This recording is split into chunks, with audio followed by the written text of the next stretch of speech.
it's always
No, still the same meeting. Oh, good.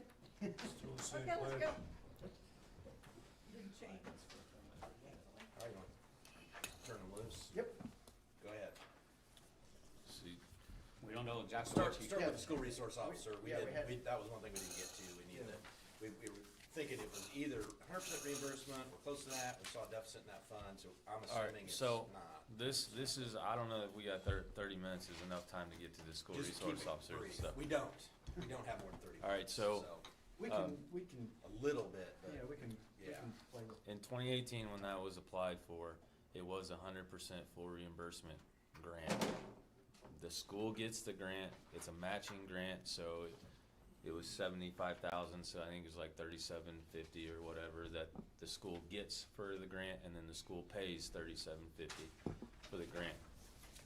pays. The sheriff doesn't pay any. The sheriff doesn't pay. But I mean, the school pays the employee or the pays No, the it's reimbursement. reimburses the county. Through Okay. the auditor's office. Okay.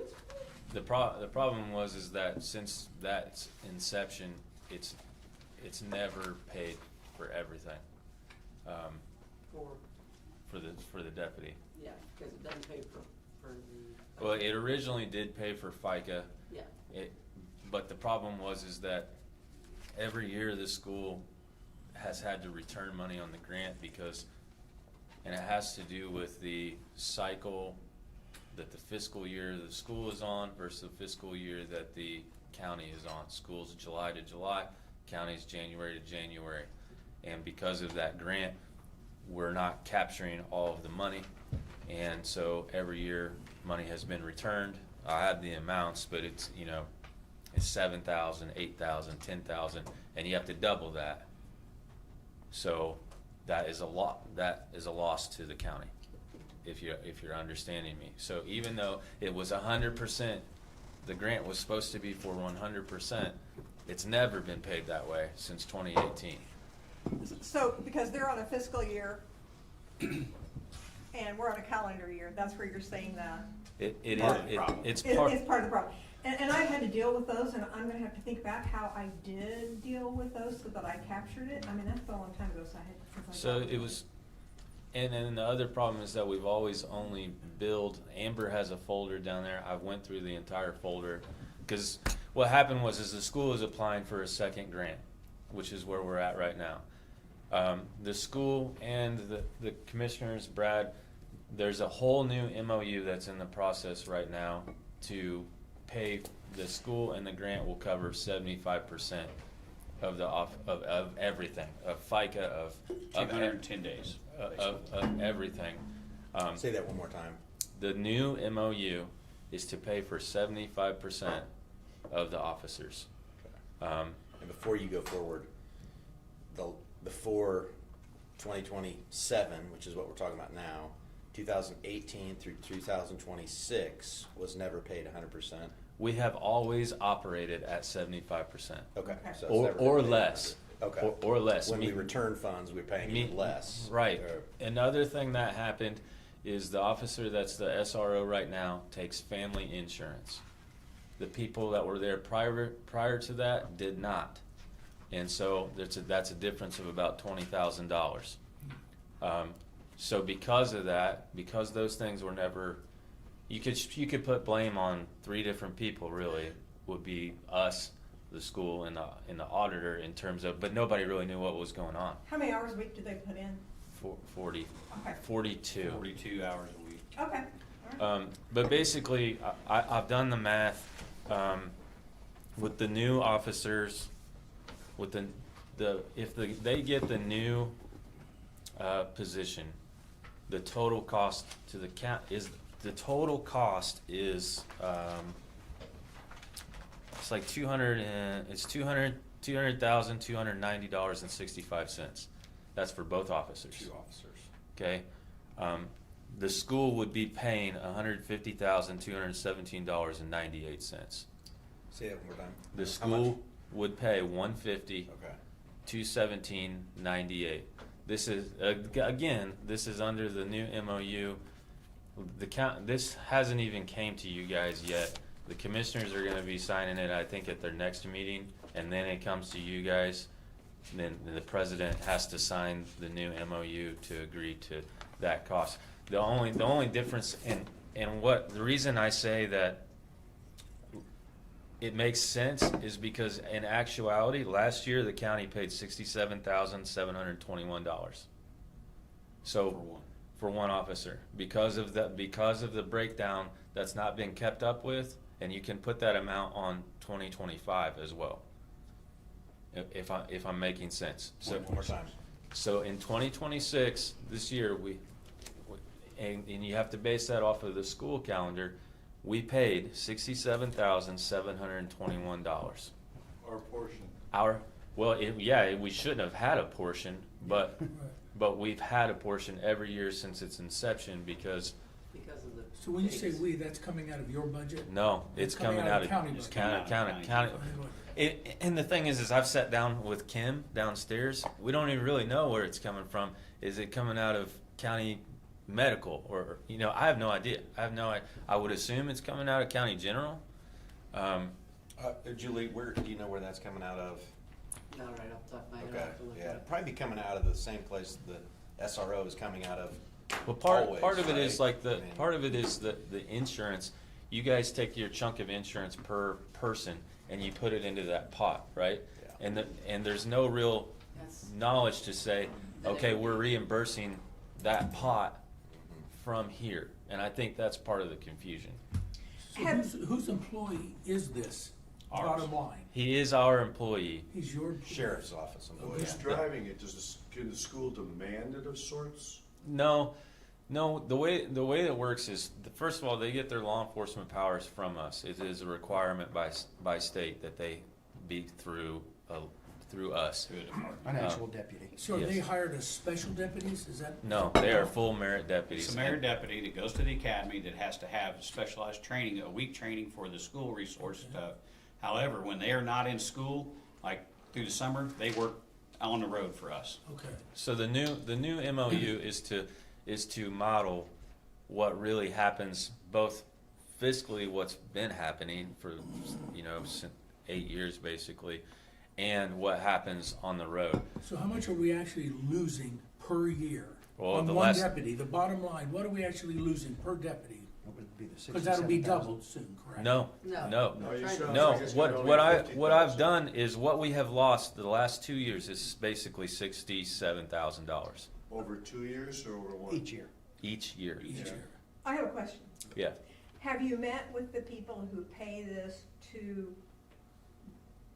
you to see how you could capture that extra money? And my second question is, and I know it's gonna require more work on your bookkeeper somewhat, there should be a way that, at least in some sort of an Excel spreadsheet, something, that you can track how much that the county is using for their health insurance and that kind of thing, so that you can actually say, this is what we spent.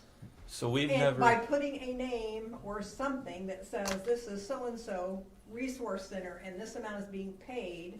well I mean, it's work, but it's stuff that we need to be tracking. It's not impossible we to have do. never tracked it at our office. It has always been at the auditor's Well, office. maybe y'all need to start tracking it too. I mean, So- and that's part. We could, but we don't track that on any other employee. That's I the know. auditor's supposed to track all that stuff. I realize that. I mean, But- that's So that job. finish Right, how I much realize we're that, losing but we bottom wanna line. capture as much as we can, but if you can, even for a bit, till it gets a handle on it, that Well, would be awesome. no that's- matter what Very happens, related. whether we get 2 or whether we get 1, we have to fix Yes. the issue, billing which issue. the billing issue, which is going. I've already talked to Gavin Steele about this.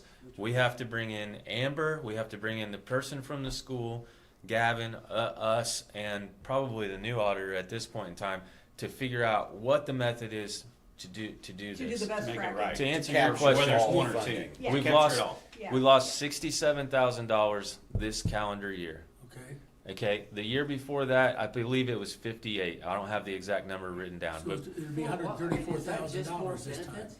yes. That's a chunk. And Just and for the benefits? well, like this year, And 15. because they don't pay his, This year, They don't- $15,316 was returned to the grant, meaning the school has to have an invoice to bill it, because they have to have the invoice for the grant, they have to have the invoice because they're paying it out of their base as well. What I'm telling you is that you've lost money every year, Because they weren't invoiced. but to do it correctly, I've already asked the school to increase their grant for the correct Yeah. amounts. Yeah, yeah. But that's being done at 75%. So if we were asking for the grant amount, the way it was being done, the grant amount would have been for $120,000, which at 75% of that would have been like 80 and some change. That's not what I asked them to ask for. I asked them to ask for 150, 217.98 to get us at, if the new MOU is 75%, then that gets us at that.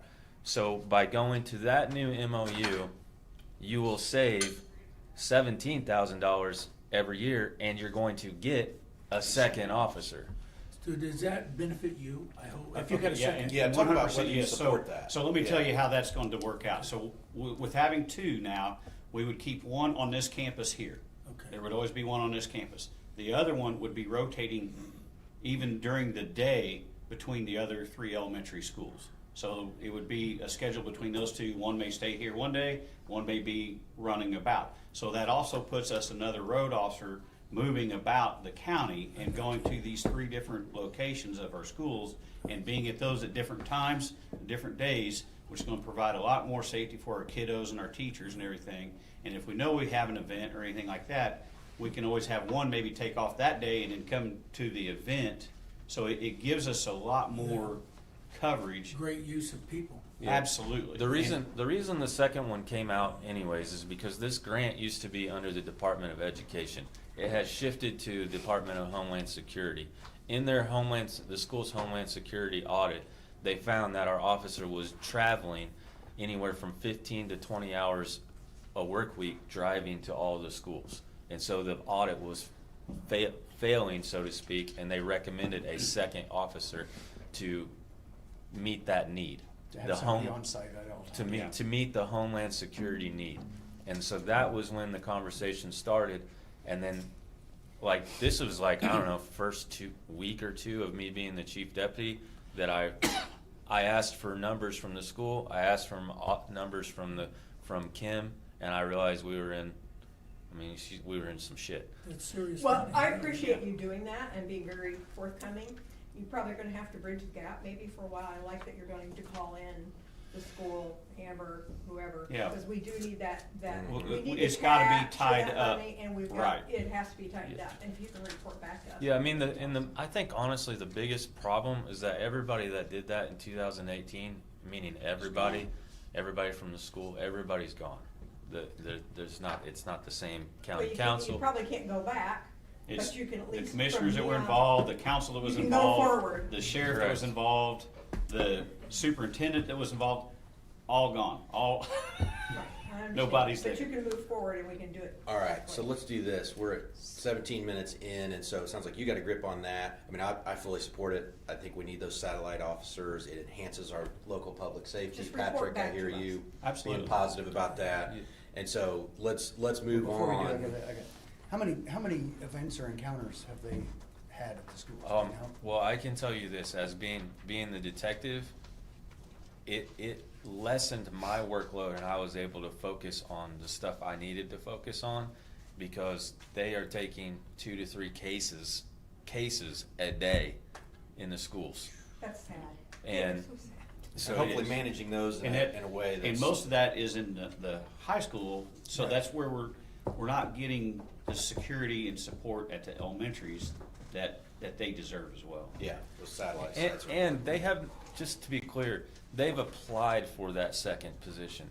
If they don't get it, then I ask them, they have a second amount threshold that will capture 75% of what is existing now to lessen what we're losing. Yeah. But that's all right, kind of what if right now. I believe strongly that they're gonna get the grant because Homeland Security encouraged them to apply. Yeah. I think it's important. Either way, we're fixing it. Yeah, Good that's- job. You're gonna What- work together yeah. for a while. What's the Thank you. basis of And the I think it's 75%? important at the younger age too, Because of because they summer? need that Yeah. visibility and Christmas- the interaction Christmas- with police officers. Absolutely. Basically, they're dedicated to the school 9 months out of the year. Okay. So historically, spring break, fall break, Christmas break, summer break, the officer actually works the road. Okay. So really, we're getting a That's what I huge thought- that's what I thought. I financial just break want- in the county because we get to Like, utilize them. I'm telling you Yes. what, this year, if we didn't have our school resource officer on the road this summer, Right. with all the turnover we've had, it was like a huge, Right. Yeah. it was So I think huge it's to a have great him idea. come back on the road for us this summer to cover shifts. Because otherwise, you'd have to hire just regular mayor deputies full-time to do whatever to fill in. The 75% really just comes about to do basically financially what's kind of been done forever since its inception, and then really what they work. It really just makes For the school. It just Okay. makes fiscal. It makes sense. All right, I know. I just I've want to had- clear that up Yeah. for the record. I've had some time to talk to Brad and Brian, and, you know, I think you got $4 million budget, and overall, between the jail and sheriff, all your operations, and, you know, you're only asking for something like a 1% increase. It's less than 50,000, I think, what we're asking. Under 50,000 on a $4 million budget is incredibly conservative and very, very. That most it's of a that small, is much smaller training and increase. incentive money to get people to train. Yeah, the training stuff is very important. I mean, we've got DOC prisoners now in our jails, which are a little bit higher risk. That training is key. I've done the enforcement academy and talked to the jailers, and that's a tough job. And so I've seen videos of Brad and Brian jumping in to help with the jailers and inmates. I mean, training is absolutely essential for that. And so, but out of the 4 million, we've touched on 5,000 plus the 120. What about the other 3.7 million? Any concerns there? We got 10, 15 minutes left. So, like, I know that we have the lit public safety. I know there's been some talks about our cars and stuff, but what we've done with the cars, we're saving the county a shit ton of money by buying now versus leasing. How did we go back to leasing? At one time, we were buying, weren't we? When Diana Biddle was in there, she started leasing, and that's when we started leasing. And the last set of leases that we have, we will pay off next year. There's 55,000 in there that will pay off the last set of leases that we have, And then which, we don't need it anymore. and then we won't need that anymore. But that is saving the county $36,000 per 3 vehicles Oh, yeah. that we buy. Yeah. No kidding. Wow. Thank you. Per 3 vehicles that we buy, and we buy 3 every year, so that by It's over 100,000. paying them outright, like we would always have those lease payments, and it would just keep compounding. It's not good. No. So we've managed to get that cut out. So that's where we're trying to be fiscally responsible and save that money. Yeah, you had to kind of pony up at front, but then once you get that past that and get those leases gone, we're buying them outright, we're paying for them, and then we have a little bit of money left in there to if we have a wreck and the insurance doesn't cover all of it, because guys, they put a lot of miles on them. And there's a lot of deer in this county, there's a lot of problems in this county, and they wreck them. You're driving hard. We're driving So let's- hard, we do let's stuff, so thank that you gives for us that. a little bit of a cushion to replace a vehicle Yeah. after plus insurance. And so that 200,000, it's imperative that we keep it in there on the lit. The 3 vehicles are running me about 180 some, a little over 180 to get them and everything in there. There's another 60 each. And then that leaves you including about, equipment, and then everything. that leaves you 20. Well, the equipment, we have the equipment Is line in additional. there, yeah. Okay. But see, we're having to replace, because of IPSC, the new radio systems that are coming in, we're having to phase out our old radios, so it's costing us a little bit more, but once we get through, I think, we got 2 more sets of two more sets of cycles. radios, we're buying them like 3 at a time because they're expensive. But when we buy new vehicles, we're buying new radios to put in to where, and then, because we've been recycling our old ones forever, well, Yeah. those aren't gonna work anymore. Yeah. When they flip the switch on the new system, those are done. Then So you're- just the in-cars radios, I think, are like 8,000 a piece, and Yeah. there's 2 per car. Yeah. Yeah. So you're saving money on leases, you're saving money. This is a great, SRO thing. What else? Let's move on from vehicles, because I'm trying to speed around you here. We want you to get us everything. The other stuff that we've asked increases is in our training budget. Our training budget got cut last year. Training is super expensive. Brian's moved up from detective. We don't have a seasoned detective now. We don't have anybody that is murder certified to work a homicide or anything like that. Those schools are about $2,500 a pop, plus expenses of hotels and things like that. We want to get.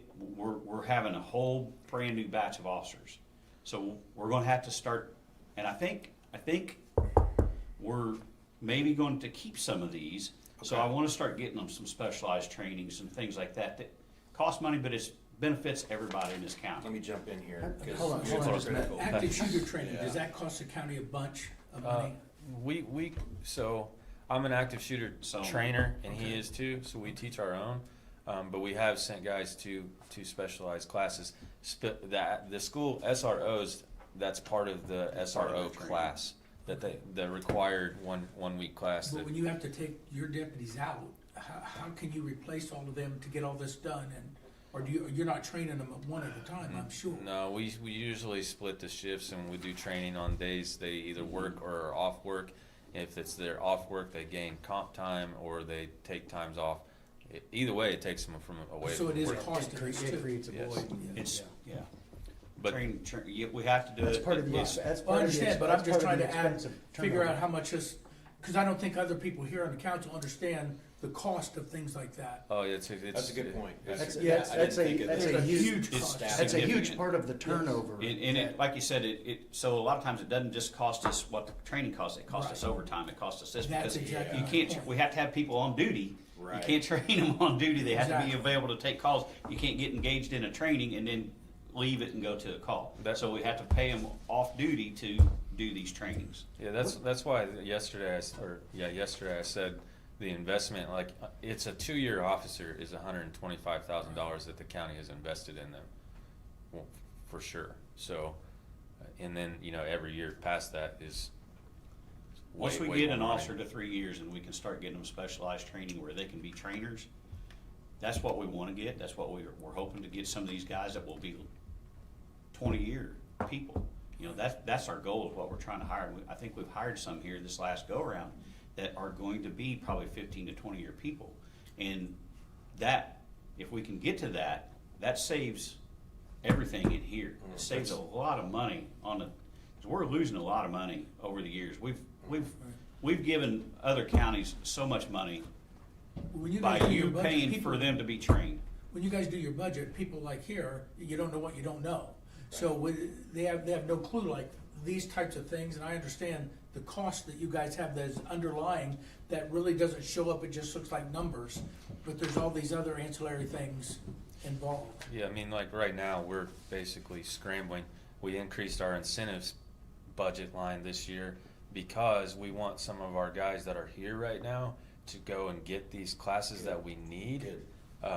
That was the whole philosophy behind increasing that like, we have a lot of needs that have left in the last year. Yeah. And now we're like, we need guys to do this. Defensive tactics. So we asked for the increase to the incentive so that we can incentivize them to go and get these things that we really need. Being 16-man, the difference between us and Bartholomew County is you'll have one guy who's specialized in one thing over and over. In Brown County, we'll have one guy that's specialized in 5 things or 6 things, and we use them for all 6. Yeah.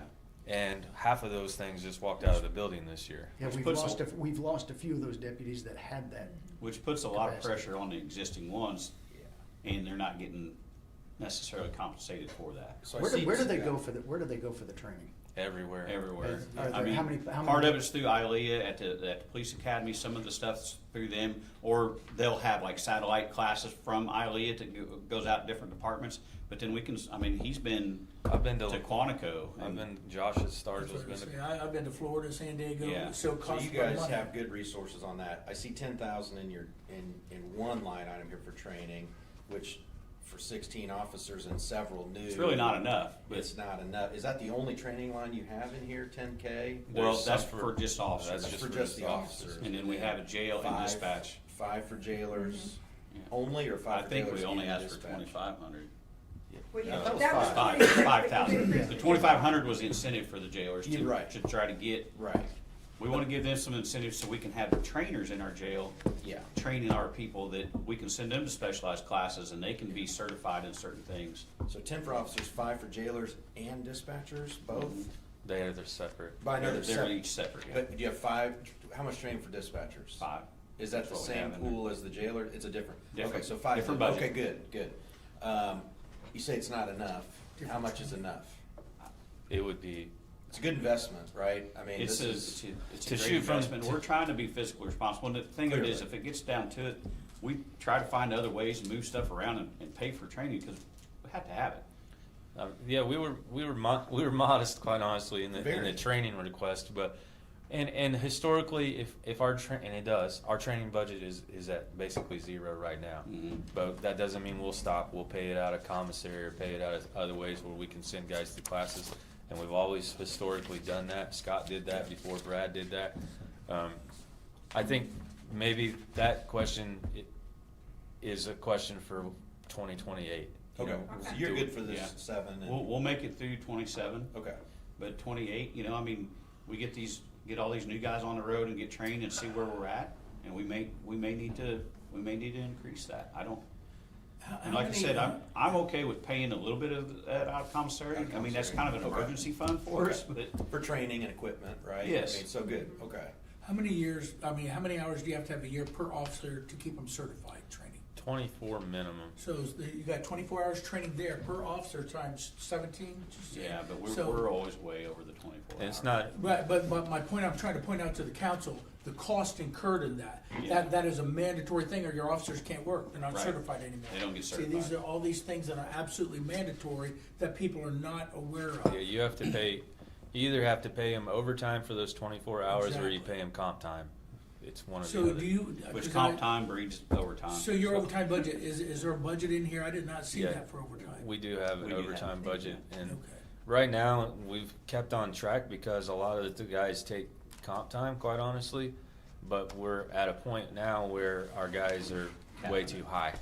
And so we're gonna have to, Brad and I are gonna look at the end of this year, and we're gonna have to pay guys their comp time out of the overtime budget. That's, in years past, we've ran over overtime line and had to ask for appropriations. Can you have a set amount per year that they can accrue and that they have to use it in a certain amount of time? The county policy's 80 hours of comp time is where it caps at. Yeah. But For a year? for a year. Okay. And I'm just Or gonna at add, a time. but I'm gonna add that in, that the PAC has been discussing on doing, and I should just say the PAC commissioners are looking at doing some changes in overtime. I don't know if that's gonna affect you guys because Yeah. of your own SOPs and all those kinds of things. I'm just letting you know. And we're also going to be, as council, those are discussions after our meetings that we've got to have on how we want to see some of these things handled. But again, paying out overtime, we know you've always built it in your budget. You know, we wanna see the guys use it if they can, but we also understand that happens if they can't in your situations too. So I just wanted to throw that out there. So we've talked about equipment, Hold on. training. The money that you use for training, the $125,000 that it costs to get the new deputies trained, does that come from different line items, or is there one simple way to track that? What I'm getting at is if we can get to the point where we are retaining good deputies, is there going to be a way to show that savings somewhere? Well, in a way, yes, because some of that money goes towards the officers. So in their files, I can look at what each officer's training is, what their cost was, and there's a set value I can assess to that, which is how that number comes from the beginning anyways. How to replace it. Yeah, Right. so it's very easy in Yeah. 5 years, if guys aren't leaving, I can tell you how much you've saved by looking at each. I can go through each one and tell you how much you've The saved. salary on top of while you're training them, so like you build in that salary of this cost us 16 weeks to send this officer to the academy. We paid him for 16 weeks. And somebody else for 16 weeks to cover Yeah, so they're up there. the void in the So shift. that, you have to look at that cost too. It's like, so when every time I get a new officer that I have to send to the academy, okay, well, that takes us about a year to get them up to speed and fully trained and going. So the rest of the guys are absorbing that extra pressure, and they're also, and the county is paying that expense to get that guy up to speed. And quite frankly, it takes about 3 years to get a guy that's like, you feel like, okay, he's got it. He's fully capable and can handle about anything that's thrown at him. Yeah, you've given us a lot of information on that over the past few years, really, and so it's a real number that we pay. I know we're pushing on time here, but I did see, so we talked about vehicles, school resource, training, safety equipment for officers, tasers, body armor. I see in QCAP development, you may or may not see this, last year we paid $2,500 for body armor, this year that's $0. Is that accommodated somewhere else? Are you guys just good on body armor, Well, or what do you need there? That's really not enough, because it costs about $1,200. That just depends. For 2027, Yeah.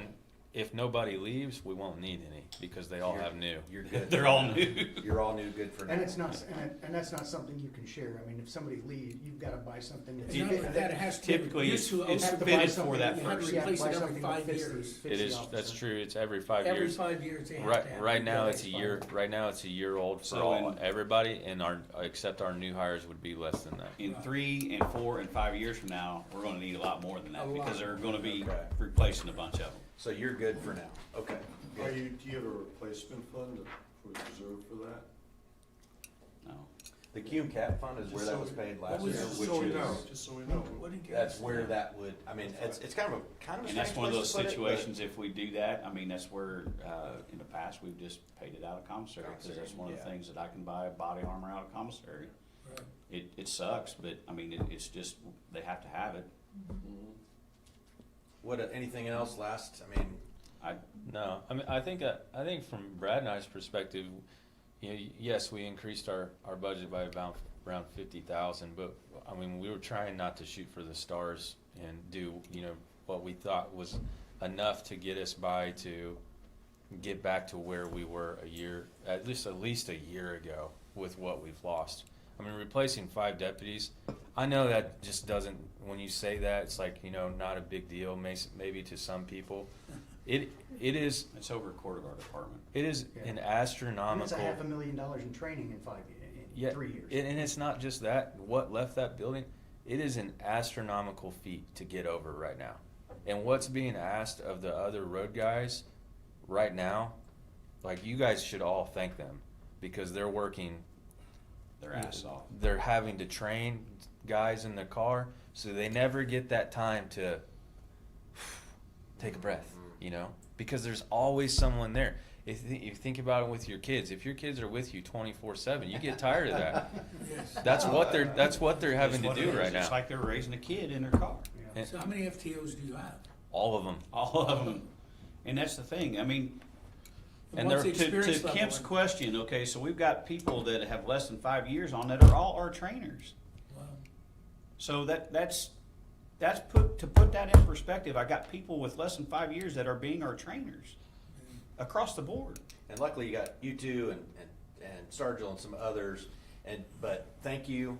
I'm glad you came back. We needed to hear you out a little bit Yeah. more. We didn't get to your longevity question, but we've heard lots of other information about longevity with elected officials and other folks in departments. It's not, you know, I'll just leave you this, because I know that's important to you, and it's a key piece of what you're doing. But when we talk about raises, you know, I think you'd rather us talk about that than a $100 a year thing, and so we're gonna get to that, and it shouldn't be either or. I'm not gonna ask you right now, would you be happy just with longevity increases and no raise? No. Because I don't think that's a good thing, right? You don't want that, and so let us talk about that, even though I I thought mean, we had it resolved. if but- there's no raises, then yeah, I want the Right, longevity put right, in. right. If the raises, but then see like what we're looking at that other thing, what we're talking FTS. about. Yeah. That projected $6,000, that's at 2030. Well, that doesn't help now. No, if, that increase, and we're gonna have to look at crunching numbers on how much we can actually do on that. If the first step is to get everybody up to the 90% of external midpoint, I think the total cost on that was what, $383,000? And, No benefits, yep, without benefits. yeah, and I don't think that covered everybody, that was just. Yeah, that didn't what, cover- Yeah, that didn't cover the 140? special But, people. it's gonna be some portion of that, and we're gonna do everything we can to get that as close to that as we possibly can. Yeah, I think, you know, from our perspective, we understand what you guys are working on. We just have, I think it was important for us to ask, Oh, yeah. you know? Yeah. We have to, because all eyes are, I can tell you in the 3 months of being chief deputy, all eyes are on us two in that building, and they're wanting to know what we're doing for them. So we have to ask, and we just ask that you guys consider that. That's really what that is. It's gonna happen. You've asked, everybody's asking. And I expect them And it'll all come to. together at the end, and we'll let you know. I expect And, every you know, department head to and do that. I'm very protective of my people. You should be. And when I feel like they're getting messed with, I'm gonna swing. I'm a papa bear when it comes to that, and my people are my people. I've seen a lot of deputies leave over the last couple decades, and it's, on a personal level, seeing some really good deputies leave has been painful. And also from your financial point of having to spend so much money on training restrains you from retention, and it's cyclical, and I wanna get that cycle stopped. Behind you is Sandra, our new highway person. She's gonna Thank help you. us improve those roads you guys drive on all the time. So our vehicles will last longer and, so. Thank you Thank guys you. for coming Yep. back, we Yep. appreciate it. Here, Sandra, they're warmed up for you. Also warmed them up for me, didn't I? Good morning. Good morning. How are you guys? All right, how are you? So far, so good. We'll see. You're a little more seasoned now, right, than you were? Yeah, a little bit. Yeah, So yeah. in front of you, you got your your budget book is there, and that's, we're gonna be looking at that, and then we're gonna be looking at this Reedy packet. I'll just get turned to, so you're in here, second day, There's, You have Sandra, what? highway, there's You one have for Maple what Highway. Reedy didn't capture. Yes. There's the start. What was that? So there's the start years, and then you should be just page after page. And then here's the Reedy In order financial to budget book. get it into Gateway, we had to actually combine everything and put it in 000. Okay, but we need to keep that in mind, that Reedy didn't capture it. No, Reedy did not capture it. Should I mark up Yeah, this? yeah. I also want to show you my files on the school Yeah, resource sure. officer. Better be We are quick. very due diligent with this, Is that it? so that you know that. Okay. A little bit. Okay. And so where do you Well, want to as long start? as y'all- Maple? We have all Where do the you want to start? invoices, And all the you want to start paperwork with to back it MVH? up. so where's And everything then, so flowing we'll through open you the here, Is it page at the school? 39 to 42. Just has to do with fiscal years is what I Yeah, understand. that's where the whole problem is, because we're. Because the federal. Yeah, but, I mean, I dealt with those back in the day, and I remember working with state and saying, how can we capture Well, when we those send dollars? our invoices, we go Start to what with they owe us. MVH. So, MVH. that's Yep. good. Oh, I believe you, I'm just saying that, I used to ask them, how can we capture all of this, and sometimes it would fall into Okay, the we'll have to next. check All right, that let's- later, we gotta let's- get on that. let's- we gotta yeah. get on with highway. I don't know. Page 39, Seriously? That's it, that's what it's. page 39 on Reedy. Give me a hard time. No, no, you're not. MVH, I know it's here somewhere. Page 39 for MVH.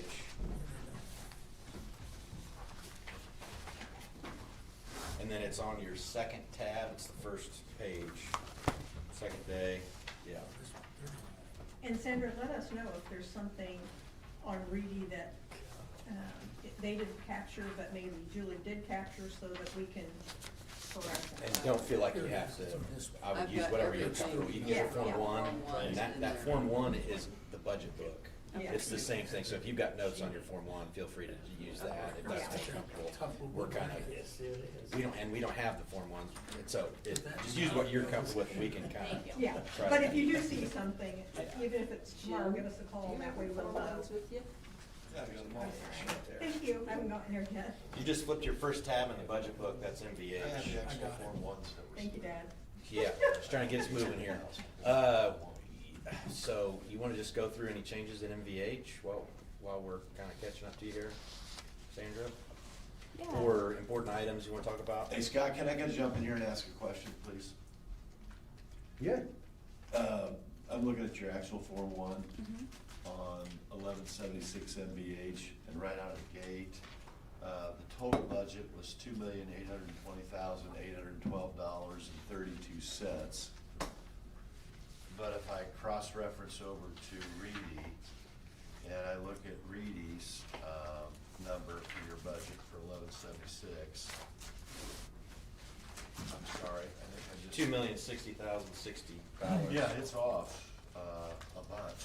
I mean, it's off. That's why I was asking to make. It's off 800, a little less than 800 grand. Reedy's cut it, I don't know why. That's why we need to So let's go to the keep an bottom. eye on that. MVH, page 10, under MVH, the totals, 26 adopted was 1.9, and 27 requested is 2.6, so it's actually 2.06. 2.06, sorry. So it's actually very close, under 100,000. No, it's not. I have Oh. the actual Form 1 I'm looking at. Oh, you're looking at the Form 1, not the budget book? The Form So the 1 Form is 1 is the different Form- than the budget book? The Form, My budget book is correct with the Form 1s. Reedy's Reedy's is not. Reedy's is not correct. And It's you not missed the whole correct. sheriff. Reedy's is not So that's- correct. They are way off to the tune of, 800 grand. Jim, read the two numbers to me again, or where are you seeing the two numbers again? Because I'm looking at MVH 1176, right? I have the actual form, I brought all of the Form 1s for every department is what I'm gonna use to go by during these budget Do you see hearings. So I Sandra, do you have, see where we're talking about? I have the actual Form 1 that was submitted to the auditor's office. And how much is the total on that?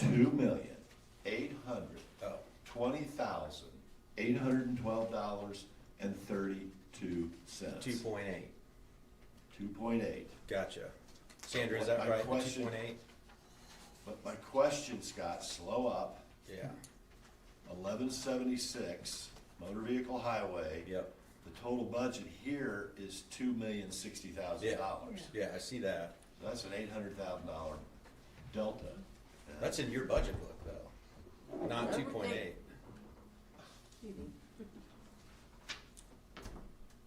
Oh, she's chewing something. Go ahead. So yeah, the budget book is 2.6. That's the number you're seeing on it matches what Jim is reading. I thought I heard. It's not No, it's not 2.6, matching. Yeah, it's yeah, yeah. 2,060,000. There's a big difference. It's a 600. No, yeah, that's right. And so there's Everything that was in the Form 1s is in my budget book. well, that's different. So what did Reedy use? Yeah, I don't know. I have no idea That's a good because I question, sent Gary. them I the don't Form know. 1s.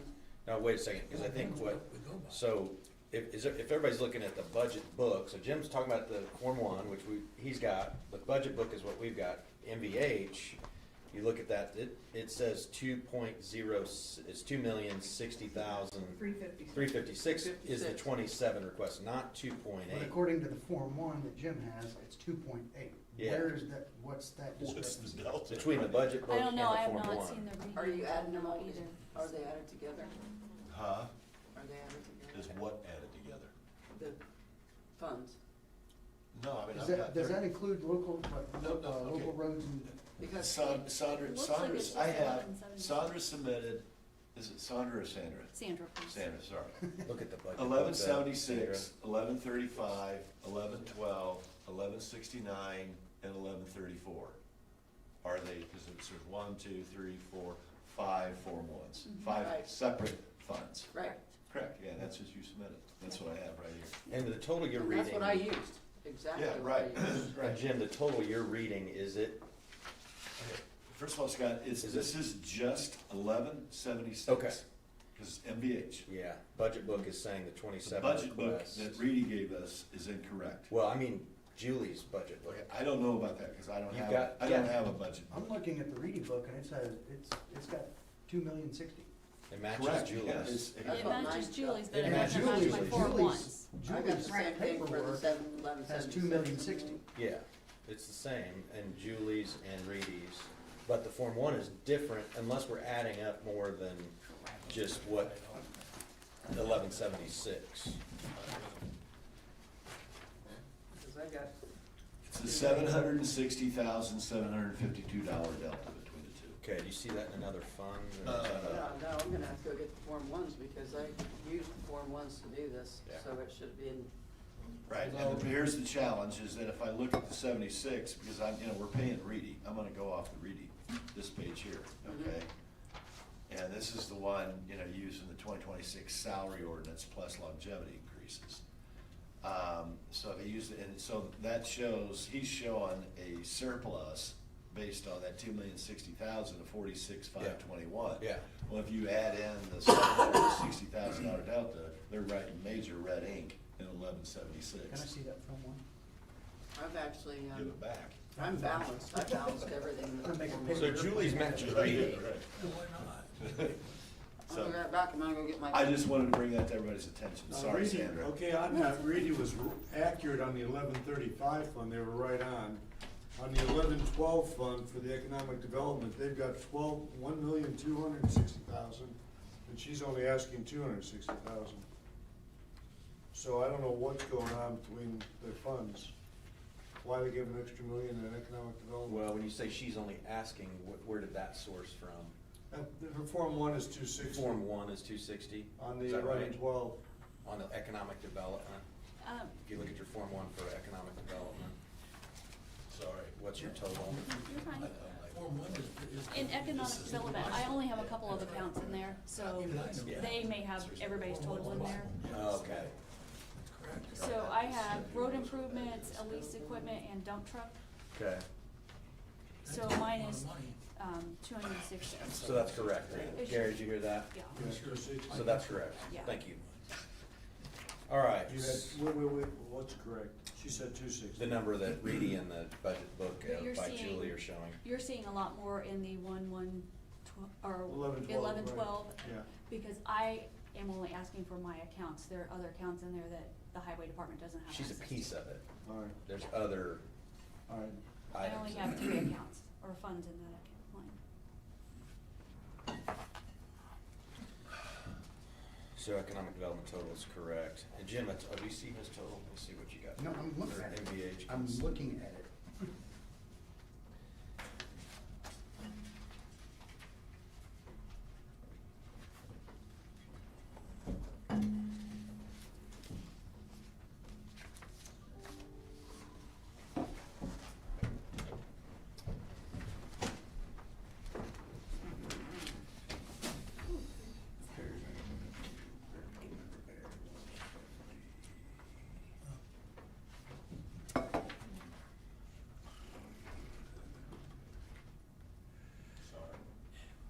No, it needs to be bought. That's what we're here for, actually. These kind of mistakes are what we're supposed to find. This is garbage. Called data integrity.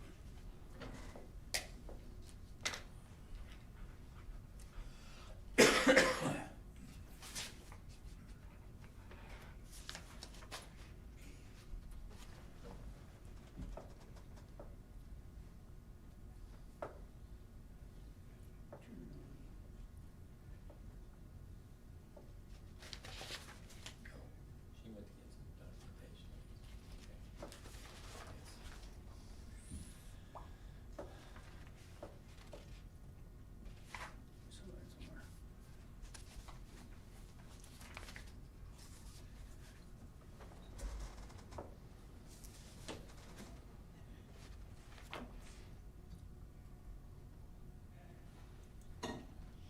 I think on the Form 1s, there's just a error in the calculations, because when I Yes. re-add it, Okay. I- Just I adding think- it. yeah, I think it's just a, Yeah, that was gonna be my next step, was go through and add everything up. Got it. Julie, did you hear that? She thinks the total on the Form 1 may just not be Jim wants his- accurate. I so- think the, not. I think the Yeah. formula may be wrong. Yeah, Yeah. okay. Math is wrong. Go which fund? No, Well, that's where I'm not sure where it's wrong at. that answers that, doesn't it? Yeah. The math on the Form 1 was incorrect. Okay. Yeah, there's a formula. So Sandra, if you added them up, is this Julie's budget book and Reedy's budget book accurate on the It's real NVH? close, if you don't mind, I wanna re-add it just to make sure I Yeah, didn't yeah, mix that'd be anything up, good. but it's, Thank you. We're in the ball. Whole lot Okay, closer. great. Yeah, Scott, give Actually- him got that smacking man crowd. Nope. He's looking at Very it, good. Jim. I'm looking at it. You can't see Good, we it. resolved that, that's good, I feel better. Good catch. Sandra's gonna double check our math here. That's it. Next time you guys throw any money like that, throw 'em my way. I could All I use know is Sandra just lost $760,000. She didn't know she had it, so is it, if a tree Right. falls in the woods and no one hears it, does it, well, yeah. Careful. We'll take it out of the sheriff's department. Oh. Call Brad back here. Culprit. All right. Jim, will you put the lid back on that can of worms? Oh, good. Thanks, Here's sir. his toy back. Got it? Yep. What'd you come up So with? did Jim? Julie find the math error? Yeah, Julie's getting me a copy. Still looking at it? of, Revised Form 1. So, yeah. Human error, no problem. But that's why we're supposed to have these hearings. Correct them when due. That's correct, Yeah. And the good thing is Reedy caught it. yes. So that's his. And Julie did too. Julie and They Reedy caught are it. matching. They caught it, yeah, So- that's good, so. The only thing we caught was COVID. COVID. Where's your mask? To protect your identity. Yeah. Oh, that's, hey, today. is- Oh, I know, I hope he goes to. I hope he's Well, in you the got a orange partner. jersey. Well, sure. Me too. Yeah. I hope he's in an electric chair. I'm gonna watch that YouTube video. He's killed more people than Mingala. 20 million is what they said on news this Yeah. morning, who died of COVID. Greatest mass murder in history. 20 million. That was Russia. Russia killed more people than. Well, he's an individual though. Yeah, but he was funding that whole gain of function thing, and that's, so. Thank you, ma'am. You're welcome. Anybody else want a copy of it? We trust you.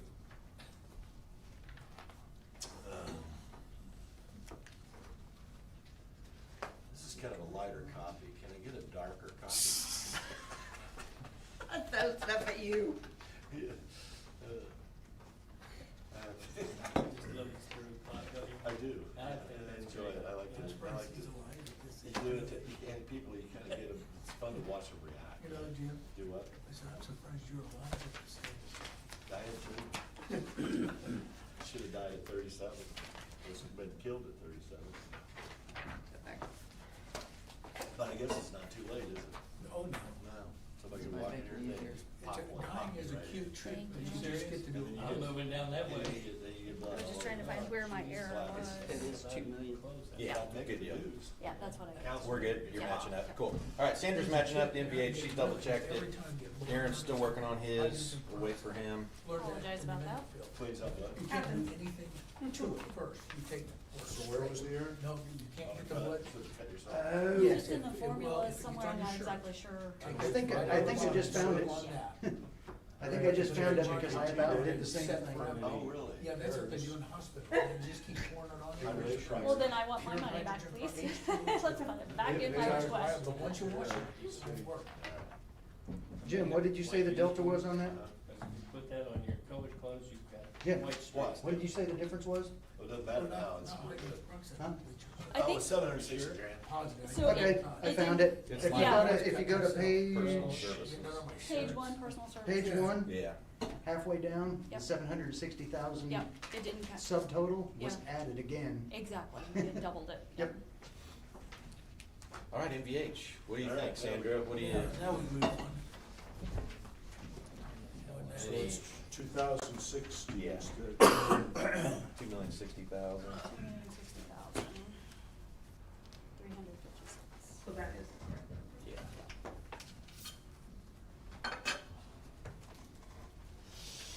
All right. thing I noticed, I guess I'll jump in on the Reedy piece, is just and Julie, I think you mentioned this earlier in a prior hearing, the line items with the zeros at the end, that was something you had to add just to get it to go into Gateway, is that? 1138, Coon Cap Development, they actually have several different things in there, like they've got sheriff stuff in there, several things with the sheriff in there, so I had to actually add those together and go back to the zero for the 1138 to actually enter it in Gateway. If you look at page 40 on NVH, because the same thing's happening there. It's like a new line item, a set of new line items at the top that are existing already, and the numbers are showing up in like a new line item with zeros at the end, if we're talking about the same thing. It's like a new line item out of the historical line item. Do you see that, Sandra? Yeah, and that was, I believe Eric wanted to go to all Are we zeros talking about Reedy's? last year. Page 40, Julie at the top. Yeah. Go to all zeros. Yeah. Oh, For location, is that the ones you're talking about? Yes, yeah. So right, it's being paid out of, this year is being paid out of, sand, gravel, gas, oil, tires, tubes, is being paid out of kind of a new line item. But the budget, the 27 department request is out of the old line item that we've historically used, so we've So got to those use are one or the coming out of, other. those are the ones that she's talking about that's coming out of Coon Cap, or whatever it is? No, I think it's a No. different issue, Oh, okay. now that we're looking That at was, it. that's more the sheriff stuff than. Oh, okay, that was It was it, like okay. totally ballistic and. Okay, this is the economic development thing? No, this is No. NVH No, page NVH 40. still.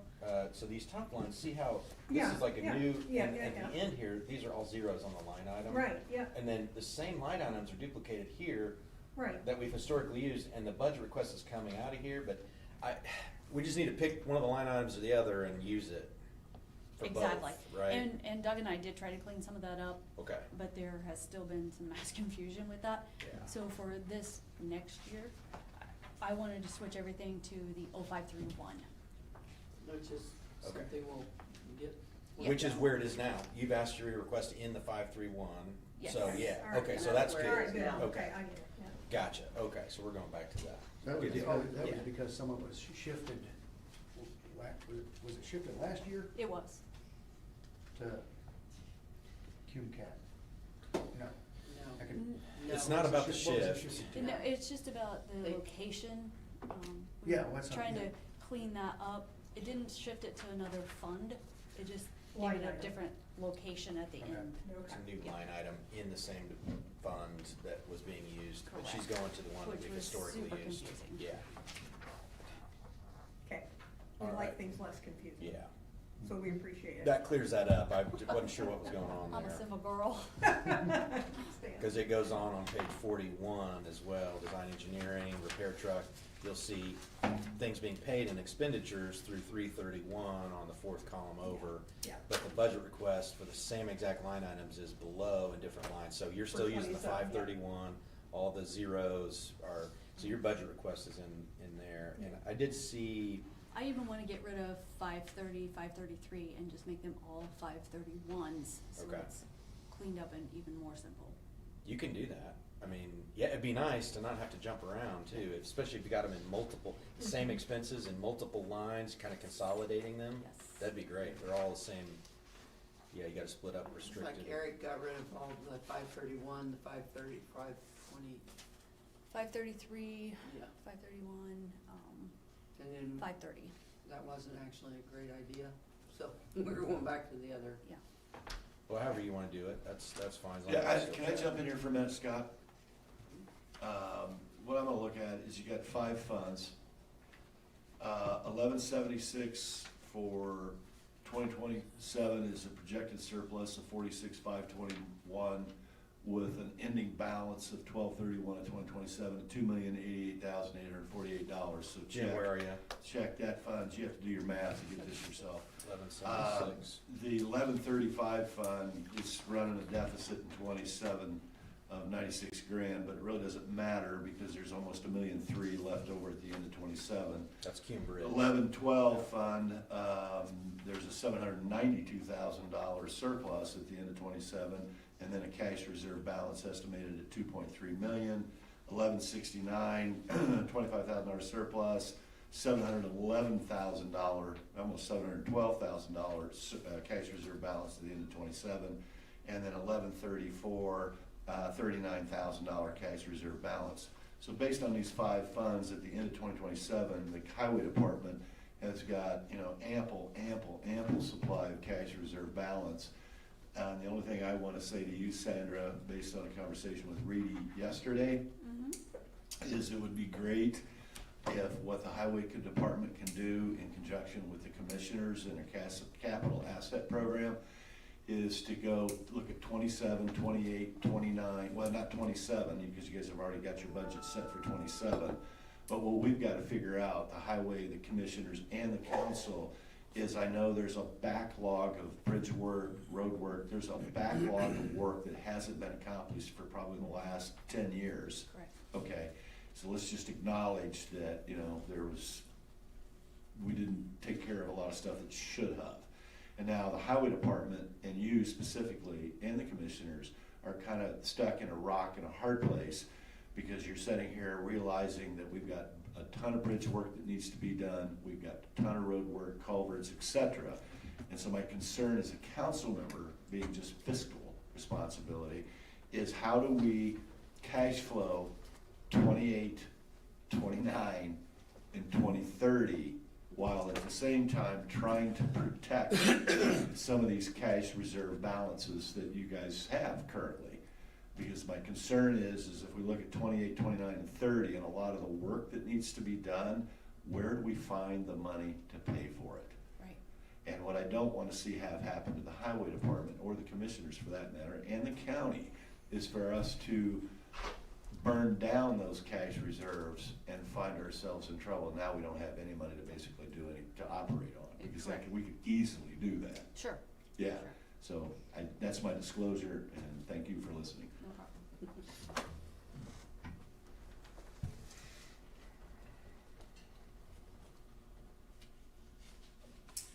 Anybody else have any other concerns or questions? Yeah, I mean, remind me, Sandra, is the MVH restricted fund, that's the one where we put pavement on the ground, gravel on the road, the restricted portion, and then there's the unrestricted, which is more administrative stuff, if I'm remembering that right. I believe so. It has our pay.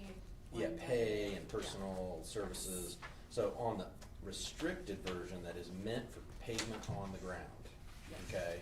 That's MVH restricted. We've got 2.4 million in projected cash reserves at the end of 27. And you don't see that summary sheet, No. so that's what Reedy is projecting at the end of 2027. MVH restricted, we'll have 2.4 million. The revenue we receive each year is 1.1 million. So every year we're getting 1.1 million to pay for roads. Like, it's actual pavement, gravel, materials, culverts, that kind of stuff, right? That comes out of that restricted fund. And that's half of what we get roughly, I think, but for that fund. For that fund, knowing that it's meant to repair roads, pave roads, I think we need to kind of pour that on with a huge backlog of road improvements needed. And our Reedy kind of confirmed this yesterday, we need to put that money to work for Sure. people, right? It's tax money people are paying for road materials to improve their roads. Our budget this year for 1173, we're bringing in 1.1 million. We got a $2.4 million reserve, and the MVH restricted budget 1173. Where are we? What's our total budget? Do you have that handy, Sandra? What are we spending this year 1.496 for MVH restricted. 11? Yeah, restricted. So 1173. Yep. 1 point. So the request is 1.5 million. request is 1.5. We're bringing in 1.1, and even after that 1.5 budget, we still at the end of the year have 2.4 in cash at the end of the year. So what I'm saying is, actually, it's a question. So, and again, you're not seeing this, No. so, and here's Kevin. Do We you can wanna? give you a copy of it. Yeah, let's give I her, think do we have a copy of that? Don't we have a copy of it done? Well, there? not Or this is it one. just the book? It's the summary. She'd have to see the revenue and the expenses. I'll go get a So copy. I'll that go would get a be copy of this. It's super- got my I have notes on not it. seen the revenue and expense. Yeah, you're getting in 1.1, and Kevin, we need to get Kevin these copies too, if you haven't seen these Okay, right I'll get here. two or three copies. It's You got have- some notes There's on it. copies just- right there. Well, no, the individual sheets, the two that Oh, they I get, got those too. there's summaries, Kevin, they're really helpful. Do you have extra So, copies? the question is, can Yeah, we, I have extra copies 'cause I can brought them. we pave and repair more roads, knowing we have a Here. $2.4 million surplus in NVH restricted, which is intended for pavement from stone? But it's the same thing. Knowing we're gonna get another 1.1 at the end, for 28, it looks like there's room there to do more. If there's capacity, and it's kind of a question, is can we do more paving, more gravel, knowing we have the money there? Okay. Yeah, I wouldn't see why we couldn't, knowing that that money It was looks there. different in Cash all reserves respects. there. There you go.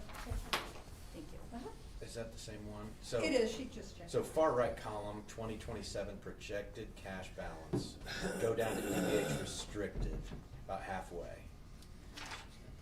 It's 2.4 at the end of the year. 1173 fund. Yeah, Is it all after your budget is spent, 1.4, you still got 2.4 left, and you're gonna get another, and then revenue, projected revenue, 2027 projected revenue, Kevin, kinda in the middle, for NVH restricted is 1.1, so you're gonna get another 1.1 next year, but you got 2.4 at the end of 27 still there.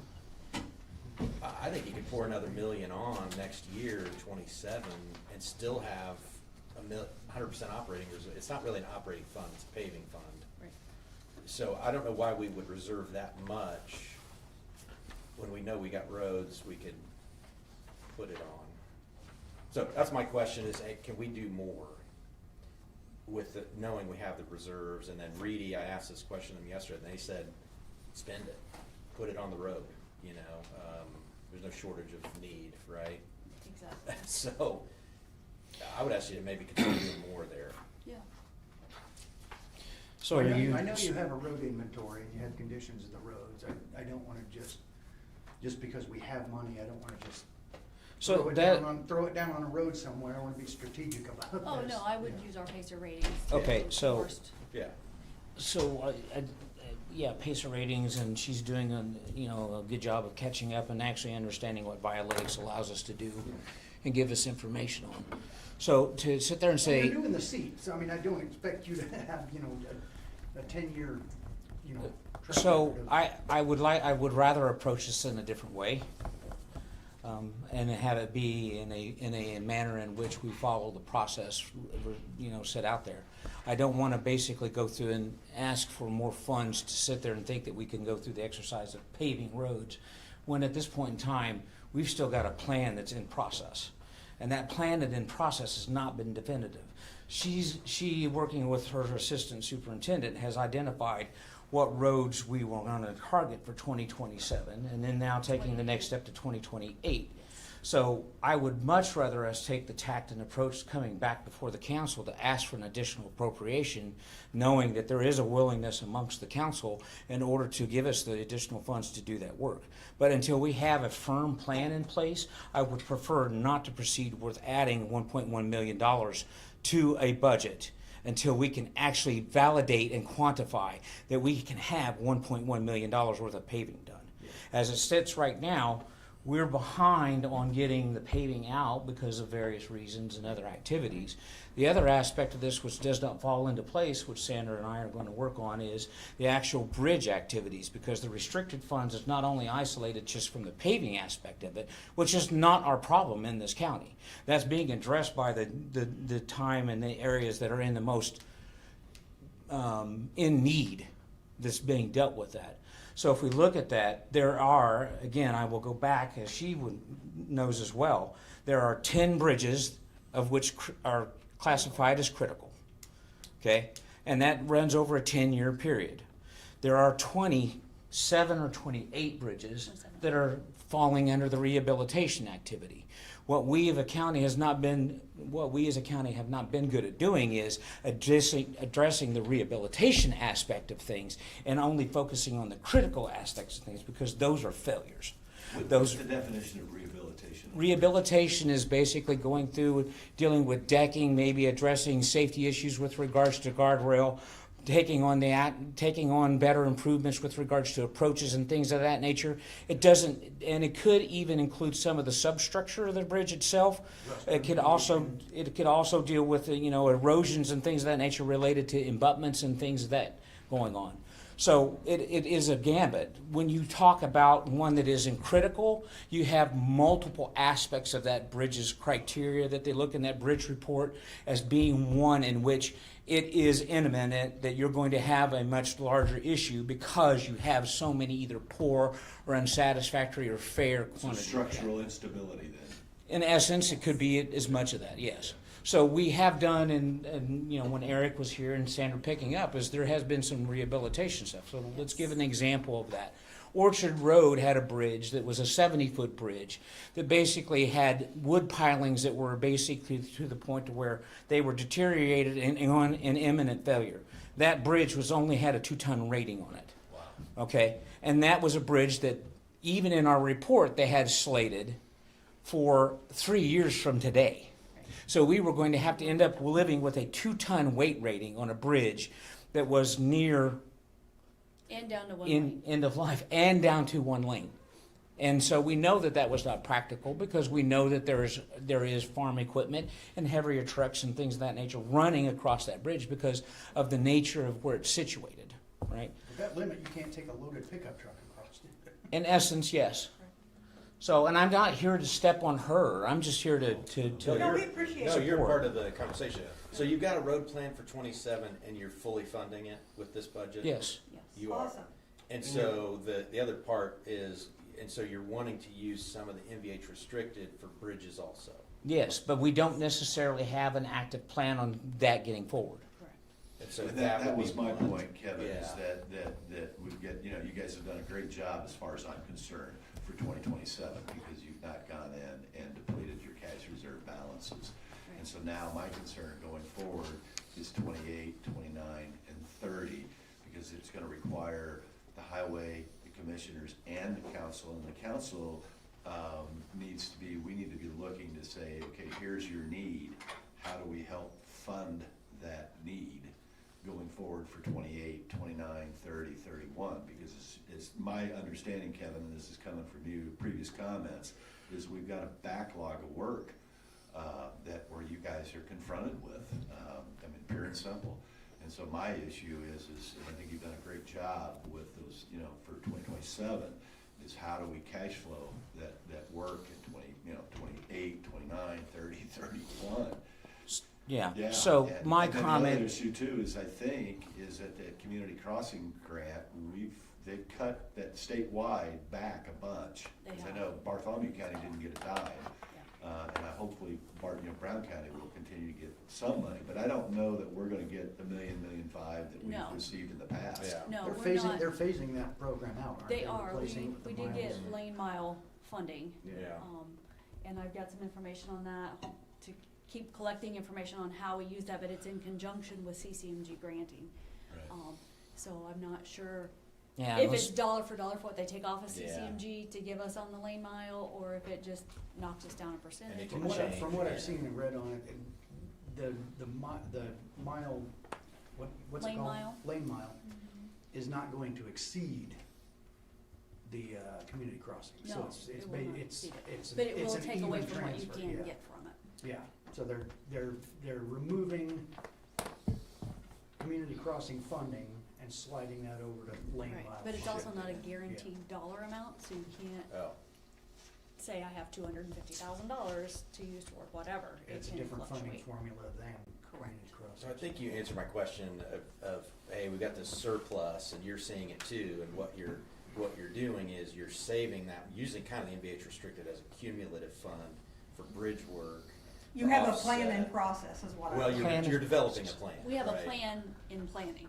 In plan in So, process, yeah. yeah. so I think the other thing that just as part of that step forward and engaging with that is with the knowledge that Eric left with her and she's picked up and picked on that is, we as a county have not been doing a very good job of actually being able to pull dollars out of the restricted funds.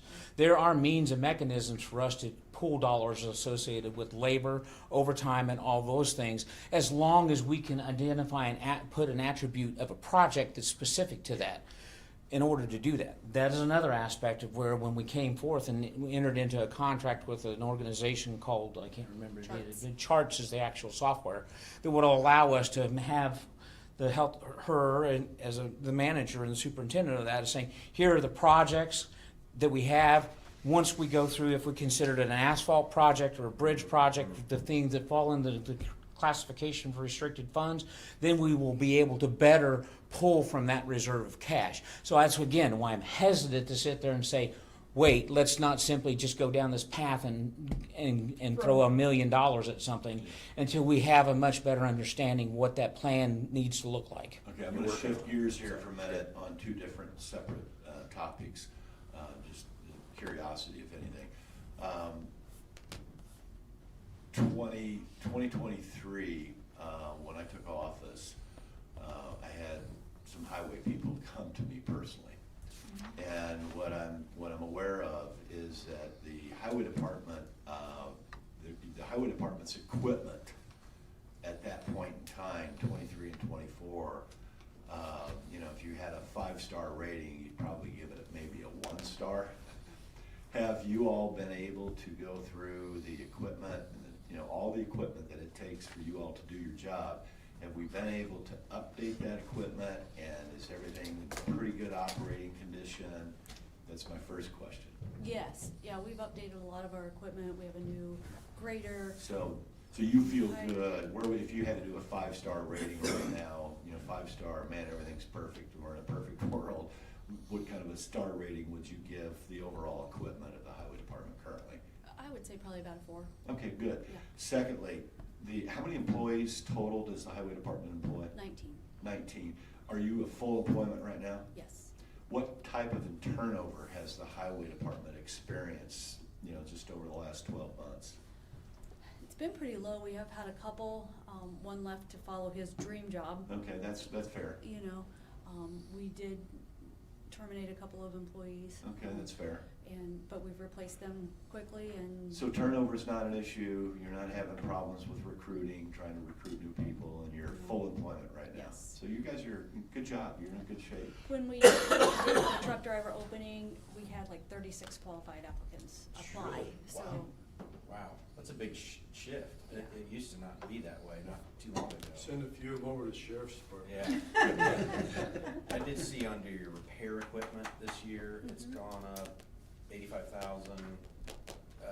Something, well, if you look at MVH on the reading report, page 41 on the reading report, not that one, the other one. Oh, sorry. Yeah, that There we go. 41, you'll see repair equipment, 3/4 of the way down,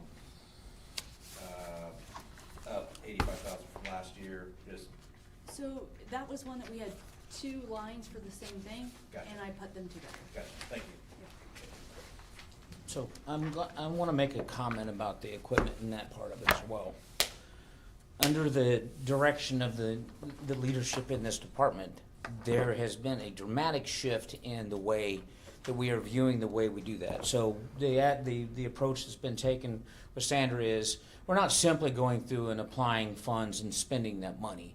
They have also been going through and identifying for us, the commissioners, surplus equipment that no longer serves a need or a function in the county or isn't viable for us. So as part of that plan and what they have been doing, that surplus as asset has been identified and used to further and improve our 4-star rating as it relates to equipment.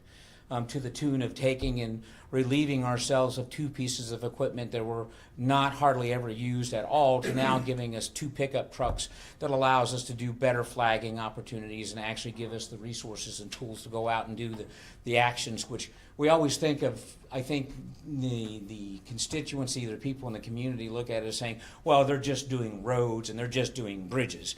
Well, there's weed control, there's mowing, there's dealing with the fallen trees, there's dealing with ditching and all those aspects of it. it that typically don't get lumped into very large categories, which requires not a tandem axle dump truck to go and do that. You don't want to be taking a tandem axle dump truck to go out and weed eat around guardrails and things of that nature, right?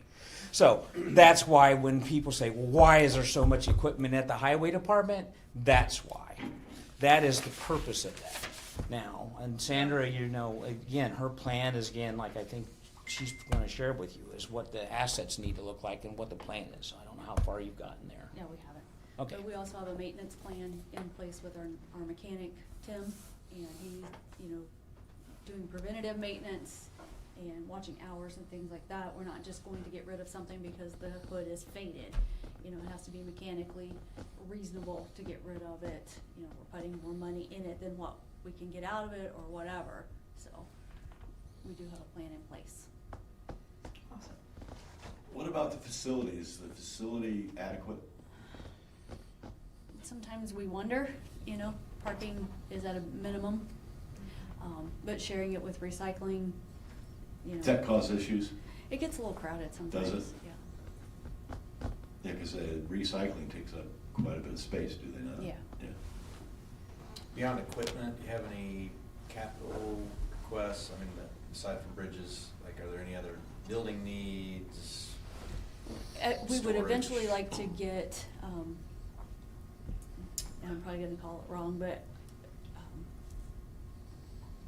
yeah, my mind went blank. We want something that, so that we can back our dump trucks in and unload the salt boxes instead of having to lift them off and put them somewhere. That'd be We'd nice. like to have, you know, a setup to where we can just back under them, hook under it, and drive out from under Dry them. storage with a full salt box, and you drive out, it Yes. stays full, and it's covered, so it doesn't solidify in The there. full part isn't necessary. Oh.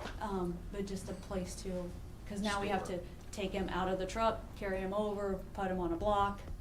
You know, to get them back in, we have to take them off the block, put them in the truck. And Gotcha. if we could get some kind of storage so we can just back under there, hook it up and drive out from under One it. person, one truck. Correct. Lowering, Yeah. yeah. So that would be a Gotcha. dream. And Is I there a think place on so. site for that? I mean, probably not, huh? Yeah. So I think the other thing too, which is to the question of, do we have enough space? I don't think the answer to that question is ever going to be fulfilled because there's always opportunities to improve. Right. That's one aspect of it, which is critical because again, that's equipment that's setting in the weather, right? And it's in the weather anyway when it's userized and it's being used with sand and salt, so it's going to deteriorate anyway. But resource utilization is the key part of that, where if we didn't take it to where it has a 3-man crew to deal with that, and we can do it with a 1-man crew, and then we're not doing it in an environment that's adverse to them, that is an improvement all over. I think the other thing too, Sandra, we talked about is there needs to be some level of storage or some level of under roof storage related to some of the material that we use on the roads, especially in the wintertime, as it relates to. Again, we don't typically get around to plowing roads. When we do get around to plowing roads, you can't put salt on those gravel roads, okay? It's just, you just don't do that. That creates more problems than it is. So what we're looking at, and again, the discussion here is the equipment on her side is actually making sure that we have the proper equipment to put down chip gravel, in essence, smaller gravel that adds traction to those roads. And again, right now, the gravel that we do use and get on there sets in the weather. So when we have a storm that delivers 12 inches of snow and it's out in the weather and that, you can't break it up into chunks small enough to make it work in the actual equipment itself, right? Yep. So that's again. So you asked, do we have space for that? Yeah, that's a challenge. Do you have enough covered space for all the equipment? No. 'Cause I know No. we just Absolutely put that not. new building in not too long ago. Is it, Dump trucks are under maybe, but. Yeah, the dump trucks are under there. has it been filled up over the years, or was it built too small to begin with? I think it was built to what was available, Okay.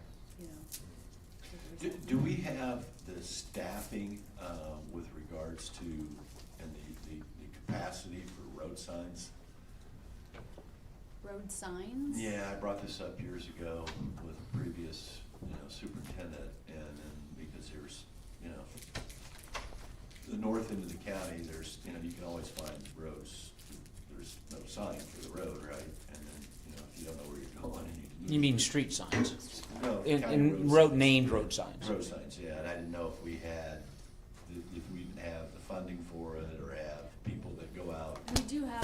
budget, it is a small amount. It's small amount though, right? We are looking into making our own road signs. Oh, we don't have the capacity to make our own signs right now? Not at this point. Okay, okay.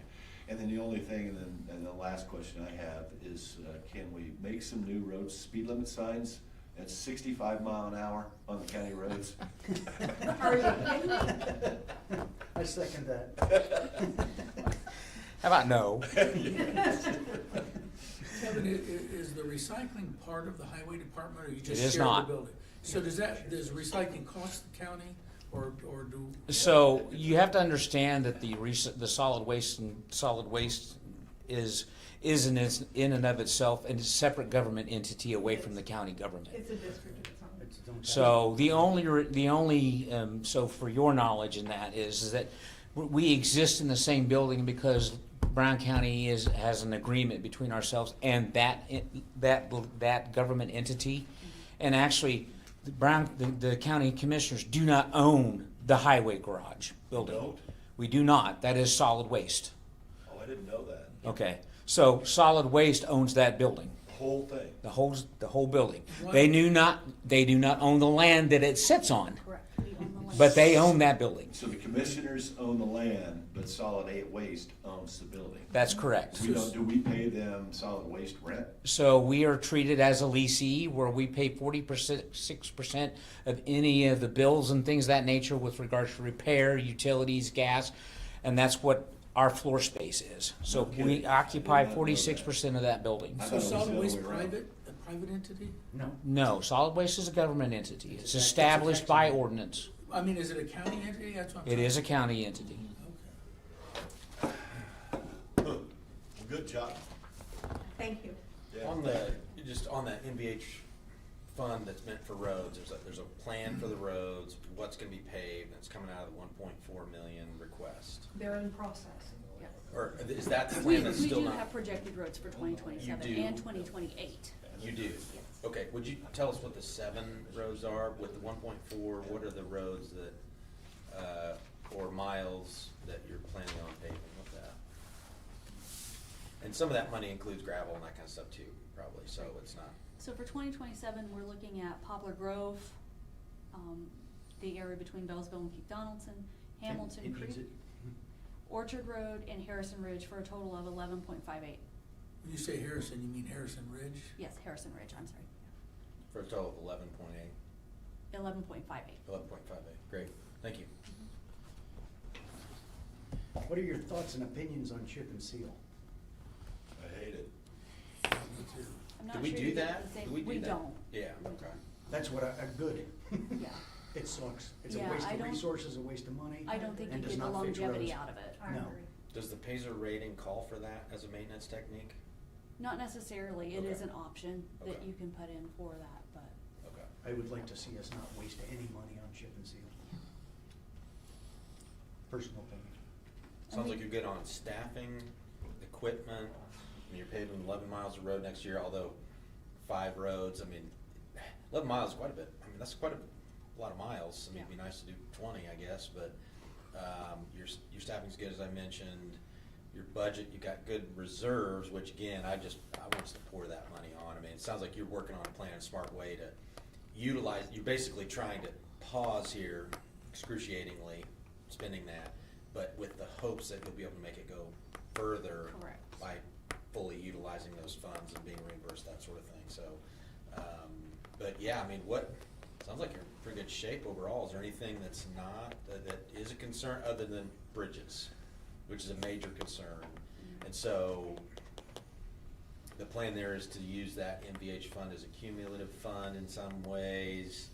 to I don't know that it's offset intended that. to be used as a cumulative fund. We're going to be more practical and identify what we should be, what we can and be pulling money out of that fund with. Right. And And you're planning to come back to the council with an additional appropriation as soon as you have it, and, right, is When we that have more plan? solid More solid. figures. We know it's there, but I don't wanna drain it. Yeah. Which I appreciate, having a plan. Having a plan before execution is always good. Well, you know, you'd like to live on what you can, Yeah. and if you do need it, it's nice to know that there's a cushion there, so. What I would like to to challenge the council with is, I know that there's that, like I said, you have that money that's sitting there. I would like to challenge the council with saying, that sitting there saying, we know we have these cash reserves. We know that those are dollars available. We know that we are, working together, wanting to go back and pull the, we have these funds, let's do what we can do with that. We should be discussing, or at least contemplate or have you think through, what kind of reserve would you like to see in those funds, okay? I asked Reedy that, and he said, I thought I wrote it down, but I mean, on MVH, he said, spend it. If you're putting it on roads, spend it when you're ready, right? Fair enough. The other one is an operating fund where staff is paid out of, so you want a cushion there, and I think he said 30 to 50% operating reserve at the end of the year, but we have to go back and listen. We should sit down with him if that's a question you want answered. That's a typical for an operating fund. You want a 30% operating reserve if you're paying staff out of it, fuel, and you gotta, if something disrupts that revenue, you want it to be able to continue that. Sure. So, but yeah, I would consult with, Reedy on that, just to double check. I think he answered that. I think I asked that in the opening portion yesterday. Okay, thank Is you. what should we reserve in there? And he said, spend the one that's meant for pavement. Again, as soon as we're ready, don't wanna spend it unwisely, but as soon as you're ready, put it on the ground, cause we know we need it. Right. Yeah. In other words, there's not much need for an operating reserve there on that one. Yeah. That's meant to pave roads. Pave them. Yeah. You're done. How's your staffing? We're fully staffed. When I first came here, I was just doing a walkthrough on the grounds trying to figure out what I volunteered for. And there were some really unhappy people down there. Yeah. They felt that they were not being utilized or being mistreated. And I'm glad to hear that you're taking care of that. I hope that we are, our plan is to make them feel wanted, but make them feel like they're doing what they need to be doing as well. They don't wanna just sit around. Sounds like we got a lot of thanks to our deputies, our highway guys and gals. Last thing, we're hearing from CVC, Commission Visitors Commission, later today about tourism-related expenses, and the covered bridge is under the highway department budget. I see we have 20,000. Once you get that spreadsheet, we have 20,000 in cash reserves for the covered bridge. If you've looked at that bridge recently, that's about 5 times less than we probably need to kind of Right. bring it up to speed. Am I seeing that situation right? There's a need for significant repairs on that structure. I don't know off the top of my head. I haven't Okay. looked at the inspection report recently. Did they inspect that covered bridge? Yes, they do. They do, okay. Yeah, do you recall what, I'm not expecting a good report on that, but I mean, Basically, the two issues that they identified in the report when we looked at that the other day was alignment issues with regards to the road, and there was some issues with regards to the structure, with regards to decking and things of that nature, but I think And railing. in railings We did- aspect of it, we which did they review the had design. done some work on that. I don't know, I don't remember from a timing standpoint, because they did those inspections in October, so I don't remember. I can't remember if it was reflected right there. before or right after. okay, thank you. So my comment, my request there is, since I know we've got these things going forward and we're looking at opportunities to unburden the general fund and things of that nature and other funds, this, with regards to that, is, I think there are things that we could look at doing at the covered bridge, but we just need to take the time to do it. So, The inspection doesn't associate a cost with that either, right? It's just an evaluation. yeah, on Right, inspection, so, when yeah. we had this conversation the other day, we do have a rehabilitation of a bridge that's going to cost us quite a bit of money Yeah, at TC Steel, Oh, different bridge, okay. because it's a truss bridge. yeah. It is a steel truss bridge. It is not the cantilevered and structure, so, and then that in and of itself is going to be a relatively expensive repair. Good job, thank you. Thank you.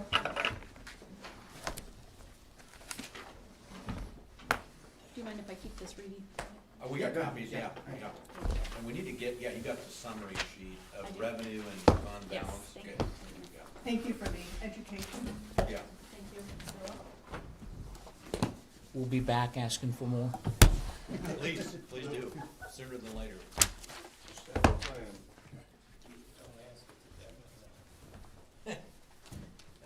we have planning up next, so. Good job.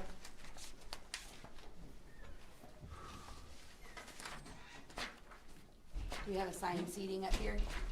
Anywhere you want. Yeah, flip over. It's not assigned in your position. Okay.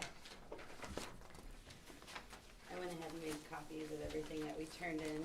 Thank you. Looks like you guys have enough copies Other to go copies, around. but yeah. I'd rather have Too much than paper? not enough. Yep.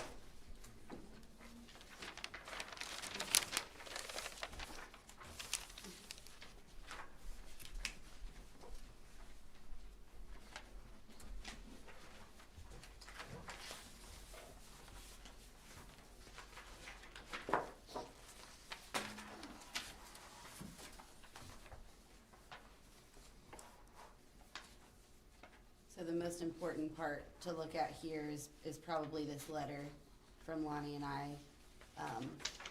And just explains that due to the legislation changes, House Enrolled Act 1001 and House Enrolled Act 1210, that are in effect now for the 2027 fiscal year, the building commissioner and all the expenses for the building department, they're gonna have to be paid from a non-reverting fund. So we are still researching, trying to figure out exactly how to go about this. The two departments have never been separated. So this is really a learning curve. When they say separation, do they define what that means? Financially, physically, what? So from what I understand, just financially. So all building permits are going to have to go into a new non-reverting fund. And then everything for Lonnie's department is gonna have to be paid out of that non-reverting fund.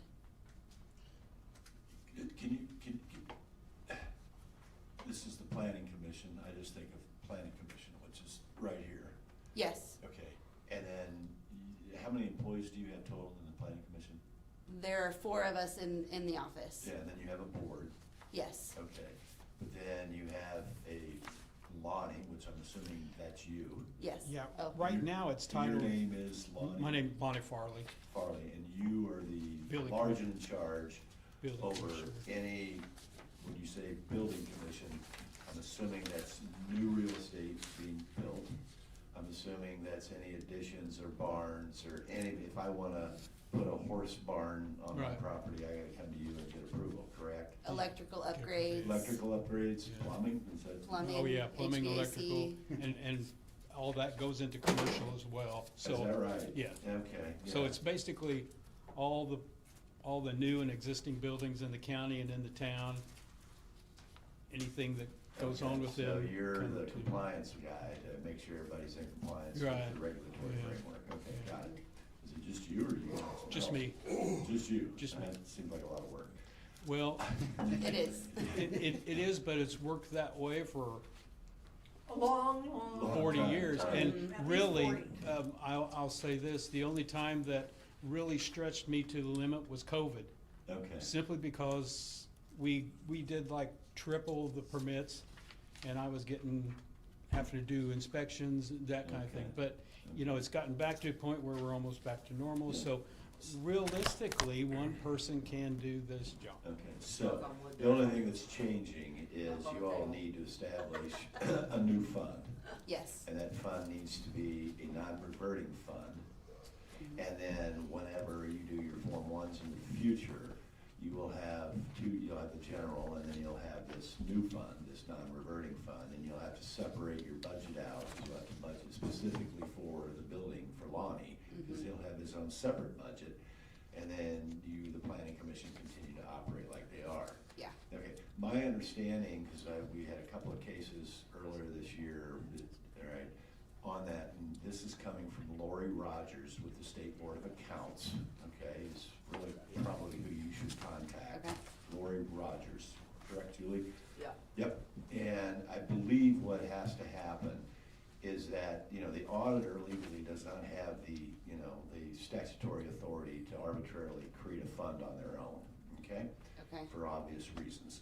And so I think what has to happen is that the commission commissioner's office will need to pass a specific ordinance, okay, authorizing the auditor to create a non-reverting fund specifically for Department. you. Yeah, because then inside that, then there'll be the description of how the funds are to be used, so on and so forth.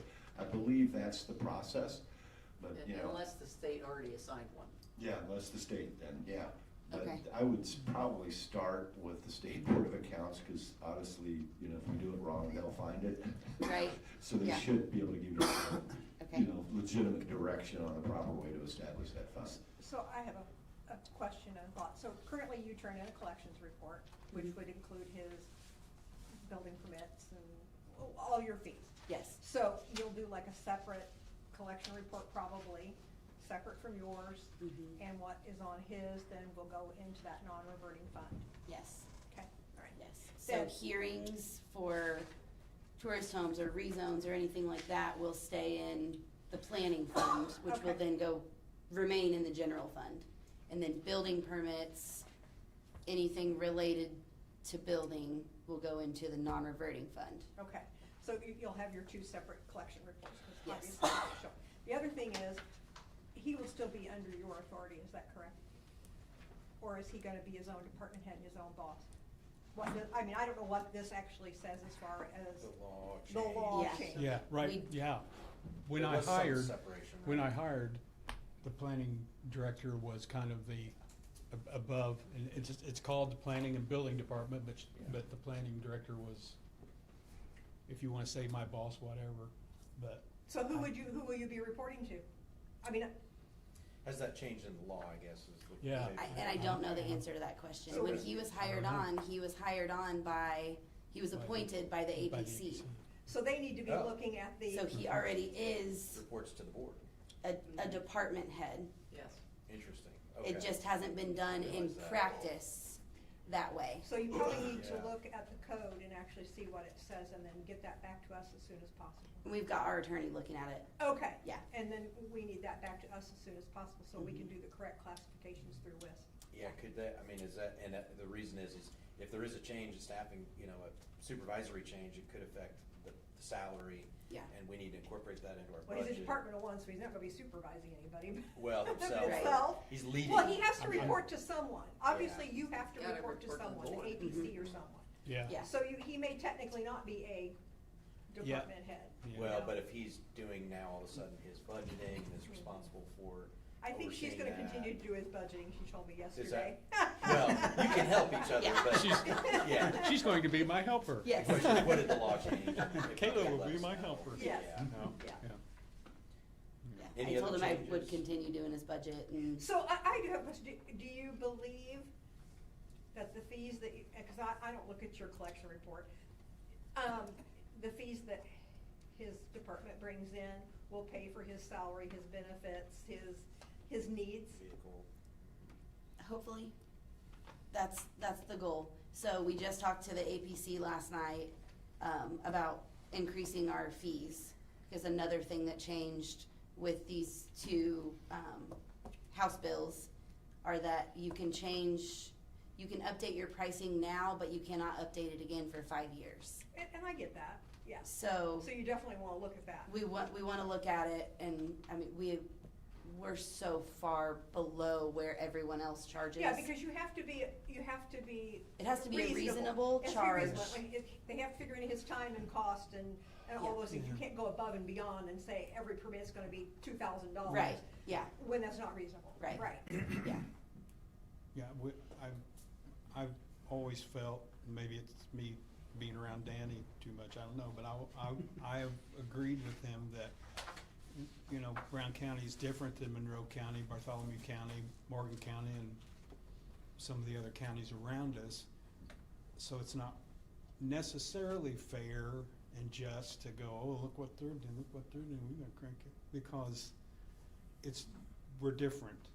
And so, I understand we need to raise fees and make it applicable to the time period, but I don't want to see it be so high that It becomes onerous. ridiculous, because on one of the other titles that was brung down to us from the state was that they're looking at affordable housing stuff and doing that, and well, that seems to be part of that, and we know we don't wanna go excessive, and we won't for pricing and stuff, but we do. Right, I mean, you have to We make do. it We- reasonable. You've gotta make it reasonable, or And you have people to make will, it cost, yeah, you have to so- put in your costs and so that yeah, kind of thing.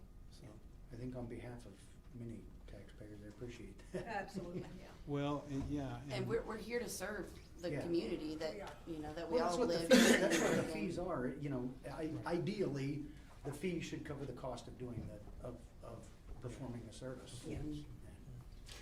How difficult would it be for your office to go back and look, say, at the last 3 years, specifically on new construction,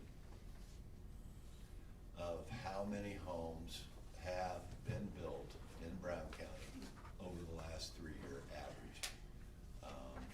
It probably wouldn't be difficult. He does reporting to the board every month. Yeah, well, as you So- know, I mean, is that, there, I believe you all there's been conversation in 25, and I think the conversation continues on a comprehensive plan, correct? Mhm. Okay. I've been actively involved in the county since 2017, because the first 3 years was with the redevelopment commission. So since 2017, I continue to hear, affordable housing, economic development, comprehensive plan.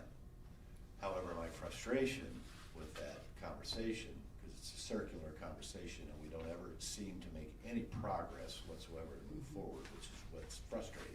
I understand 100%. Right, is this issue with our regional sewer districts and being able to get the infrastructure in place to be able to add housing, right? That's what we've had these conversations. It's over, it's not ending, right? And Yeah. my frustration is we never seem to make any progress at all. It's like, if we're gonna do this, can we do it? Yeah. Or we- stop talking about it. Or stop talking about it, yeah, Yeah. So I understand, and it's the challenge with it, I've heard, historically that, the school corporation struggles with it and their recruitment of new teachers, because the new teachers cannot afford to live in the county.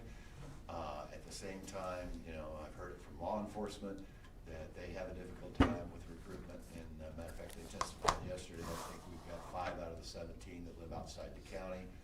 So clearly, there's a need for additional housing, whether that's apartment complexes or whether it's, So it would help me as your council member to be better well-educated on, for example, how many tourists, I've been told by CBC, I don't know if it's accurate or not, that we've got approximately 400 tourist homes in the county.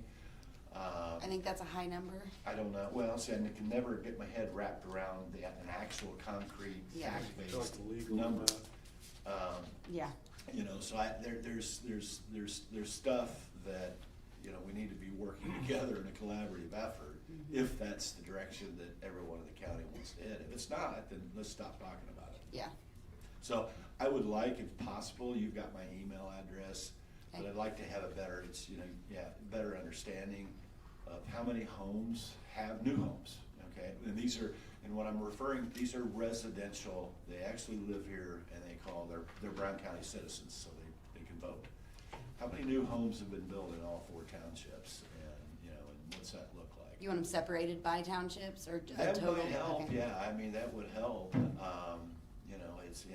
because the other issue, and I don't know how to get my hands on this data either, accurate, and what I'm after is accurate data, not just, some kind of superficial numbers. But, you get into, populations of those townships, we get into age of the townships, et cetera, et cetera. And so if we want to move forward with economic development, if we wanna move forward with affordable housing, then we've gotta make a commitment to figure out how to cash flow and address the wastewater treatment, I think is a better word to use. Because until we get that in place, then you're not gonna, because we just simply, as everyone knows, and I hear, you know, we don't have the real estate. Right, and we Right. can't reduce lot sizes Yeah. until we have Yeah. a place to We're- put wastewater. Right, yeah, it's a double-edged sword. It's, yeah, Three. it's a rock in a hard place, Now, for I sure. do believe that the county, because I was appalled when I found this out, is that we still actually have people that reside full-time in the county that depend on portable water because Brown County Water. Are you one of them? Mhm. Are you really? TC Steel Road. I live 3 miles from Lake Monroe, And you don't have any access to water? so we get it hauled. How expensive is that? It's $125 a haul, and we, during this time of the year, it's 3 people now in my family, and it lasts about a week and a half. Is that 1,000 gallons per load? Mhm. Yeah, so you're burning 4,000 gallons a month, which is average. And I've got a well that's supposed to help do it, and this time of year, it doesn't keep up. Yeah, see, that's another issue. And that's more common than I ever would have guessed. Yeah, see, I would have never dreamed Yeah. that in a million years. So, I'm asking you, please help. Well, here, Please give me water. and Jim, on that point, having some knowledge of, Thought I'd throw folks it. who don't have water at their homes, and Kayla's point, there are a lot of them, and a lot of cases that I've heard of, they can't afford the connection fee to connect water. You've got, some of these people are right on the edge of the water company's line, but the extension to their home it's financially impossible for them to reach, and so kind of creates a little bit of a health issue, but and a high cost of living. And so as the council is asked for new water and sewer connection money, we've got to make sure we understand the full picture here, because not having clean water to drink at your home is a major problem. Well, and that's one thing, we don't drink the water because it's well water. And we don't have the water capacity to get a purifier because it regenerates itself and uses more water. I mean, So if you So- want to be able to build homes and you don't have clean water there, you need to also extend water to areas It's- without water. it's- And so we got to see the full picture before do. we start pouring thousands on. it's the infrastructure that's gonna be so Yeah. important to affordable housing. And the water company knows who these people are, and they know how much it will cost to extend to them. They're just not coming in front of us because they don't know that the county can pay for that stuff. And but we as a county need to be aware of those people and make sure we're treating them fairly as well. Yeah. So from what I've understood, I'm sure you guys are familiar with where Crooked Creek Road is. From what I understand, the first house on Crooked Creek Road, all the way through, going all the way down TC Steel, none of those folks have county water. That's- From either Nashville, Brown County Water, or Bloomington. Yeah. It's just not available. They fill up their cistern They or could their extend well. there, but it costs money. It costs, Right. yeah. Somebody's got to pay for it. And, Yeah. and maybe we're asking the wrong people, are there infrastructure grants out there so that those companies can be applying for Yeah, them? I've talked to East Monroe. I moved there in '91 where we live on TC Steel Road, and East Monroe has never, it's not cost effective. They ran it up to TC Steel, and that's as far as they could go because they said it wasn't cost effective, there wasn't enough people, and there wasn't enough pressure to run it on. You have a lake well. You know, they said they'd need a tower. Yeah. That's their recent issue now with running, that I've heard, is they would need a tower to keep the pressure, which is, you know, more expense, and who's gonna, they don't wanna pay for it. What other parts of the county don't have water that you know of? And is there a department in the county like yours that is kind of aware of those things? You deal with, this board may not know, every request that comes before you, you ask typically, is water available, is sewer available, or proper septic facility? So, I mean, I think I know the answer, but I mean, aren't you kind of the only, other than the health department maybe, that would be looking at water access? You kind of don't Yeah. look at it unless it's reactionary. Right. I know there are some parts which doesn't make sense. The closer you get to a bigger city, I feel like the better chance you have to get water. So the closer you are to Bloomington, we know no water. Closer you get to Columbus, Grandview Road, some places I believe on Bellsville Pike, out in that area, no water. Jackson Township too, Salmeron Road, Indian Hill Road. Possum Trot. Possum Trot Road. no water. And those people are living there, and they're, you know, if you're paying $125 a truckload and you need 3 or 4 loads a month, talk about a high water bill. Yeah, It's not $118 a month, it's $400 a month, yeah. you know? Depending on how large your family is, Yeah. yeah? And I know Hamlin's in a little bit better shape because the Conservancy has their own water. So they're in a little bit better shape Yeah. up there. They've got better access. So the water that you buy, is it drinkable, or do you, on top of that, do you have to buy drinking water? We don't drink it because our well also Oh, so you're dumping fills it in your that well. cistern, I so got you. Yeah, you don't- we've done that for years, and that's Okay, just so the way on we've top of done that, you're it. buying drinking water, so I mean, that's, Knock on wood, we don't have too much iron issue, and our white shirts aren't red clay. Are you testifying today that you don't have Culligan soft water? Yes, I am. Oh my God. Cancel him. He's canceled. I feel really. I will send in my resignation at the end of the day. So, I mean, in terms of the number of homes without clean drinking water in the county, I mean, it's ballpark. I mean, any idea, is it 100, 200, 300, 400 homes, or, I mean, does anybody know? 25%. Wow, out of 7,000. That's a wild guess. I don't. WAG is 25% of 7,000. Okay. Yeah, I tell you what, as a council member, and then we bring this issue up, is, you know, I think, praise the Lord, am on Brown County Water. Yeah. Okay, I know Ben Phillips. Ben Phillips is the president of the Brown County Water. And they are a separate utility company and don't have anything to do with Brown County government. So I think what I may do is, after this conversation, is as a member of Brown County Water, is perhaps I need to start going to the board meetings and start asking questions to figure out. And then Scott, I'm gonna ask you, last year, actually the last couple of years, we've had conversations about an economic development area. And because this may be a benefit, depending on that contract, between Owen, Monroe, and Brown. You know, if we, the commissioners, and we all agree that that is, you know, in the best interest of Brown County over the next 30 years to get involved in that EDA area, could that potentially give us access to federal money that we could seek specifically for Brown County Water in order for them to be able to have the grant funds to be able to extend that service out to try to get water to everybody who lives in this county? Yeah, public facilities is absolutely part of Is water. it part of the sewer. EDA? It's usually, you know, there's Because gotta what, be what some kind federal, of project. remind me the federal department that ties us into. Department of Commerce, and they wanna see job creation. I mean, right? And Right. so you've got a portion of the county that you can't really build on, I mean, or unless you don't need water, for drinking, but, so But you yeah. still have to have a septic. yeah. You still have to have Right. septic, Yeah. yeah. Right, right. Yeah. But the nice thing is if everybody was on water, then you can meter the water flow to be able to do the septic, or Right. the wastewater treatment, Mm-hmm. right? And as Yeah.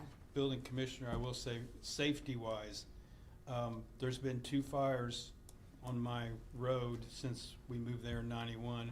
One of them was a total loss. The other one was, you know, at least 75% loss because they had to go. To a fire hydrant Number or a one, pump? the closest fire department we have is here in Nashville. And they have to go to Lake Monroe to use the pump truck to set up Set up a pump so they can dry pump for the hydrant. fire. Oh, no, So, they go so actually to the Monroe, they when set we- up a- Your they homeowner's suck it out. insurance premiums our have whole, to be, well, have to I be mean, it was, fairly high, are it they was not? when Bill Cook was here and he said, we've got to insure it for total loss, cause it will be. Yeah, right. Yeah. Well, and on that So point, that's- Jim, it's, You know, that's another thing. fire safety, I mean, we lost our largest employer in the county with the soda Yeah, factory Helensburgh, right. because of poor water flow, same situation, was a big part of it.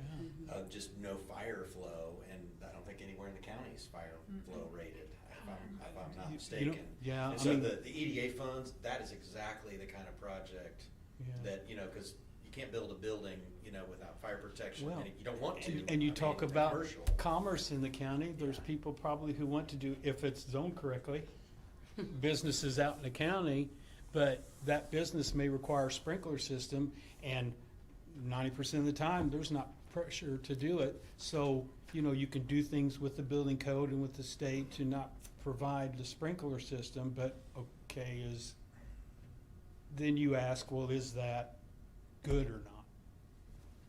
We And I gotta can't re- answer yeah. that, you can do it and they Yeah. do it, but, so, like, some of these barns that you used to have for wedding events that used to be so hot, well, if you get to a high number, most of those had to be sprinkled, and a lot of them got variances because there wasn't pressure and there wasn't water. We got a good resource here in the planning department that is like impartial. I mean, you guys are just trying to protect health and safety of the county and people building things and living here. It's a great resource. And before we go, I mean, you both have been here. I'm looking at I don't think we want to get to the longevity discussion today, just for your own best interest. We're also out of time. But 10 years of service for Kayla, 12 years of service for Lonnie. I mean, that's impressive. Yes, thank It you. really is. And it will be 10 and 12. It will be In 10 and 27, 12. Gotcha. yeah. Okay. And thank you, not only is this budget discussion, it was educational for us and for people who are listening to hear what you just said about water issues and that kind of thing. So while we deviate sometimes, it's educational process for Yeah. us and others. And thank you for that. Lonnie, real quick, and then you guys got to get out of here. You got the veteran behind you.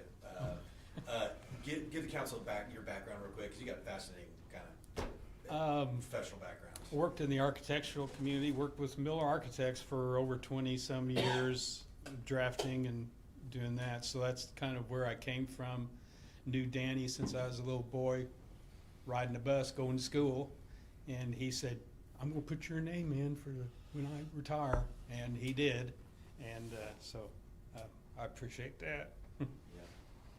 But yeah, I'm a county kid, so I've seen the struggles and what we're trying to do, and it's, the county has done, I think, a pretty decent job on getting as much as they can done, but, we're a small county and all that, but I think the utility part of it, if you're wanting the concerns with housing and stuff, I think that it really does fall back on infrastructure, water and sewer, to help. It may not be the equation answer, but it certainly will help. Would it be out of line if I asked, Probably. if I? No. Yeah, really. Go ahead. Well, yeah.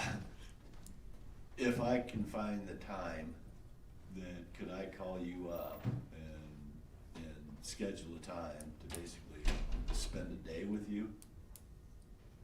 Out on the, Whatever, yeah. okay. Because what I just heard you say is that you grew up in this county and you've been on the job 13 years. So my assumption is you know this county like the back of your hand. You know it forwards, backwards, sideways. Tell you what, I thought I did before I took the job, and then I went to some places that I had never been. Yeah. But yes. Me too. Because Yeah. what I could use is, I don't know what I don't know, right? And, while I've driven the 4 townships, but, there's road, well, for coming in on 135 this morning, there's a road I saw that goes west, and, I'm like, nah, it's gravel. It's probably a dead end, So I don't know the county as well as what I should, if you will. And if I'm gonna be on this council, and we're gonna be looking at funding, and again, it's in the context of, keep in mind, my focus is really 2050. For budgetary issues, it's the next 4 or 5 years, but then you've gotta look at it, let's look at 2050, because at this stage of the game, for me, I know how quickly, 24 years goes by. Okay?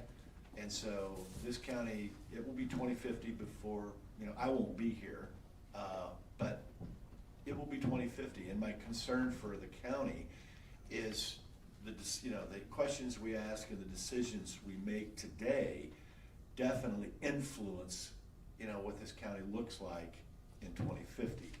And so how do we preserve and make sure that in 2050, it's a county that we all still want to be a member of? And it doesn't change dramatically to the point to where you don't even recognize it anymore. And that's my concern, especially with this influx of because I assume, and maybe you can help me with this question, my assumption is what's happened over the last 10 years is that because of the music center and the marketing, trying to market outside the county to draw tourism into the county, for the music center and, you know, hospitality sector, that what's happened is that, you know, if you take somebody that lives in Chicago, that lives in a $3 million home, well, $3 million home in Chicago is probably, you know, medium price, you know, could be a medium Yeah. price, right? And so what's happening is the county's actually being bought up from people outside of the county, and they're buying up the real estate because the county's a real bargain. So it's easy for them to come in and buy homes, put money into them, flip into a tourist rental, you know, Yeah. and then they end up retiring down here. Or buy hundreds of acres and do nothing with it. Correct, right, so that's my concern, Put it is in a class five forest. who's buying the real estate? And, you know, how much real estate has changed hands? You know, we'll just go back the last 5 years and look at those real estate transactions. A lot. Has it been a Oh, lot? yeah. Yeah, and we ought to be paying attention to that. We ought to be paying attention to who's buying Brown County? Yeah. And, you know, where are they coming from? Yep. And because if we don't take a look at that, because that question then plays right back into the comprehensive plan. And are they coming here to be here? Are correct. That's Right. the Or are they biggest- just here and they live in Florida or whatever, right? Yep. Yeah, and then I'll finish with this, because the other big concern I have, because I don't have the answer to this question, I would love to know. Yesterday, the assessor was in here and they reported there's 15,200 parcels in the county. And what I'd like to know. Really? Yeah, that's what she testified. So, and I'm not gonna hold, you know, specifically to that number, but if, let's say that's, you know, 15,200 parcels. Of those parcels, how many parcels are owned by baby boomers? Jim can stop. Because baby boomers were born from 1946 to 1964. So in the next 24 years, if you do the math, the probability is those baby boomers won't be here anymore. So in the next 24 years, you're gonna see a dramatic change in the ownership of the real estate. yeah. Because the probate court, you know, is gonna fill up, and you're gonna have a lot of real estate changing hands. Well, who's coming in and buying it? All Okay, right? with that point, we So- have 10 minutes over, so. Okay, but going forward, we have got to start addressing some of those, I think, Yeah.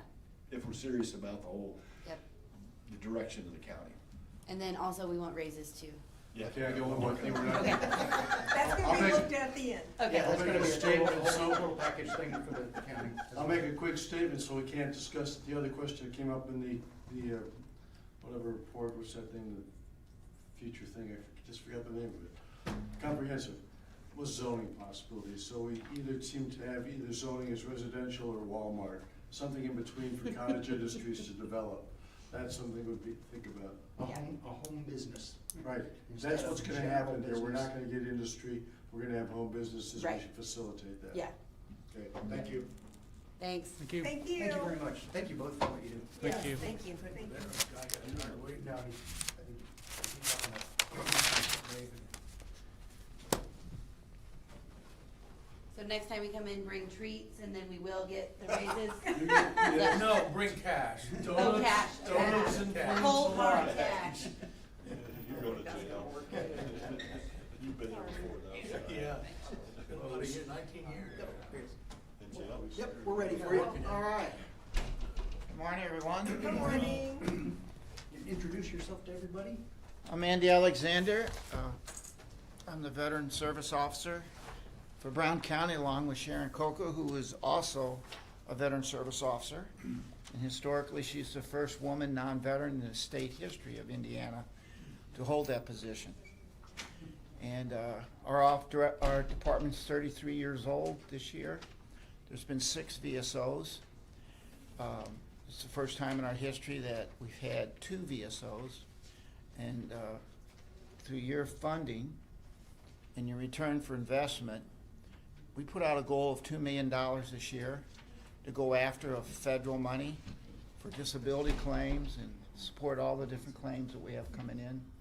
And we're at 119% of our goal for the year.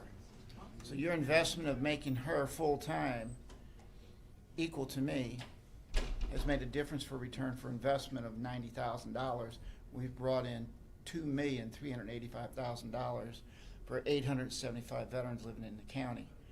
That money's all going through our three banks as tax-exempt money from the federal government. We've brought in more money than you can see with some disasters in the country, from fires and floods, from the federal government, that people don't get through FEMA. So we've been very successful at it. We're one of 10 counties that do direct submits. We have governor coins on our certificates in our office. Most counties have to go through the American Legion or the Indiana Department of Veteran Affairs to review every claim they have. But because Sharon and I got the top accreditations through the Veterans Administration, the Indiana Department of Veteran Affairs, and the American Legion nationally, we get to do direct submits. That means we can package a claim within a day after 2 or 3 hours with the veteran determining what their needs are. They could be disabilities, it could be funeral expenses, it could be burials, it could be dependency, all the different. There's over 2,000 benefits from the federal government and about 600 from the state. And here in our county, we have about 10 benefits for our veterans. So right now, we're doing really good, and the cooperation from the system of care in the county, the 4 trustees I work with, the council, the 3 commissioners, the people themselves, we are sitting on a gold mine here. I mean, it's operating well. I have no real demands for increased budgets other than what inflation's doing in the current war. The hardship of the job, though, is I've handled more veteran deaths than the entire Iran war through this county. I've lost 20 veterans. I have 45 veterans in the Health and Living Center, and I will lose all of them within the next 2 years. I have 100, go ahead, Pat. What is your caseload per year? About, we have 65% of the market share. We started at 42. That's about 890 veterans. Because I would like to say something to the councils here. I am a disabled veteran. I started out with 10% disability. I've been kicked around my entire life by the Veterans Administration. Was put out of the Navy, got absolutely nothing. Finally awarded 10%, taken away 10 years. Recently, in the last 2 years, I think I came to your office. It was an eye-opener. I've now, actually, they increased my disability to 60%. And actually, I'm being represented now, and my case is going for a federal VA Review judge, board. which takes 5 to 7 years, if you can believe Yes. that. The problem I see for you is I saw the caseload on the, it was a big table like this, and there's not enough help. I know you're doing the best you can, not asking that you get more help, but the people need to understand the scope of this. That entire table was covered with cases, and veterans, I happen to be a nurse and an x-ray tech, so I could filter my way through the system, and it served me well. But you have a lot of veterans here, their educational level's not high, and they don't have any understanding, they get stuck, is that not correct, in these cases? You have like maybe a year to get something done, and they can't. So I just wanted to acknowledge the work that you guys do, Thank you. because without that, how many veterans would be at the poverty level here? I mean, it's a considerable amount of money that I get every month. And a lot of that has to do with education from his department, because just like in my own case, because I was not, even though I was in a Vietnam era, I was not in the Vietnam War, and there's a lot of guilt associated with not going to war, but being injured in the military and not getting an award of some type. So it saves the county a lot of money, which you didn't mention, maybe you did, I didn't catch it. But a lot of welfare services here would be taxed even more if it was not for your office and the money that those veterans receive, because they also, it pays for our health care if Right. we deem it so. And the average health care policy, and Jim will agree with this, would be about $20,000 a year per person. So thank you for that. I appreciate that, appreciate what you do, appreciate what you do for the people. Thank you. And the fact that you held your budget down to really nothing other than inflation, I commend that. Thank you. Yeah. Well, as a ranger, serving 25 years in 9 combat tours, I will never ask for an increase that's not necessary. Right. I was just trained that way. You turn me loose on a mission, I'm gonna do it with the resources I have. But a lot of people do have guilt. I mean, Oh, they have yeah. a lot of, just like myself, you don't think you deserve something. Right. And I have and you people do. come in every day that break down crying Right, over the loss, right. you know. From our oldest veteran, who's 99, our last World War II veteran, Maurice, who I visit every month. I have 40 veterans I feel live in poverty in this county, pumping water out of their ponds through our aid and assistance and our non-reverting fund. We got about 10,000 in it. I'm constantly filling propane tanks and visiting with them, working with the sheriff, the trial department, the deputies, the social people, Center Stone. And when people see veterans walking around, didn't mean to interrupt you, Go they ahead. think, just like me, people say there's nothing really wrong with you. But my whole law enforcement career, I missed work because of my disability. I suffered for 50 years before they even ever give it back. So, but if there weren't people like you, an organization like you, where you could get represented, people lose out on what they've earned. Well, one good thing that's going on with the auditor right now, we have 1,320 veterans in this county that are walking around. If they're married, that's over 3,000. If they have dependents, that's another 1,000. If they have caregivers, we're really dealing with about 4,000 people with walk-in traffic, text messages, emails, everything coming at us. But it's all put in the queue. You know, we're gonna figure it out. The state legislative passed property tax exemptions, 5 categories for veterans, effective 1 July. In my opinion, the auditor state system isn't ready for it. A lot of the push out on it, educating the veterans and their dependents. We have 136 spouses who have lost their husbands that are still under those exemptions in property. We've become very familiar with the GIS system in Brown County. Every parcel we look at every day to put those packets together to verify they're entitled to one of those 5 categories or multiple categories that we send to the auditor's office. My point is, we have about 45% market share. If you're a business in town and you got 45% market share, that's pretty good. But we really own about 65%. We figure by the end of this year, we'll own about 75%. We have veterans coming to us we haven't seen in 10 and 15 years because they want their tax exemptions on their property. They want into those benefits. They even have a benefit on there that we haven't clicked yet. Any World War I surviving spouse is entitled to tax exemption at 100%. She'd have to be 126 years old. I don't think our legislature really looked at some of those things. But as we put manure back in the cow every day on these claims and on these tax exemptions and that, it's a collective effort. Through the auditor's office with Amber downstairs, through our GIS people, Tom over here, to the trustees that I work with. It's a good system, I'll tell you. I have no complaints, and when I go to the other 91 counties and I look at what's going on, it is chaos going on. 55,000 people up in Marion County, we don't have it. Now, the offset is, we serve 35 counties. They come to Brown County because they know there's no security stopping them to hit a courthouse where most VSOs are at. We're sitting in a veterans hall, they call it the island out there in the county. And they come in, walk-ins. Half of our traffic is walk-ins. And everybody wants to be addressed immediately because of whatever. Just the residual effect of the deaths this year, 20 of them, that's with full honor guards and burial and follow-up with a spouse for 3 months for benefits, services, funeral expenses, whatever, is very taxing, not only on us emotionally. We're just not 2 clerks sitting out there. We're in the funeral business with 7 funeral homes, 5 monument companies. We're managing 121 cemeteries with the preservation system, the historical society, the trustees, and all the other people that are keeping up with those cemeteries. We have 1,900 veterans in the ground right now. I have 71 requests coming at me just to repair burial markers.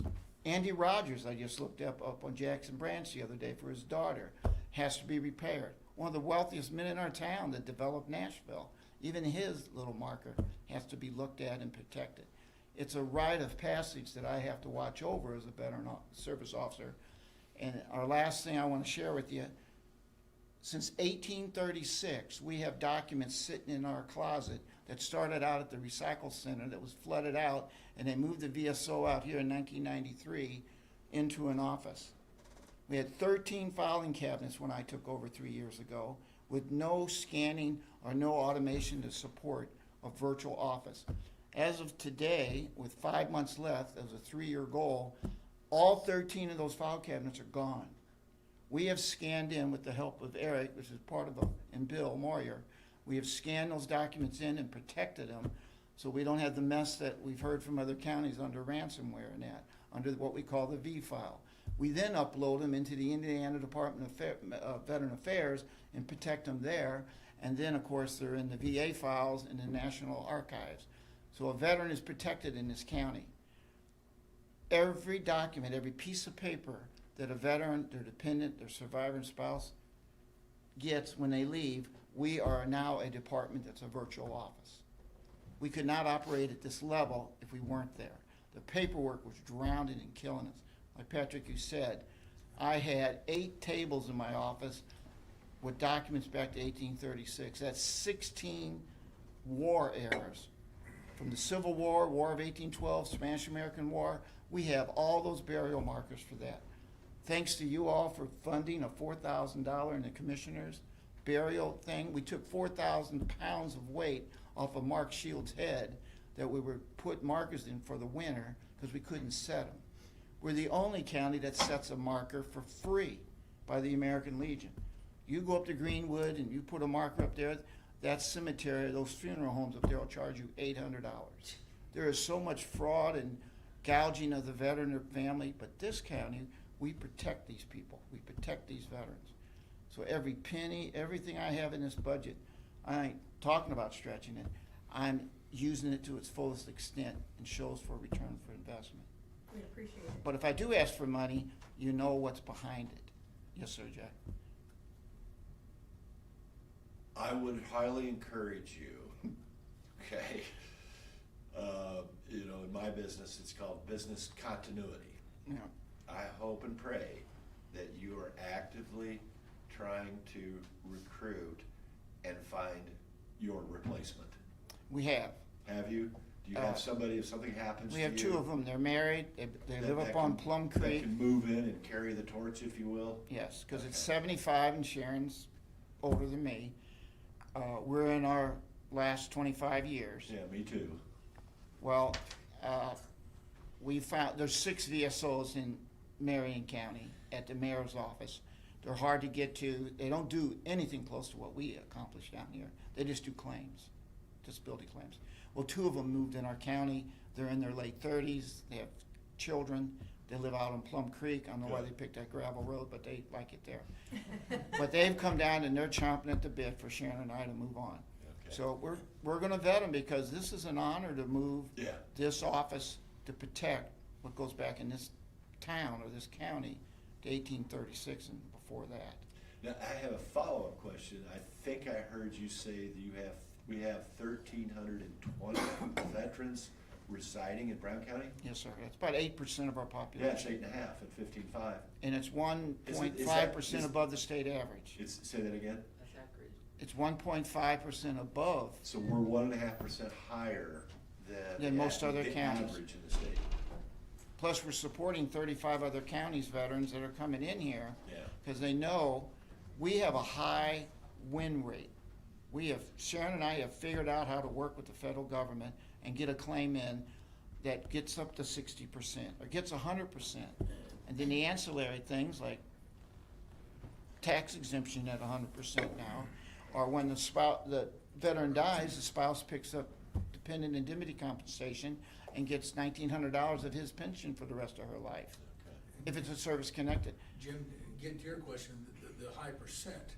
When I grew up, Kokomo, Indiana, all those poor kids had to go to the military. That was about the only option we had. Brown County is obviously a poor county, so therefore I would assume that high representative rate of veterans in this county was basically because they didn't have a lot of opportunity and they went in the military. Maybe I'm wrong about that, but I would guess that it played a big part in that, Sure. big part. 'Cause a lot of my neighbors ended up dead. Well, in closing, some great news. Of the $4,000 I asked for flags, that's for the 9 county flag poles, 3 flags per pole. That's for the 1,900 flags that our 70 volunteers put out on those veterans we have in the ground every May. That's for the 1,200 flags that have gone from 800 flags to 1,200 that we give to the children in this town during our parades. We run out of those little flags every year. I've made it to the Cornerstone Inn this year. I run out before I can make it back to the high school. So now I'm gonna order more flags for next year, but every year I make it further and further. These children are watching us. They're our patriots. The veterans stand up in our parades in this town. And, you know, this is great. It makes my job very easy. But even veterans that come through our town, the SOC called me, Shirley Borden, the other day. We had a veteran being a little naughty over at McDonald's, and the people were afraid of him. The moment that call comes in, I get it, or the sheriff. But if I get it, I'll call over there and I'll tell him, tell that veteran to meet me at BP, or now Amoco. Just tell him to meet the VSO. He'll drive over there, and the moment I meet him, I vet him, and I go, where are you from? I'm from Anderson, but I gotta get back to Evansville. I'll take our non-reverting fund, aid and assistance money that's donated by people of this county, and I'll top off his gas. I'll give him my card and my counterpart's card in Evansville. And I'll show him how to get a job, how to get lodging. But you don't have veterans in this town eating out of dumpsters, or standing on our corners begging for food, or not addressed immediately, you know, or doing without. And that's because of this system of care. These 30 nonprofits, our churches, these trustees. Sandy Higgins gets the biggest kudos. So with that, that's kind of my closing. Thank You've you. got a lot to be, I have yes, something ma'am. for you. No, I just want to give you something. And then just to close up, and that's impressive, raise your hand on the council if you're a veteran, if you wouldn't mind. I have 3, yes. And you said something at the beginning that shocked me, and I've heard you give, maybe this is your 6th presentation, or probably more I've heard. Tell us your background one more time. I'm Service background. a Woodstock baby that went to Woodstock. A year later, I was in Vietnam in the first cav as a door gunner at 19. 69 was Woodstock, so it had to be about You 70. actually went to Woodstock? I did. You were actually there? Well, 4 of us from East St. Louis, we got out of high school and headed to Woodstock. So you actually heard the fist cheer? We missed the first day because we didn't know. Woodstock moved from Woodstock to Bethel Hills, and they thought it was going to be at White Lake, but Governor Rockefeller, remember, he canceled it. Yeah, I've watched the And we video. didn't have ticket money, but when we walked in, we could hear Janis Joplin singing that morning with the Who right behind her, and Jimi Hendrix on the last day. A year later, I heard that over my headset on an 8-track on a Huey helicopter from Woodstock. But I was a tunnel rat in Vietnam, infantry. To get out of that, I got in the helicopters, survived Vietnam, went to Korea, got my associate's, undergraduate, and graduate degrees through the Army. 11 years it took me, through the mail. I never did a resident course. And I've been I'm a graduate of Villanova, Tarkio University, Central Michigan University. And I was promoted 14 times in the military, received a direct commission in Panama, served in Nicaragua, Grenada, Kosovo, Yugoslavia. I was in Desert Shield in Kuwait during the 180 oil fires. Served in Korea, it wasn't a combat area. I was in Monaco. As a ranger, I went through the results of the Beirut bombings with our Marines that were killed. I've seen Sandinistas and the Contra. Just a great career. I went in as a private, made first sergeant E8, had a direct commission in Panama with the Noriega incidents, and became a second lieutenant, and then I retired as a field grade officer as a major. Had a great career. And then I ran my own business for 7 years with 245 people worldwide on government contract, sold the business to a $2 billion company, and then I became a college professor at University of Nebraska and Iowa State University in the engineering and college departments. And I got to work with with Mr. Buffett to Oracle in Omaha, and Charlie Unger to Berkshire Hathaway. And I was hired by the Adjutant General of this state 6 years ago as a contractor for Crane for hypersonics, defined contractor to build those submarines and tight missiles down there because of my background with seeing that overseas and that. And then Keith Baker and my wife, Sue Reddy, who was the matron of the jail, convinced me to tone it down. I took a $45,000 pay cut and took this job to give something back. And it's one of the best jobs I've had in my whole journey. And I'm a product of Sauget, Illinois, which is East St. Louis, 90 people population. The arch was built across the road with no opportunities, but the Army gave me all that. So that's a great journey. Yeah. But we all have these journeys. And you need to write a book. You need to take your story, and I'm serious as a heart attack. You need to take, anything I can do to encourage Maybe you. at age 80, I'll. No. Get started on it now, but take your hit. If there's ever been a time in this country right now to talk about the American dream Yeah. and what individual agency means, okay, and how you went from nothing and have been able to accomplish what you've accomplished, because you've got an incredible story. And if you don't get that in writing, then that dies with you, and that would be sad. It would be sad. That If would I be do, I'll extremely give each sad. of you a copy of the book and I'll. Yeah, you can autograph it. Just out of curiosity, what you do in His your stories spare are time? amazing. I believe in the eights. 3 times 8 is 24. 8 hours of sleep, 8 hours for the man, a woman, and 8 hours for your spouse in your community. I stick within that. I go to work at 8 o'clock in the morning and I leave at 4. Sharon comes in at 9 and leaves at 5. If I can't get the job done in that 40-hour week under the Fair Labor Standard Act, I am not doing my job right. And it's taken me 3 years to get rid of all this paperwork. But now it's going to be easier. Can you believe that? It will. The virtual stuff that Eric is sharing with us. No, because you're gonna find something else you gotta go challenge to do. Yeah, maybe I'll be a councilman one day. Yeah, there you go. There you go. Sue's honeydew list just gets longer. Yes. She keeps me under control. Thank you, Andy. Thank you. Honor to know you. Oh. What a story. Jeez. Oh, yeah. If you ever get the chance to sit down with him and I listen have. to some of his stories, they are amazing. Yeah, I love that. Absolutely Stories. amazing. And the thing of it is, we get so many people in the country that have gone on and just done fabulous things, but we don't ever put it in writing, and we lose it when they're gone. You know, and that's what's sad, just ordinary, everyday people. It's on Palmer Road. Incredible. I can give you his address at some point. It's refreshing to hear that story. Well, thank you. Things are going good and we appreciate it. Okay. Thank you. Come on out, especially Mr. Rudd, because your mother lives next door to me. I've given every person that's become a commissioner in this county a tour of what we do. I got it. And I think you'd like to see it, Thank you. especially behind the scenes with the honor guards and the weapons and everything that we do out there. Oh, A lot of people don't realize that. Some of the others do. let's do a I council. would love to. Let's I'd do a love to. council visit. Yeah, I let's would do love that. to. That'd be great. I'm surprised I haven't seen that already. Yeah. Yeah. Thank you. Oh, everybody. All right, y'all, have a good day. Thank you. Yes, Thank you. Again, another very educational one. Well, it was a great resource. I mean, what unbelievable.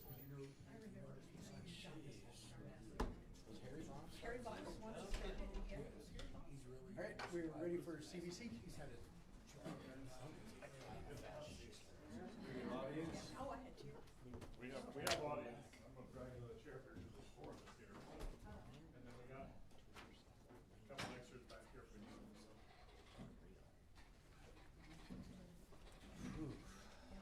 Andy, Rich, come on up.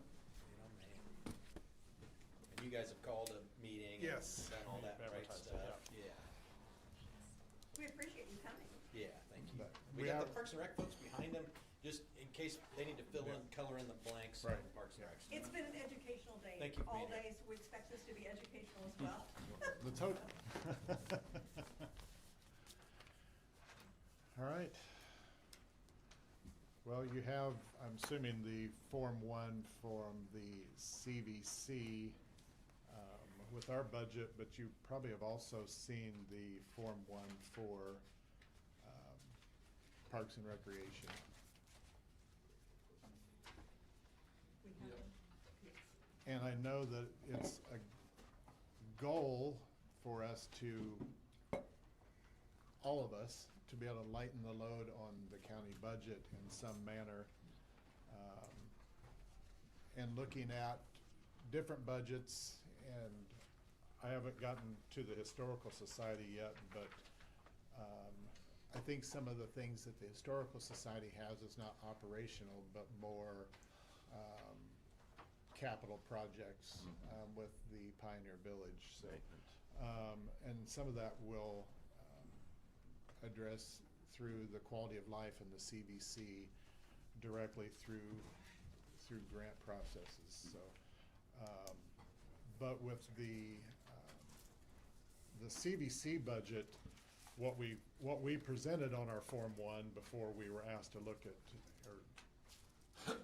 some tourism before the council discussed, how can we pick out tourism dollars from other budgets. We submitted our budget was submitted. And really what we've always included in there, of course, is the CVB's budget amount, the money we've granted to the Playhouse for their operations and marketing, and then marketing for Chamberfest, the Hilly Half, and the Chris Kendall Christmas or Holiday Market. Those are things that we've done for a number of years. And then, of course, we put in $500,000 for new projects out of the 3%. And I did that primarily so that it's, as we look at these projects through the Quality of Life and the Convention and Visitors Commission, and our plan too is to come back to the council and present those projects. And with the Quality of Life, we also have 3 council members and a commissioner that's set on that Quality of Life Commission to give you a presentation of what we're looking at. But sitting down with Parks and Rec and Judy Swift and Scott Rudd last week, we took their budget and they'd kind of put some numbers in and assigned some percentages to it, and we went over those.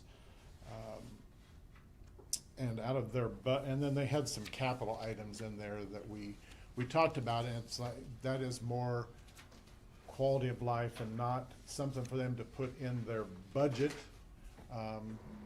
for the council to have to address at this point, because Scott? Well, Kevin, I just asked Michelle, she has that spreadsheet that Parks and Rec, but I think we got emailed with the percent of tourism-related expenses. She's gonna copy that for us so we can have it to look Okay. at. Okay. Yeah. Good. Yeah. And I had already sent that out to our group. I sent that all in the email, so you guys have seen that. So, but there were some capital items in there that we talked about, and it's like we kind of pulled those out of the budget so that we can address those through the Quality of Life granting process. But the reason I put that $500,000 in there is so that we're not constantly having to go and do additional appropriations to address these things, because as you all know, additional appropriations take time. And sometimes when we need a new roof on the jail at the Pioneer Village, we don't want to have to wait 90 days. 90 days 60 days. to get that done.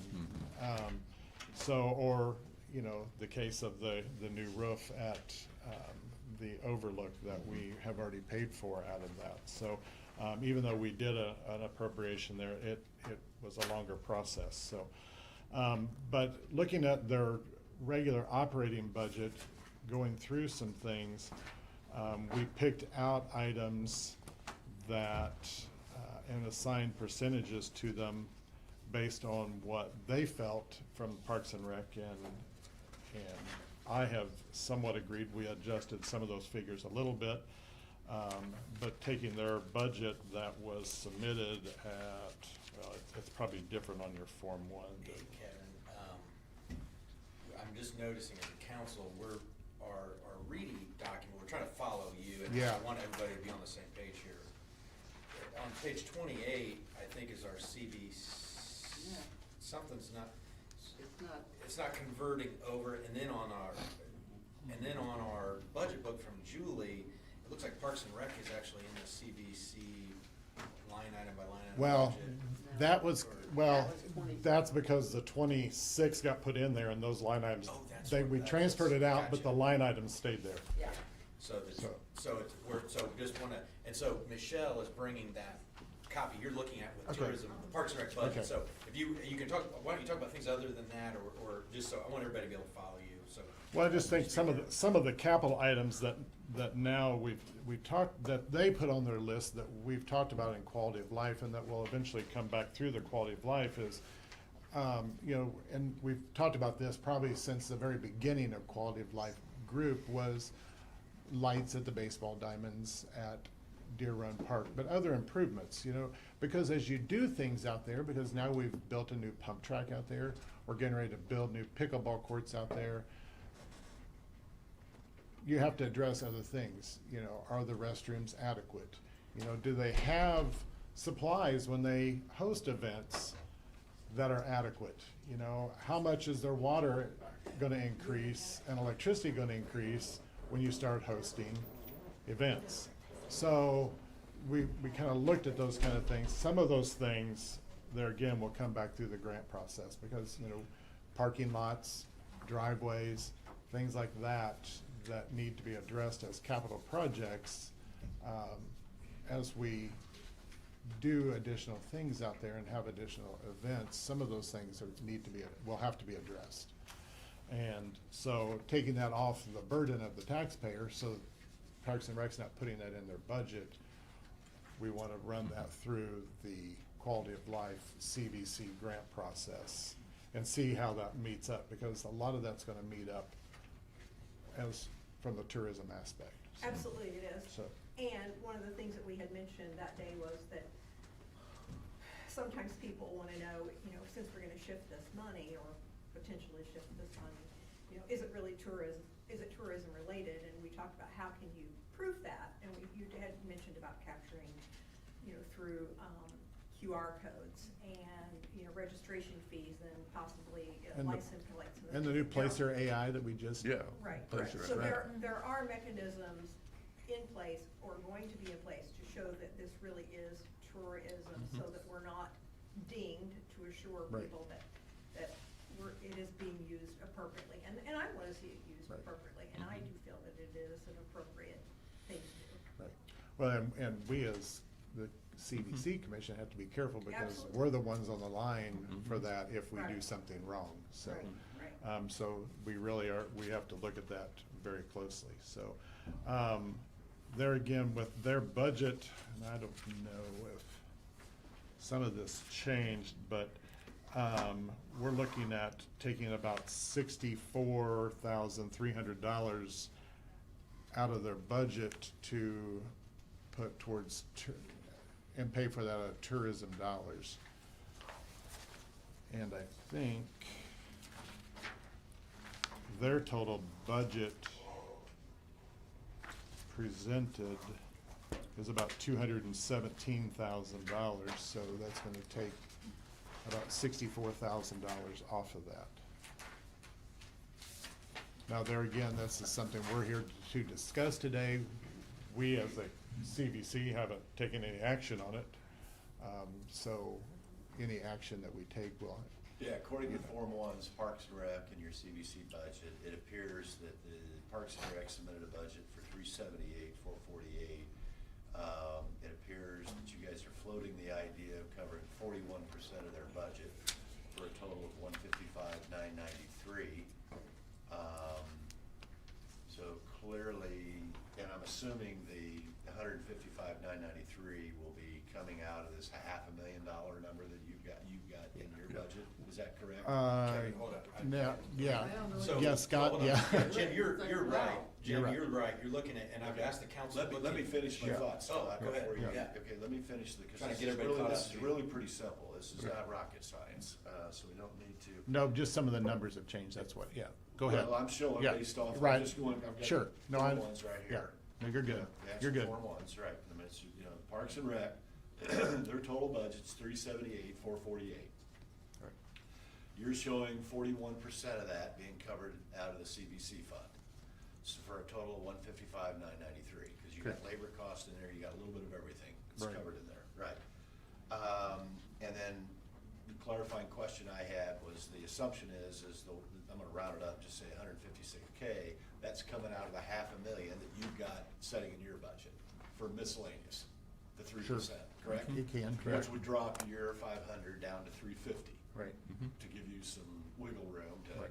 I guess, do whatever you want. And that was, the 500 Right. really is a low number. And then lastly, but in order to execute this and implement this, Julie, that according to state statute, Julie, you're gonna have to put in all the specific line items in Parks and Rec will have to go in the CVC fund, because you can't, the CVC cannot cut a check for 155K and give it to Parks and Rec. So these line item numbers, those expenses will have to come out of line items inside the CVC fund.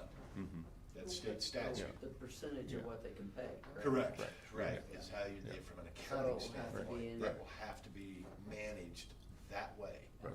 And no way different, right? at this point, you're right, yeah. Yeah. We're hoping that we can change that, but And then a that's- follow-up question of the 355 grand that you got left, I think last year, did we appropriate 100 grand for economic development?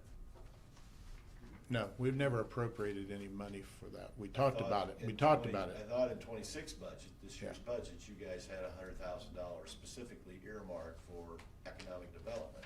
I don't- You know? I don't, we talked about it, but we never did, I don't think we ever did the appropriation. I think we talked about it. I thought it was in the Because we talked about it in December.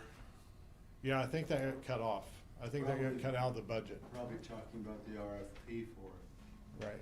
But I think we cut that out of there. And then the I might be follow-up wrong. question with all of this is that last year, and for 25-26 budget, the council members put a number of, well, actually, they took the entire cost of Parks and Rec, all right, and plugged that entire cost in the CVC fund.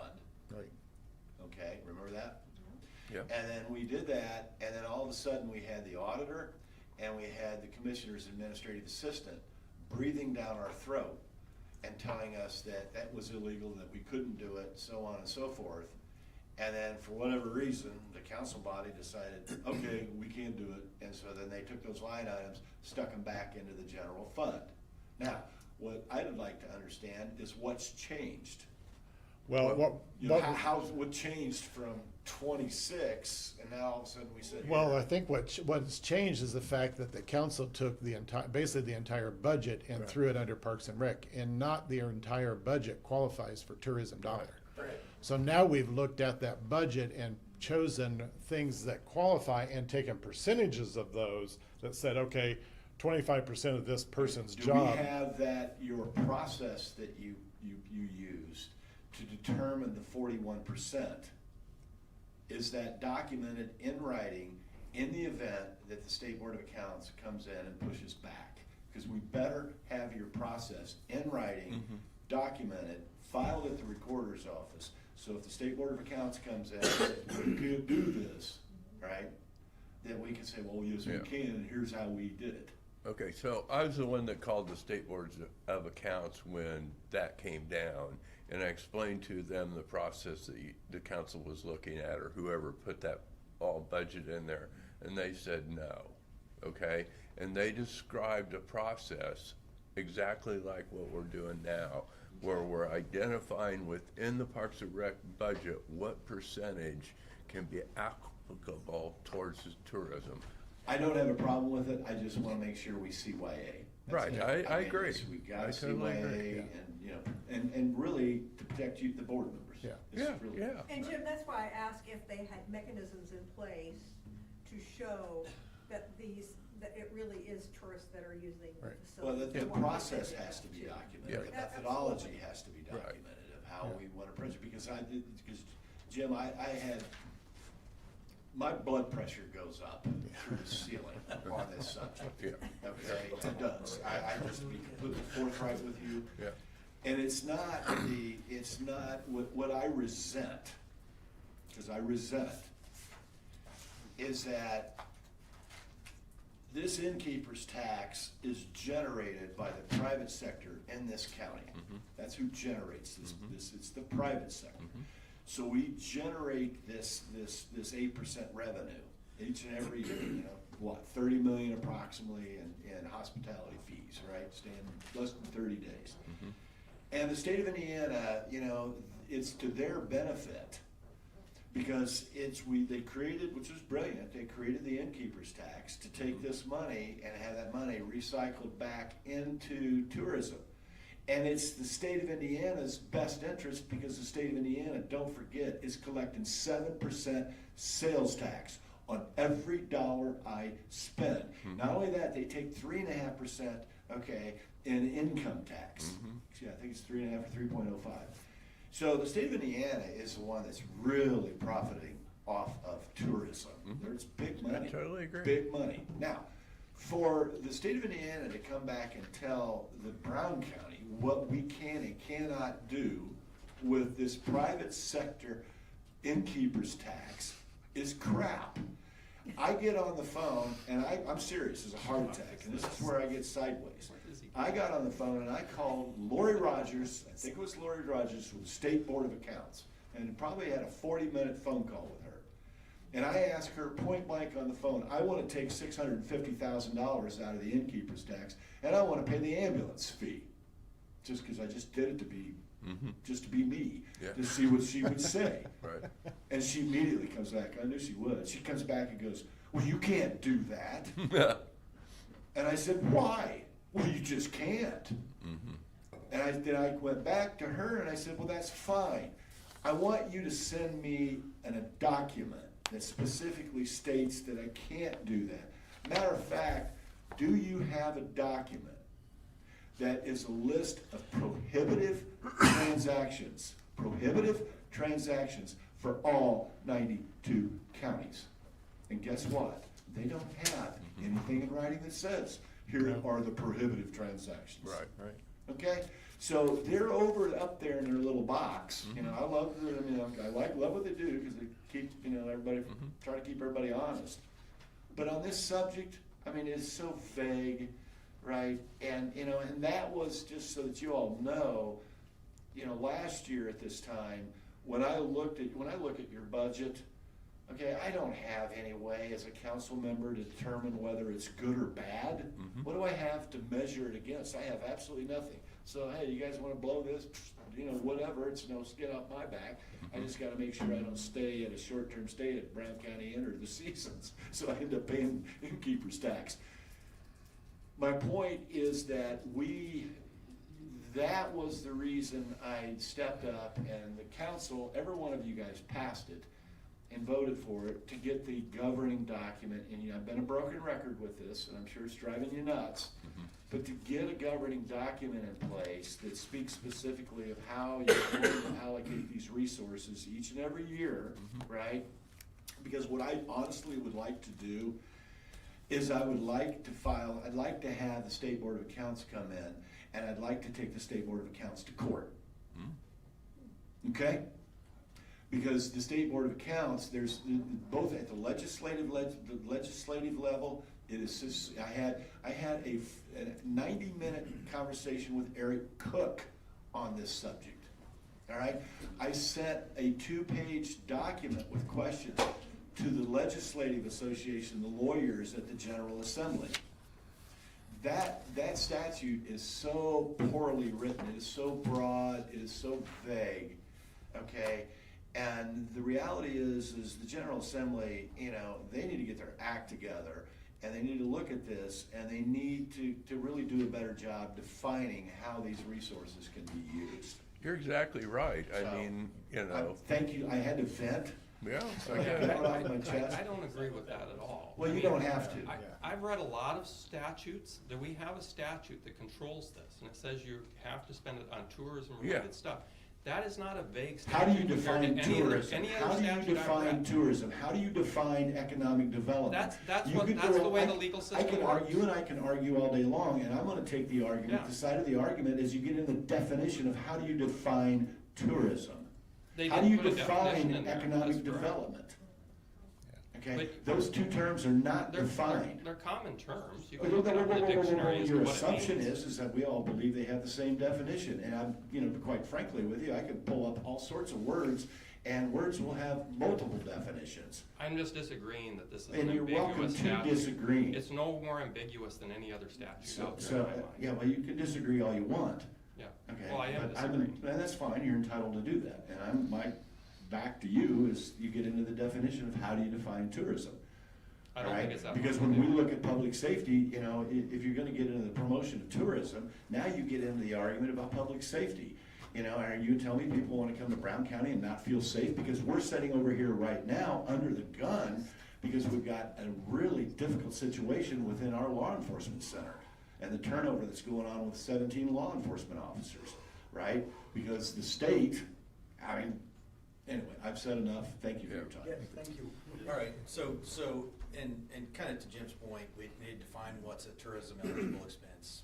You're our tourism commission, we appoint the majority of you to help us through that process. Many of you are involved in the tourism industry, you know what that means. Andy's on the Parks and Rec board, just for full disclosure, so she definitely gets the Parks and Rec side of this particularly, which is one piece of this. Parks and Rec has defined in the spreadsheet you have in front of you some percentages. Actually, the one you have in front of you does not include the capital expenses, but the one the council received prior does. And so I'm just sensing from the CVC, who we entrust with helping us, you're the ones on the hook if you make a mistake in allocating a non-tourism expense here. And so we really want to rely on you and offer our, legal encouragement as well, services, make sure we get this right. But what I'm seeing is that, I guess I don't want to put words in your mouth, but help us understand what you're seeing in Parks and Rec's spreadsheet that includes the capital expenses in terms of the percent allocations and whether those are tourism-related expenses or not. And then if you would, the other reason we're here is our president has asked us to make definitive decisions today for your budget. And really, after you, I think later today, maybe Parks and Rec, or maybe it's tomorrow, but we need to decide which of these expenses are gonna be covered by tourism innkeepers' tax dollars, and which of these expenses are gonna have to be borne by taxpayers. And so, just want to strongly encourage you, obviously, if there's a tourism expense here, please take it off taxpayers' backs, whether it's capital or Parks and Rec operational, both of those. And I don't, my concern about delaying capital expenses for a future unknown grant process, which may or may not be awarded, is that we're trying to make budget decisions in this meeting. And if we don't know, and 3 months from now, those capital expenses are denied or not successful, it's a problem. And it becomes a taxpayer's problem. So we've got to address issues. We'd like to do that today to the extent we're able. And we're trying to just make progress where we can, where you are comfortable making the decision, and we support that, and it's a joint decision. You guys authorize these expenses down the road, right? This is, council, we can put it in your budget, and you can say, we're not paying it, and it'll just sit there, right? So we need you to tell us that you support these things or not, so we know what we're dealing with budget-wise. So I'll stop there, and Kevin, maybe kind of give back to you and the committee and help us understand. Yeah, and I what you're don't saying. have, the form I have from the Parks and Rec is the last one, Michelle, in which we'd taken those capital items out. I think I've written them all in, so I think I have them here Yeah, and for the correctly. council's purpose, actually, so we could all It's follow. on their sheet. Well, let me get you I the don't very have a copy back, of that. second page from the last on Julie's document is the capital list from Parks and Rec. So take Julie's book, and it's the second page to last for the council, and that's sitting in front of you, actually, there, on the second page from last, under the, actually, very second to last. This in is the all whole book. percentages, correct? And then The There's cap, not the, anything that's a total that you're doing. there is, well, most of it's percentages. The capital part was not a percentage. We didn't put a percentage I'm trying to remember, I thought, did we not, or did we? We did not do those. Because the We one we did not. got, Michelle, actually doesn't have the capital percentages on it. Yeah. The council received that percentage originally. Yes. And that's the one I think we. Yeah, but I don't know if there was percentages on, I can get that, I have it on my desktop. Can you print that? Can you like, if there's any way you could print that like now, like we can maybe get a decision out of this. Scott, are you talking about the $500,000? No, it's the Parks and Rec estimate on capital outlays that are tourism related, and just the expenses even. And it's really the second to last page of the budget book. It's on Parks and Rec's budget. Yeah. It is, It's on well, Parks and Rec's but I don't budget. think we had percentages assigned to They that. have percentages on here. On the capital part? Oh, look- well, Just yeah. mowing equipment. Page 25. Capital outlays, yeah. Yeah. Page Overlook 25. parking lot repairs, 100%, 4,480. So on Year reading- Run Park Drive Yeah. reseal, 50%. Page 25. A restroom renovation, 75%. Shelter house floor replacement, 50%. Ball diving lights, 50%. Mowing equipment, 50%. So Patrick, page 25, and if you wanna get this document here, Jim, Okay. in front of you over here. This Page one? 25. SCT repairs, Yeah. 100%. And maybe give Rich It's one. all right here. What was the SCT?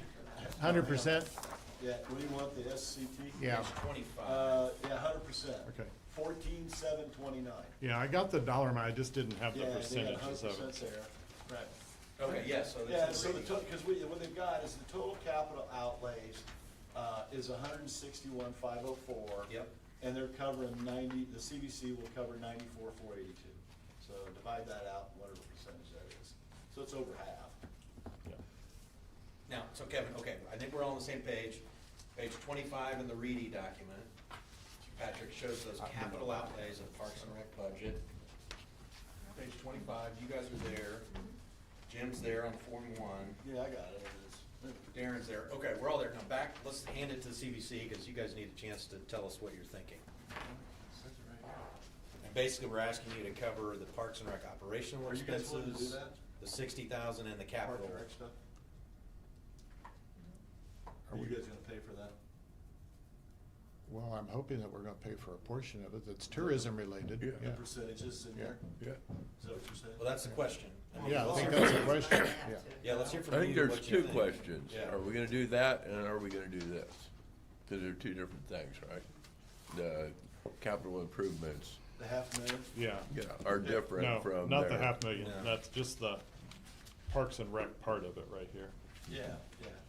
Yeah, because it's, I mean, it's 155,993, right? The total amount. Yeah, the total, that's all I'm looking at. You know, it's 41% of the Parks and Rec's budget. So on page 25, So, that last portion, the capital outlays, Jim, how much of that is Parks and Rec estimated again? You said what do 90? you want now? Then, what All right, total total capital outlays. You ready? that are tourism related estimated by Parks and First, all Rec? right, let's give you the whole picture. For the Parks and Rec, because they're coming in this afternoon. Yeah, So 161,504 was their total ask for capital outlays. yep, And the CBC saying we're gonna cover $94,482. so 94,000 out of the 161 in Correct. capital outlays Right, outlined by Parks and Rec. right. And actually, just to be clear, Parks and Rec estimated by percent for each of those projects, how much of it, and these are estimates, how much is tourism related, based on their experience and it's just an Well, estimate. there's no way you can quantify that. Yeah, Yeah. it's an estimate, and they do the work, so they kinda, that's our best guess, Right. yeah. So it's a nice approach, I like the approach. And so my question to you guys is, you gonna pick up the tab? So this 94K Yeah. adds to operational expenses? Adds to the, yeah, which Yeah, because makes, the total, Jim, is 155,993. Right. So the bulk of the 155,993 are all capital outlays. So Jim, review the operational estimate total for them, the 60K, 61K. Okay, Just yeah. just Yeah. to make sure. So there's an operational piece that. Parks Right, and Rec- Well, right, that's what I'm saying. Yeah. Let's just do Two parts this, to how it. about this, we'll do it for the 4 categories, big and easy. Okay. There you go. And I'm gonna give you, the first number is gonna be the total ask for Parks and Rec. Okay. And the second number is gonna be the dollar amount that the CBC is gonna pay. Okay, Okay, so personal services, which is all your labor costs, 194, 133 total for Parks and Rec. And the CVC is gonna pick up the tab for $55,400. Okay. All right, that's on personal services. Then we move down to supplies, okay, which is like stupid. Parks and Rec is asking for $58.50, so $5,850, and then you guys are gonna pay $1,125. Yeah, yeah, I get it. So that's supplies. Mhm. Then we get in other charges and services, all right? The Parks and Rec's asking for $16,961, and then you guys are gonna pay $49.78. Got it? And then lastly is this capital outlay thing, which is they're asking for $161,504. You guys are paying $94,482 for a total of $155,993, which is 41% of their budget. Got it. Of which that 41% is mostly capital outlays. Right. Yeah. 60,000's operational So roughly. yeah, I mean, the approach, I like the approach. It's mowing the grass. Yeah, I get it, That's yeah. a good way to approach it. And I have a question. I'm not clear how we would pay for the operational expenses, because I thought Parks and Rec was a government body. It is. They're not a nonprofit, so how do we pay salaries to, that's not a nonprofit? We had talked about how we do stuff for Parks and Rec for capital and stuff, and I know how you could get around and do that. But operational expenses, not clear to me how we would even be able to do that. Yeah, but now, Rich, I can come back and counter that, and we can just play for a minute. I can make the argument that a percentage of their time, the labor costs, right, is spent focused on tourism activities. Yeah, but that's I have a different, that's not the question my asked. He's That wasn't talking related to categorical. tourism related. It's that, Parks and Rec is not a nonprofit. True. We're only permitted to give money to nonprofits. Yeah. So I don't know how you could, Yeah. now, capital improvements, there's a way around that, which I understand how you do that, but actual operational expenses, I don't know how you would do that. So this is where Susan Beavers, the council's attorney, has told us that per the definition, that apparently county government falls within that quote-unquote nonprofit corporation definition. That's what she's told us prior, and Susan you know, Beavers has taken that she position. has, and I'm sure the Yeah. council may recall that, and it surprised, I think, all of us, including me, I mean, especially, I questioned her on it, because I'm not used to thinking, but when you do think about government, there shouldn't, you should think of it as a technically nonprofit type of, it's not a corporation where people are. Well, that's the You difference. know. In the statute for the innkeeper's tax, it does say that the CVC can contract with a not-for-profit corporation. It does specifically say corporation. Yeah. So she has given us that advice, Rich, and again, it's kind of a different way, we don't normally think of it that way, but in her mind, she did, and I mean, if you would advise us or ask us to get that kind of legal opinion formalized That's, yeah, I was for gonna ask you, if I that mean, was we in can. writing and something that would cover us if there were questions from the, Sure, state of accounts, or, sure. Is that something that would be helpful to you? And, in the past with the State Board of Accounts, anything we've done, all they have asked for, and this is a way around it, is do we have a contract with that person to provide those services? So, So there's a paper trail. there's a paper trail, and that's what the auditors have always asked. If something was done differently, is there a contract with that person to do those services? So, we could create a contract with Parks and Rec. Well, except that Parks and Rec is, depending on how we interpret it, whether they're a nonprofit or not. The other weird thing about this is, a portion of your funding does go to private entities, HVAC companies, and you've got graphic designers. Well, and- but not that goes directly. through the- It would Through- go through a a not-for-profit. Can be nonprofit, indirect. then a nonprofit goes and buys those services. Yeah, it can be, Right. but it also can be direct. I mean, you may have legal services as an example that you require. Well, that's in our guidance document, Yeah. and we've taken a position on that.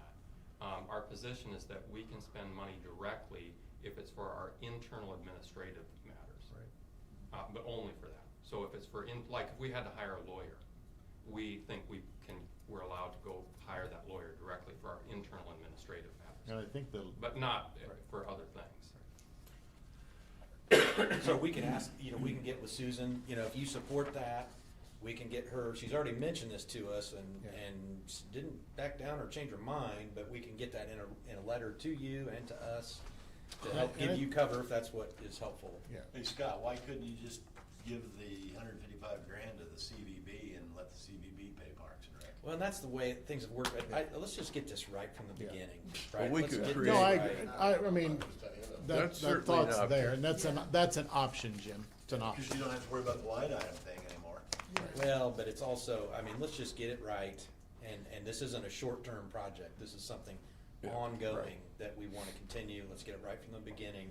Let's get the legal written, if the council, if you're saying that 155 that Jim has detailed and that has been sent to us by Parks and Rec, by their estimates, is supported by you as a CVC, and that we should include that in the CVC budget line items, under the 500K or outside the 500K, then we can go to Susan right now. I can email her and And then we ask can her. approve the Parks and Rec's budget Yeah, later this afternoon.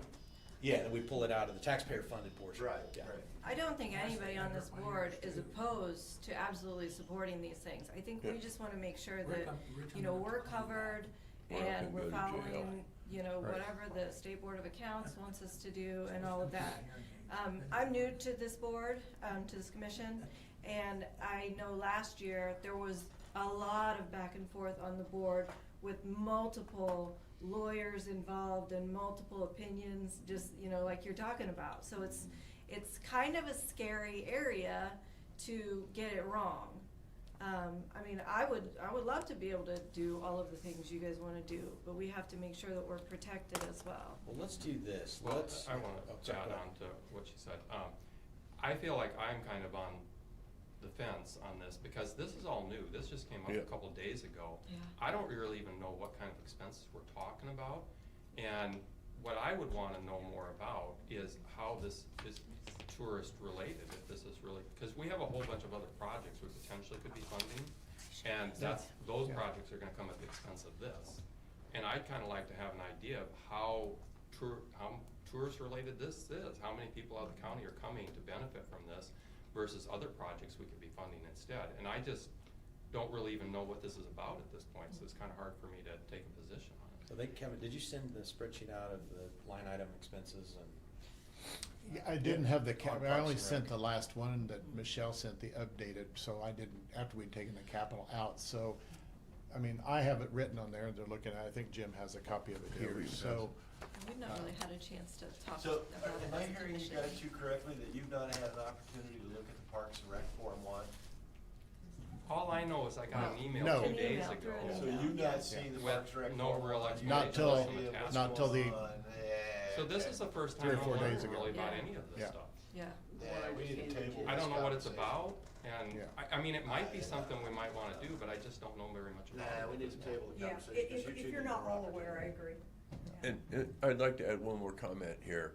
If we wind up being able to funnel this through a 501c3, I think it's a better deal to set up a separate one to fund Parks and Rec rather than run it through the CVB. I do Because- too, I do too. I don't like the washing of it. No, I'm no, not sure the that's- CVB can get Yeah. encumbered with I all don't think we these should be other doing things, that. and they've gotta deal with it, and it's cleaner with a Right. standalone. Don't we have Friends at the Park?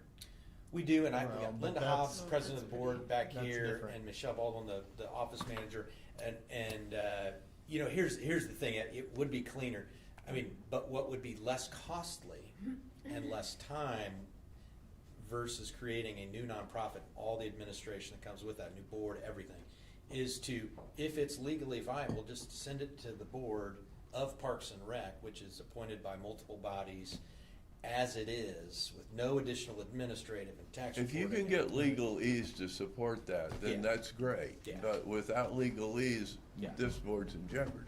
I think Susan goes through some of that with Jackson County, so Yeah. it's. Yeah, because you guys support, my understanding, if my interpretation is correct of the statutes, the five-member board has a fiduciary responsibility. Yeah, sue or be sued. 100%. I thought, yeah. You know, Yeah. that's like the second line. You guys can get sued, Yes. or not, yeah. Yeah, so, and we wanna, you know, Right. the last thing So we I- wanna do is set you up for that. Right. At all, ever, Yeah. right? Well- Because you're an extension of us. And so, let's table the Parks and Rec piece. Give Rich time to absorb that. The president board, Linda Hobbs is behind you, Rich. Office manager, Michelle Baldwin, wave your hands. That's who they are. They can tell you everything you want to know about those detailed items. They've spent time kind of detailing what that involves. You can ask any questions you want, so can the board. Let's skip to the two items that are tourism related that are nonprofits.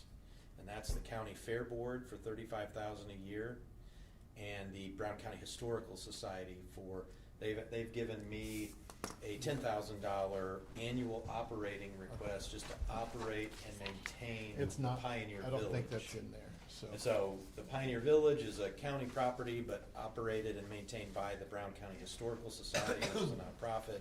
We've never really given them a maintenance budget, and we know there are all kinds of expenses Yeah. there. So we've asked them, as a council, you asked me to talk to each of these boards, and the Historical Society has asked for a $10,000 annual, just mow the grass, fix drainage, you know, and that, if you know the Historical Society, they'll turn that $10,000 into $50,000 with their own sweat equity donations. I mean, they can stretch it 10 miles, right? And so they've asked, and Pete Ballard, I know you had a conflict, we're not able to attend that Right. meeting with Pete, Right. where he detailed $10,000 in estimated expenses for an annual mowing of the grass, just keeping the doors open on that place, and so they are a nonprofit. The Okay, County Scott, Fair Board is Scott, I'm gonna also jump in here a for minute, 'cause nonprofit. you was just throwing out a bunch of words. I'm having CBC board. Personally, I don't have any issues with, the professional services. Julie Reeves, I'm assuming under professional services, there are line items for this $1,200,000. There's a line item for the Playhouse, Chamber Fest, line item for YMCA Hilly Half Marathon, line item for this Christ Kind Holiday Market, is that correct? Chris Kendall. I don't know if they're line items, but I can find that, I've got them all. Okay, well, you don't have to answer it now. They're within You don't a, have to answer it they're now. within a line item, there's Yeah. like 3 or 4 that Should were be in one line line. items within Yeah. the file systems, and we can track that. The CVB has its own, But and now then the where I others get have. into trouble, is when I look at other capital outlays, it just says new projects for new 3%, $500,000. We can't do that. I don't think we can do that. And then Scott, you're adding the Historical Society, and who else do you wanna add? No, we've already talked about this, Scott, I'm in terms asking of you a specific asking, question, who are you looking to add? in terms of asking the boards, the council asked me to talk to the Historical Society and the County Fair Board, Okay, so you wanna add the Historical Society and the County Fair Board, is that what you're advocating for? which is, yes, and the Fair Board is in our budget every year, $35,000 a year. So you're for- wanting to take the Fair Board line item out of the Commissioner's budget and stick it in the CBC's budget? I Is think this that the would be- entire Fair Board budget? I mean, that would be my suggestion, but we need your support of that. That's basically what the commissioners give the Fair Board to operate the county Right. fair. And they're Yeah. much like the Historical Society, they take that 35,000, they bring their bobcats and their tractors and their gravel and their dirt, and they turn the 35 into probably 100,000. So 35, I mean, it's kind of like rock bottom, just to Yeah, keep, but I don't you think know. that we can take the entire Fair Board budget and say it's all tourist related. Well, that's not their full budget. Yeah, that's not their full Oh, budget. okay. That's All just right. what the commissioners. That's a give fraction, them. just to keep All right, the facility well, you know, functional. Okay, Yeah. that's not what was said, so now I know. Okay, so I'm gonna ask that we go back and you guys redraft this, okay? And submit it to the auditor, an updated version. Scott, so if you're wanting to take those other line items. Yeah, and this stick is them not in a here, surprise to that Kevin, needs but to yeah. be in this document needs to be amended, Agreed? all right? And it needs to be very specific. I mean, we could amend it now with I they're don't sitting right wanna here. do it on the fly because we can't address the Parks and Rec issue. Yeah, I agree on that, Rich, So yeah. we've got the Parks and Rec issue that you all, the board needs to address, Uh-huh. okay? And then you've got this Historical Society, the Fair Board, Yeah. that I don't think they've had time Yeah. to address. So they all need to address it and then amend the Form 1s, Yeah. resubmit it. You know, and it's not like it's a big deal. We just have to approve the budget by October because it has to be submitted November 1st, right? Yeah, yeah. So, you know, and this is July, so, you know, if we. Well, get we it- don't really wanna wait till October to decide this. though. I'm not saying that, what I'm No, saying but is we've got until we can discuss this October, at our you can get August this- meeting, Yeah, which you is- can get it done in August. Yeah, and August bada boom, 12th bada or boom. something like that. That gives you Yeah. August, September, we got plenty of time. So You guys leading up, make- yeah, I so will leading up say, to that. as an example, I think these two August things we're 13th. talking about now with the historical thing and the fair, I think those are gonna be easier votes. Oh, absolutely. Because the amount that we're talking about. Yeah. And to me, just logically, it's easier to see a connection to tourism there. So I think those are probably gonna be easier ones to do. Yeah. Some of the That's things your at the decision. park, you have. Well, it's an you easier have one for me. Frisbee golf, which I guess they have tournaments come through on that. You're gonna have the pump track, you're gonna have also the pickleball things. So those, and ideally, you'd actually expand it to, baseball, softball tournaments. So I think what I'm kind of hearing, and just what we're really trying to do is pick up at least $155,000 of the Add to- Parks and Rec budget. Well, I'm plus- calling Parks and Rec. Yeah, Parks and Rec. Parks and Yeah, Rec. Yeah, yeah. We're trying to pick up what they've submitted, their total, we're trying to pick up about 156,000 of that. So we can look at that and maybe it ends up being a higher percentage of capital projects and a lower percentage of operations. Yeah, however that I works mean, out, right, yeah. I mean, if if we can pick out $156,000 of that, That's, I think which that we can, makes sense. we can But you talk still about. have to address Rich's question, is that Parks and Rec is not a 501c3.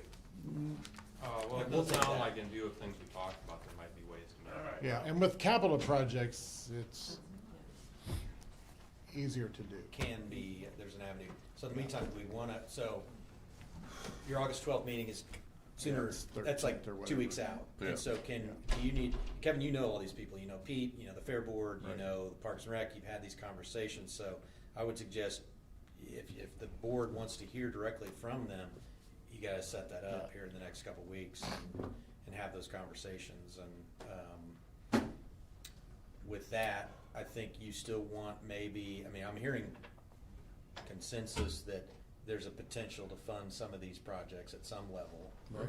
Certainly. And so should we go ahead and get our attorney, it would be helpful to you to go ahead and get that attorney piece rolling, a written piece that says, hey, yeah, this is. Yeah, I think if we're gonna consider, cause the most direct route would be to give the money directly to the Parks and Rec. Yeah. That would be the easiest way to do it, but we're a little bit uncomfortable with Yeah. that. I think that, yeah, that would make, if Yeah, we're but Susan considering gives doing us that, something in writing, I think we that's, should pursue that. Okay, can we agree as a remaining Sounds quorum? you have a quorum, so. Yeah, And I know Joel, you- are you okay with that? Okay. Okay, so Darren, do you wanna carry that out, or would you like me to send an email to Susan? So you're gonna do that, okay. Well, should we talk about the $500,000 in grant funding? I mean, I think that's part of your major request. You've got the 1.2 for CVB, historical kind of expense.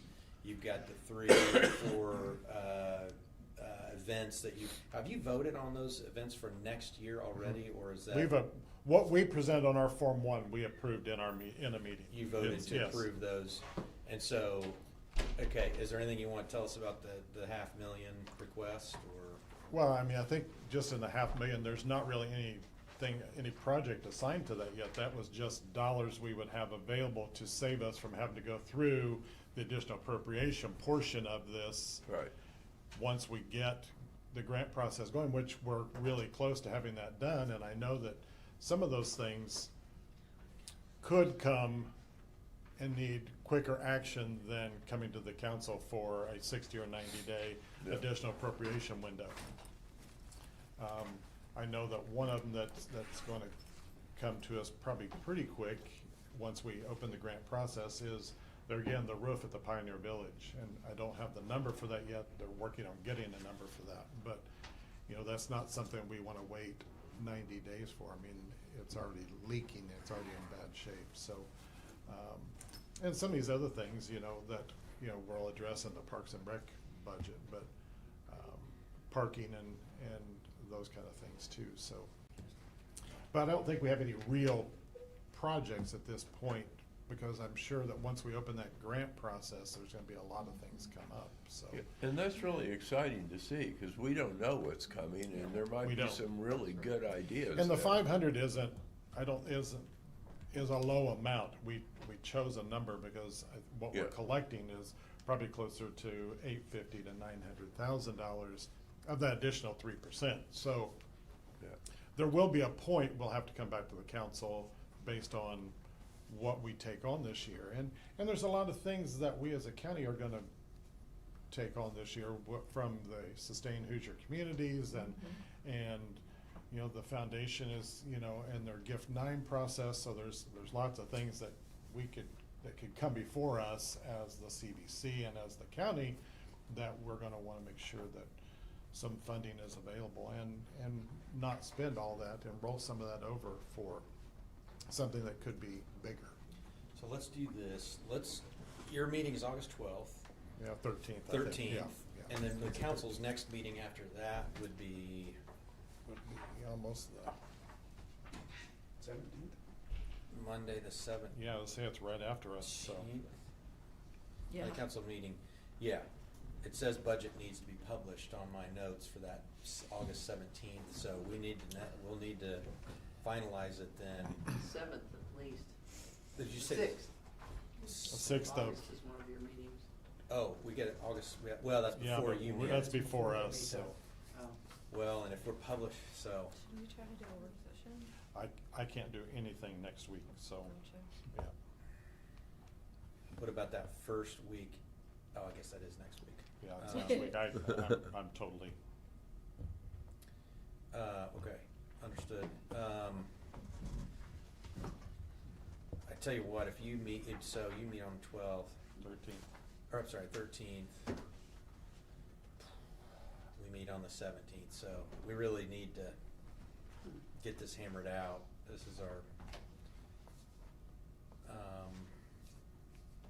okay, can you plan on attending that 17th meeting and maybe advertise it, Kevin? Our council meeting on the 17th, and if you advertise it, we can kind of have a No, they need reconvening to- and let's come to a Are you at consensus. 5, what's your meeting time, 5 o'clock? 5:30?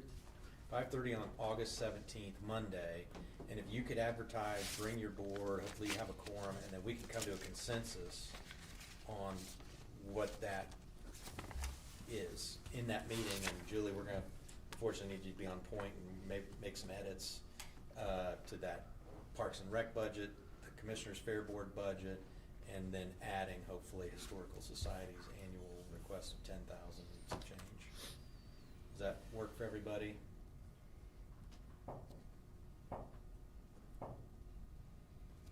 Hearing no objections, all right. Do we want Linda, Michelle, you wanna say anything, or, Well,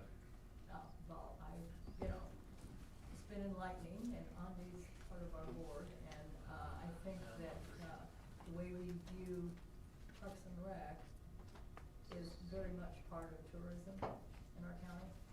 Just my 2 cents, because we have people from Greenville and have had, and the growth that we've had in the last, 10 years has been exponential with the pump track, with the pickleball courts going in, and another, several other requests for things. Disc golf.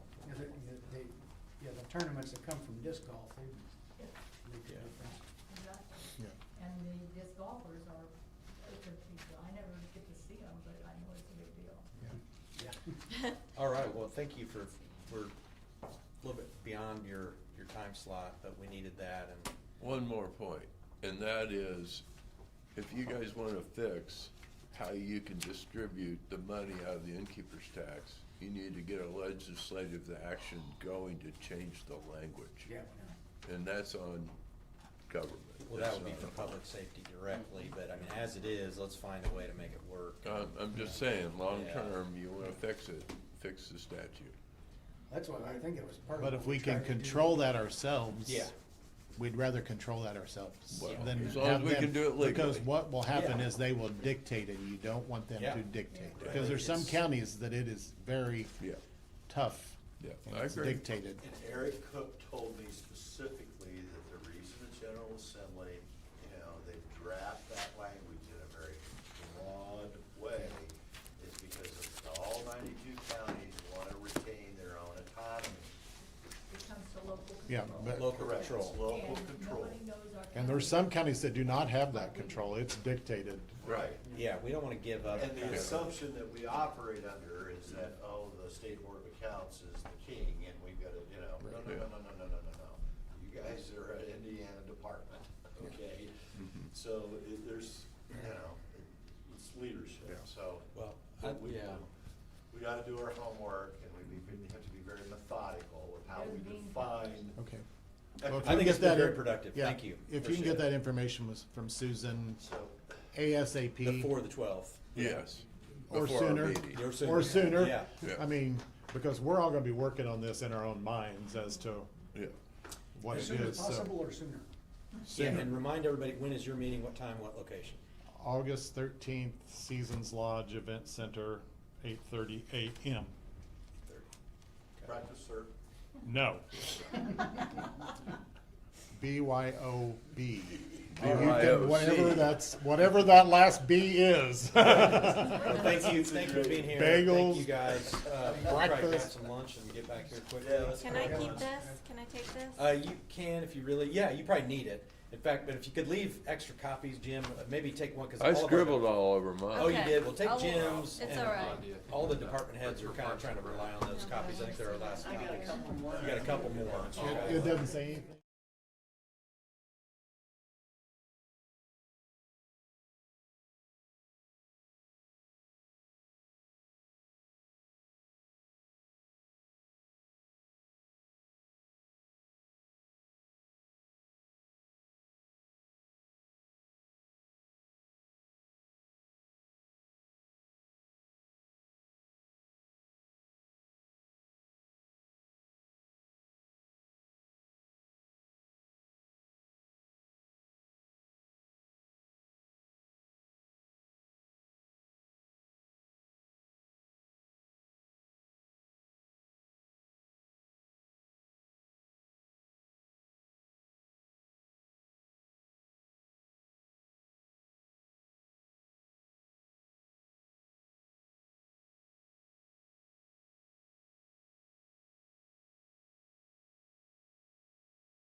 Okay. Well, I'm Scott Stevenson. I'm current chair of Brown County Soil and Water Conservation District. And I'm Randy Jones. I'm one of the associate supervisors for the district. I handed out our what we call a leveraging sheet. We give this every year that we come to these meetings, and it gives you an idea of what the county is getting in return for their investment in Brown County Soil and Water, kind of your bang for the buck. Katie, our district manager, figured this out. You can see the kind of breakdown on the back side if you want the details. But in blue down there on the front side, it says, for every dollar invested in Brown County Soil and Water Conservation District, returns, at least in 2025, it was $12.03 to Brown County. And that, what you're getting for that $12 is money brought in to bring conservation services and various projects. Many of them cost share projects for our residents and landowners. I should mention next year, that'll include, it'll probably be higher because next year we will include a 3-year grant that we've been awarded from the Clean Water Indiana Fund for $125,000 to be distributed to our residents over the next 3 years. We also are partnering with the Lake Monroe Water Fund and the Forest to Faucets grant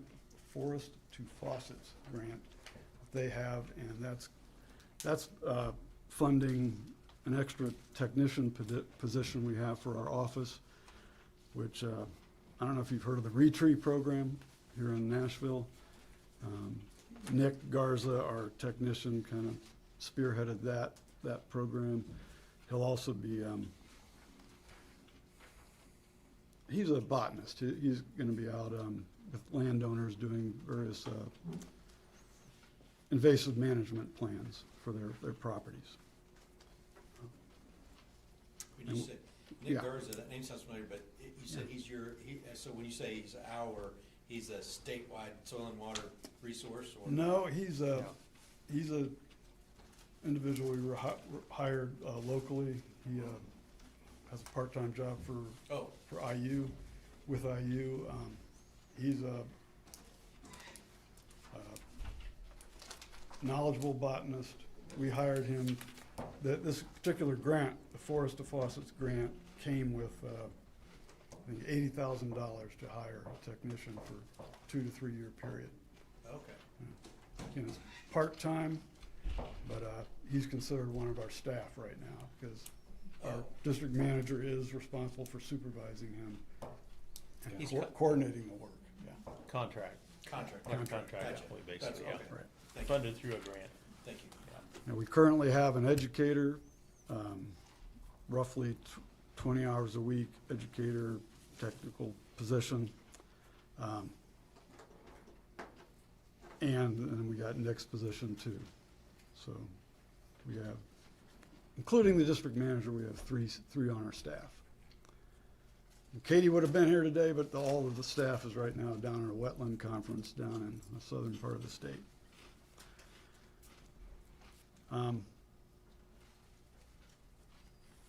That's kind of some of the services we're bringing to the county and kind of a breakdown of it.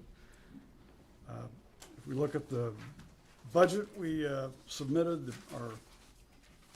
our request. It's more than last year in 2 categories. We kind of based it. We had to vote on this in early June at our June meeting, so we kind of based it on the recommendations of the consulting group that you guys hired, or the county hired, to come up with the salary ordinance. And so the numbers, if they seem familiar, those are numbers that came from that document. We thought they aligned well with the request that we've been asking for several years now, that the district manager's salary be raised. enough to make it more competitive. We've had a lot of turnover. Luckily, we've had Katie Starr in and out of that position. She's back in after a brief year away. And we're just really pleased to have her back in that position. She's really carried us forward in terms of promoting conservation here in Brown County. She's a great grant writer. Absolutely. A visionary, I would say. She's really moving us forward after years of turnover and kind of spinning our wheels. Do you have any more to add to that? Yeah, I've been associated with other SWCDs, other county districts, and I was amazed when I first moved down here what this SWCD was doing and what it was achieving. And a lot of it has to do with Katie Starr, our general manager. She is very determined, very dedicated, and she is really good on writing grants. I didn't even know some of these grants were out there, but they are. And she was very good at finding them, writing a very good grant, and in most cases, they're accepted. So that's the main reason that for every dollar that Brown County spends from tax base here that goes into the SWCD, we're bringing in over $12 for every dollar, which that's pretty impressive. We're a small county geographically. We're a small county with population. The county I came from was probably twice this size with around 48 to 50,000 people. But the district up there wasn't doing a quarter of what this district's doing. Which really, I was rather gobsmacked when I saw what all was happening here and what all was going on. So I can't say enough for the quality of our people, and we sure like to keep her. Yeah. But she really is doing an excellent job. And all the staff are. Well, she's the only one, by the way, that's paid through county tax dollars. The rest, Lauren Pennington, who is our educator, goes out and does a lot of education programs, does a lot of field research, does a lot of outreach. She's paid through a grant. And that position is very critical to the operations as well. So, and I'll just stop there. Yeah, that's the other request we're making, and the consultants also added that in after speaking with us, I guess. And that's another line item to fund the educator position. Is that the $20,927? Yes. Okay. Right. Because it's a district program assistant, so Yeah. that's an educator. I say, Randy's kind of wrong. We've always had, I think we petitioned for the $5,000 professional service line item years ago, and that was to kind of kickstart the educator position. That 5,000 professional services, What are you using that for now? mostly for that position. Because The right now, 5,200? what? The 5,200 that's in professional services is also gonna be the educator's money as well? No, I don't think that's. Well, he No. just said professional services is what kickstarted the, You're right, and that, we have traditionally used that as well as tried to find grant funding to pay this position in the last few years. So, so the professional services of $5,200, then does that go away? that's a good question.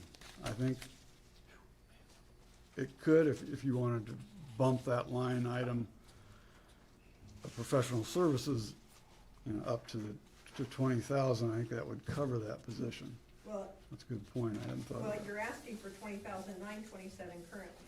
Mhm. So if you added the 5,200, then we're gonna get, what, 25, yeah. 26,000 and something. Right. Which that position probably could absorb.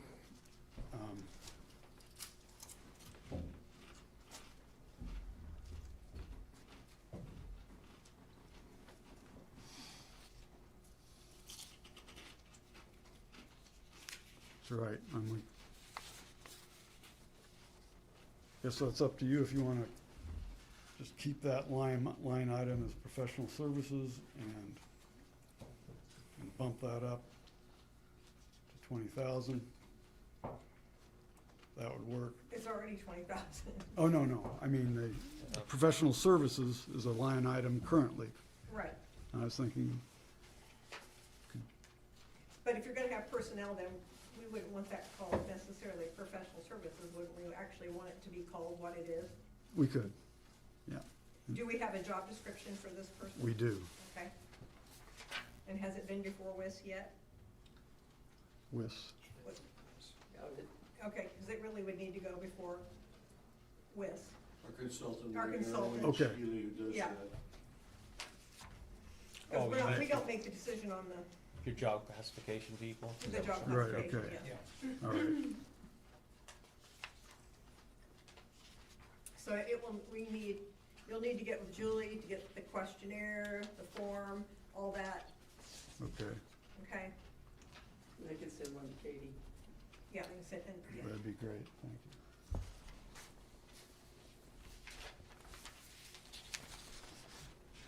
So we need to put that position on hold in our notes.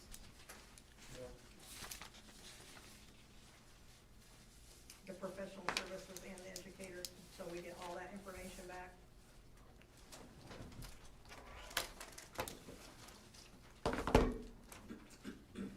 Now,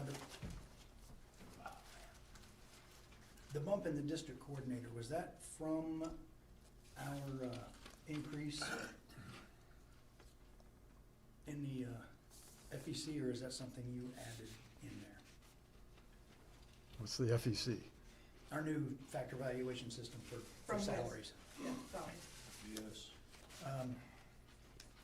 The department request for this year for the salary went from 41,000 last year to 45,893. Was that was that because it got adjusted in the salary ordinance? Julie? Or that's just a want. Or is that just an ask? I'd have to check. Okay. I'll have to bring the salary ordinance up and check on that. Because Actually, that I'm position, looking at- She said in 2025 it was 39,700. Yeah, So that's significant, right? It's just a significant jump, yeah. 4, 5, 47.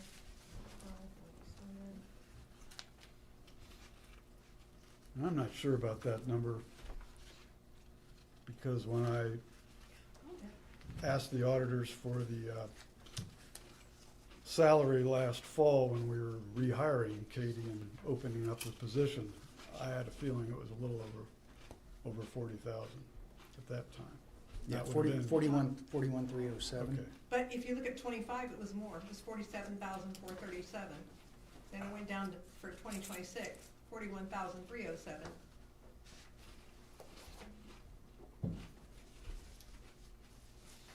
According to this budget book.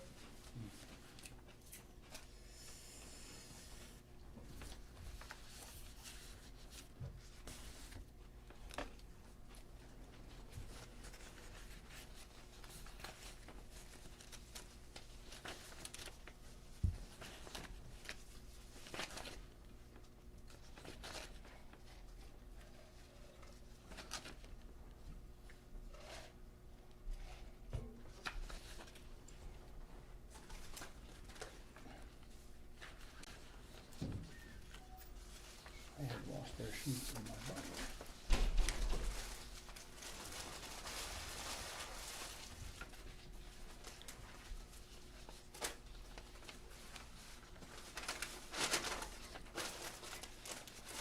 And we need to discuss whether we need to,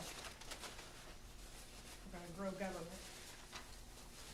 New position. Actually, the base pays 45,793.33 it is now. 793, Okay. for the district manager. did you say 793, Julie? Yep, 793.33. Okay. And there is a program assistant in here 20? for 20, Really? 20,926.88. In this year's salary ordinance? in this year's salary ordinance? Okay, because it didn't have any, it didn't have anything for 25 or 26. Right. Doesn't mean it's, I mean, it's probably been there, but it didn't have any person in Any it. person in it. Right. Okay. And we have a job, he doesn't know that we have a job description for it, so still we need to figure that out. Well, would they have been able to give us a thing on it if we didn't have a job description? Already? Hopefully not, but I think we we, need yeah, to. there should, if it's in there, there should be Should be a a job job description. description for it. Yeah. But I thought, Can you look for that? I can. Okay. I'm having a hard time remembering, but if the WIS are the people, the consultants you hired came to talk to us last year, yeah. We did give Job them, descriptions. yeah, Yeah. we gave them job descriptions. Okay. Right. She'll check on that though. Okay, I'll Okay. make sure. There's a question a little offset, I don't know if you can answer it, but the question about human DNA in the water source, is that true in the watershed? Is it true here that we do have the human DNA in some of the watershed? They've done testing on that? Sewer district, I know, has done some testing on that. Do you know anything about that at all? We probably know more than what you've been told. All right, Are you just- asking just some of the hearsay. analysis that showed human DNA? Is that what you're asking? Yeah, they got that. Yes. I was just wondering if you guys had anything to do in terms of verifying that or whatever. I don't think we did anything directly with that, but by word of mouth and by just talking with some of the people who were involved in the actual sampling analysis, that it was my understanding that there was some human DNA that was Okay. identified. Yeah, that's always been whether it's animal or human type. We had to go pay the extra expense to make sure. Yeah, yeah. And anecdotally, one of the things they were going to check for was caffeine. Caffeine? That's what they check for? Yeah, you don't find Animals it, don't you don't drink find, coffee? no, not too much. Deer and turkey don't drink coffee. I think goats used to eat coffee beans. Well, yeah. Oh. Maybe anything. I have morning coffee with the deer all the time. Me too. Turkeys, groundhogs. Anybody have any questions? No more than we've already Concerns? asked. Well, it's news to us that was in the salary ordinance this year. It's good. Okay, thank you. Yep. Yeah, well, thank you. And We've got the job descriptions for everybody. Everything was already noted in the salary ordinance this year, so it Okay. should be good. Yeah, Is that- we'll let people know about, raises, that kind of thing, Okay, after we get through all this. all right. All Yeah, right. Appreciate it. what we're gonna do with that is probably not a straight across the board percentage, just gonna be an adjustment of the new factor evaluation system that we have. Sure. There's gonna be uneven adjustments in that as we go forward with it, just until we get everything caught up. Cause there's some people over the line, some people under Sure, the line, yeah. some people way under the line, so Right. we're trying to get everything even.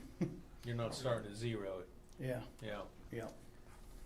Okay, well, We appreciate your work on that. thanks for your. And you guys Thank are both highly paid volunteers, Yes. or, Really? right? Us? Yeah. Oh, yeah, yeah. You're volunteers. I quit my day job just Yeah. to be able To do this. Well, We thank appreciate you. it, thank Yeah, you. Thank you for doing that. Sure. Thanks for what you do. I know you're highly paid. Yeah, we are. That's one way of putting it. Thanks again for hearing us. Yep, thank you. Can I have one of these? Absolutely. Yeah. Just put it on my tab. Yeah.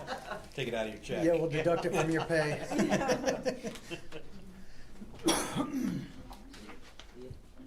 All right, extension. Yep.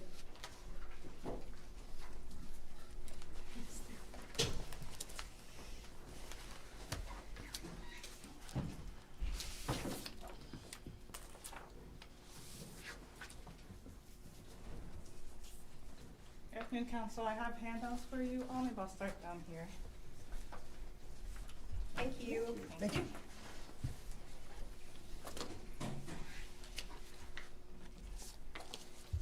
And if everybody could introduce themselves, please? Where you want to start? I'm Andy Bond. I'm on 4-H Council and the County Treasurer. Janice Bobrink, Livestock Leader President and Goat Leader.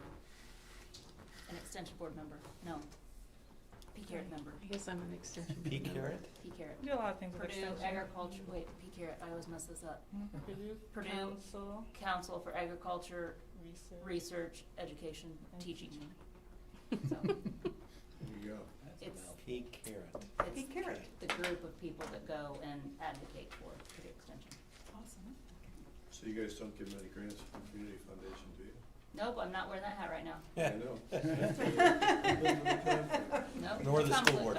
I've Yeah. got my extension hat on today. So good afternoon, Council. My name is Audie. I came here a couple of weeks ago just to introduce myself. And I'm the Regional Operations Leader for Extension. So I'm like a Regional Supervisor and I oversee the Brown County office. So I'm here to present our budget for the year.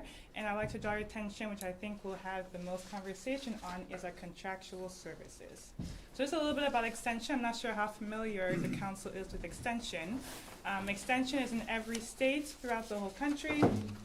They are associated with a university called Land Grant Universities, LGUs, and the purpose of that university is to essentially provide education throughout the state. And so the LGU for Indiana is Purdue. And so Purdue Extension, we just are an extension of the campus and we just provide education throughout the state. We are unique in that we are in every county in Indiana. That's what our contractual service is. It is that the county provides us with financial support, and in turn we provide our services in the areas of agriculture, natural resources, health and human sciences, 4-H youth development, and community development. We have previously had a grid, and that grid helps determine what the contractual services is, and that was a formula that Purdue essentially had. But we found that with time, that formula, the grid they had, currently isn't working and sustainable anymore. And so we went to this whole regional model, which is what we are currently going through now, an extension transformation, and we are going from county-based to regional-based. And essentially what that means is, before we were county-based, so an educator would be, not restricted, but their focus would be in working in only that county, but now we're going regional and that they'll be covering multiple counties. And so that's why contractual services has changed. There are two reasons for this transformation. One is for equity and sustainability. Equity, we found that different counties were paying a variety of different amounts for the contractual services. A county the size of Brown County could be paying more, maybe even less than what you all were currently paying.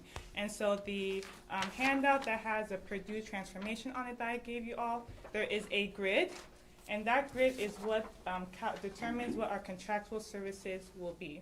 And so the $96,000 that I proposed, that is where that grid came from. So Brown County is in Tier C based off of population, and those counties with that population, that is a contractual ask for the contractual services. So that's one, because just to provide more equity throughout the state, so counties with similar population are paying the same amount. The other reason for our transformation is sustainability. We found that for our former model, though it was good and working for us at that time, is no longer sustainable, and which is why we're moving to a more regional model. And so we will be having a 4-H presence in every county, so we'll have a 4-H educator here located in Brown County. Then we'll have educators from areas in community development, agriculture, natural resources, and health and human sciences to come and provide services into Brown County. Previously, we only had funding for only 2 educators, and there was a full-time 4-H and a person split the health and the ag education, and now you're almost like getting almost like double that. So we'll have somebody who's focused solely on ag, solely on health, solely on 4-H and community development.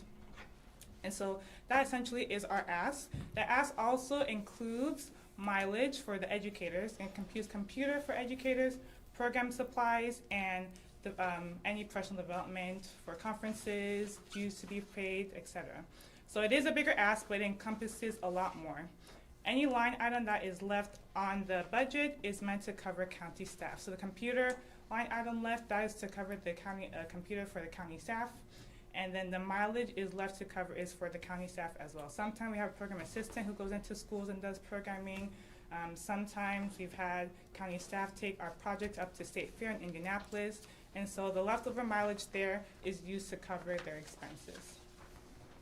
looking for mileage here. I may be missing it. Let's see. Oh, travel expense, gotcha. I see it, yep. $250. Yes, we just left a little extra as a buffer for the county staff to use when needed. When you say county staff, who is that? Office manager and program assistant. So there's an office manager, a program assistant, and then an FTE 4-H person? Yes, but they're Purdue, they're not county staff. Right, I'm just thinking the whole office, so there's, There's 3 individuals. yeah, who all works in that Taylor office? is Yeah, currently I mean, there, not people, and but Chelsea. positions, I mean, say that one more time, the positions that are, like the full team. Office manager, program assistant, and an extension educator. So with the new model, we'll have an educator who's based in every county, but they'll still have educators coming from outside to come to the office, or not office, come to county to provide services. So, So the educator we have in our office is gonna be doing the same? So it's currently, yes, so it's Okay. currently a vacancy, but yes, so the idea is that educators will be going around, but we'll still have one person who's like designated home base is in Brown County. Oh, okay. And that'll be the 4-H person because of how big and important 4-H is. So the person in here, their role would be like solely 4-H. They're regional educators, so they'll still be going around, but they'll still be set here in Brown County. Okay. So Okay, yeah, go ahead. so you have contracted services, that's the 96,000, which includes the extension educator person. Yeah, so any 96,000 is all for Purdue, anything related to Purdue, computers, mileage, it all covers Purdue expenses. Right, but it comes out of the county coffers. I'm sorry? We pay for it. Yes, yes, yes. Okay. We also pay for the office manager and the program assistant on top of that. Correct. Yeah. Okay, I was just And clarifying. the 96,000 contracted services for Purdue extension educator, is that one person? No, so you're not paying per educator, you're paying for the services. Paying for the services, we get 2,500 minutes of educational learning. So the It's other, the subscription fee. But there's two. That's the contracted services. If you get turned 60 youth engagement, farm 50 adult, is that right? so That's there's part of it. so there's two handouts I gave you. The transformation I'm referring to is just this document. This is just, I was just gonna mention, this is just like an impact report we put together just to show the work we've been doing this past year. I think there's been rumors about the extension office closing, or we weren't providing any services, and so I just created a handout just to show you some of the impact we've been doing. But I'm this still, past my year. question is, out of this 96,000, we're gonna get 2,500 minutes of educational learning. No, this is No. a It's separate different. document. Different, This, different, Okay. different, this different. is the Okay. transformation. Well, let's talk Okay. about that though, because that's kind of, Yes. because we have, we're talking about, are we still, rewind. It's gonna, It is hot in here, isn't it? the Yeah. 96,000 is gonna cover the services for 4 educators. Okay, thank you. And so previously, how many Been two. people did we have? Been Would 2. you like But walk, all like, all the program areas have been covered, but it's been 2 educators that have covered those 4 areas. 2 educaters and 2 staff, or a staff and a half? Staff and a Like, half. Yeah, so we had, so previously, we had 2 full-time educators dedicated to Brown County, focusing on the areas you reviewed, plus an office manager full-time, and a part-time Assistant. admin, Program assistant. program assistant. Okay, so that was the previous, and then now fast forward, now we have the same office manager and full-time office manager, part-time program assistant, a full-time dedicated 4-H only staff educator, and the other part is, how do we describe that? So I think the thinking is that we're not paying for educator, we're paying for services. And so there will be a local extension person set in every county. So it's not just like there's no, so the office is empty. So they'll have somebody whose home base is in every county. But then there'll still be educators from other counties coming in to provide services. They will still use the office space, print material. They might be there to do work in between programs or meetings. So they'll be coming in from the office, but they won't be like 4 people set in the office Monday to Friday, 8 to 4, But which there I've will never be really. 3, right? 3, or well, 1 paid educator, but then 2, an office full-time manager and a part-time person. But then the 4th slot that was previously filled full-time for a lesser amount in our budget, that fourth full-time position will now be split between several people and will result in, I think it's kind of what Judy's getting at, like what is the level of service expectation in terms of time Yes.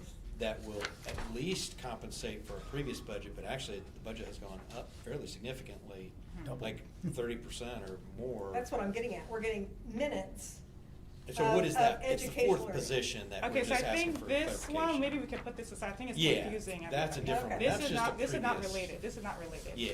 This But is just- I wanna know what the breakdown is and number of hours we're getting from these educators coming in. I don't wanna go into this blind and we end up with them for, 10 hours and we're paying an extra, a lot of money. So Almost- I almost want. double. Yeah, so I wanna know what hours we're getting them, how many hours they'll be here providing. Just like you provided here, I wanna see it here.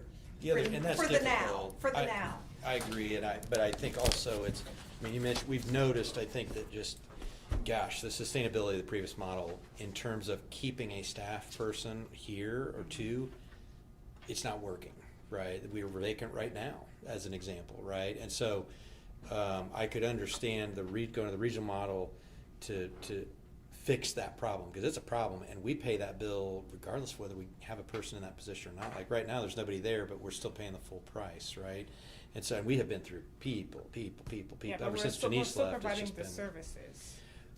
Well, okay, and I guess that's maybe where she's trying to get to is, okay, if the person's not there that we're paying for, then how do we make sure, well, and I guess, so the person, the It's the 4-H. bang for our buck. The full-time Yes. 4-H person is not there now, right? That's a vacant position. No, we're currently figuring out the placement. So they're going to start soon and start coming into the office. Right now, we're restructuring, so we're still figuring out placements of educators throughout the state.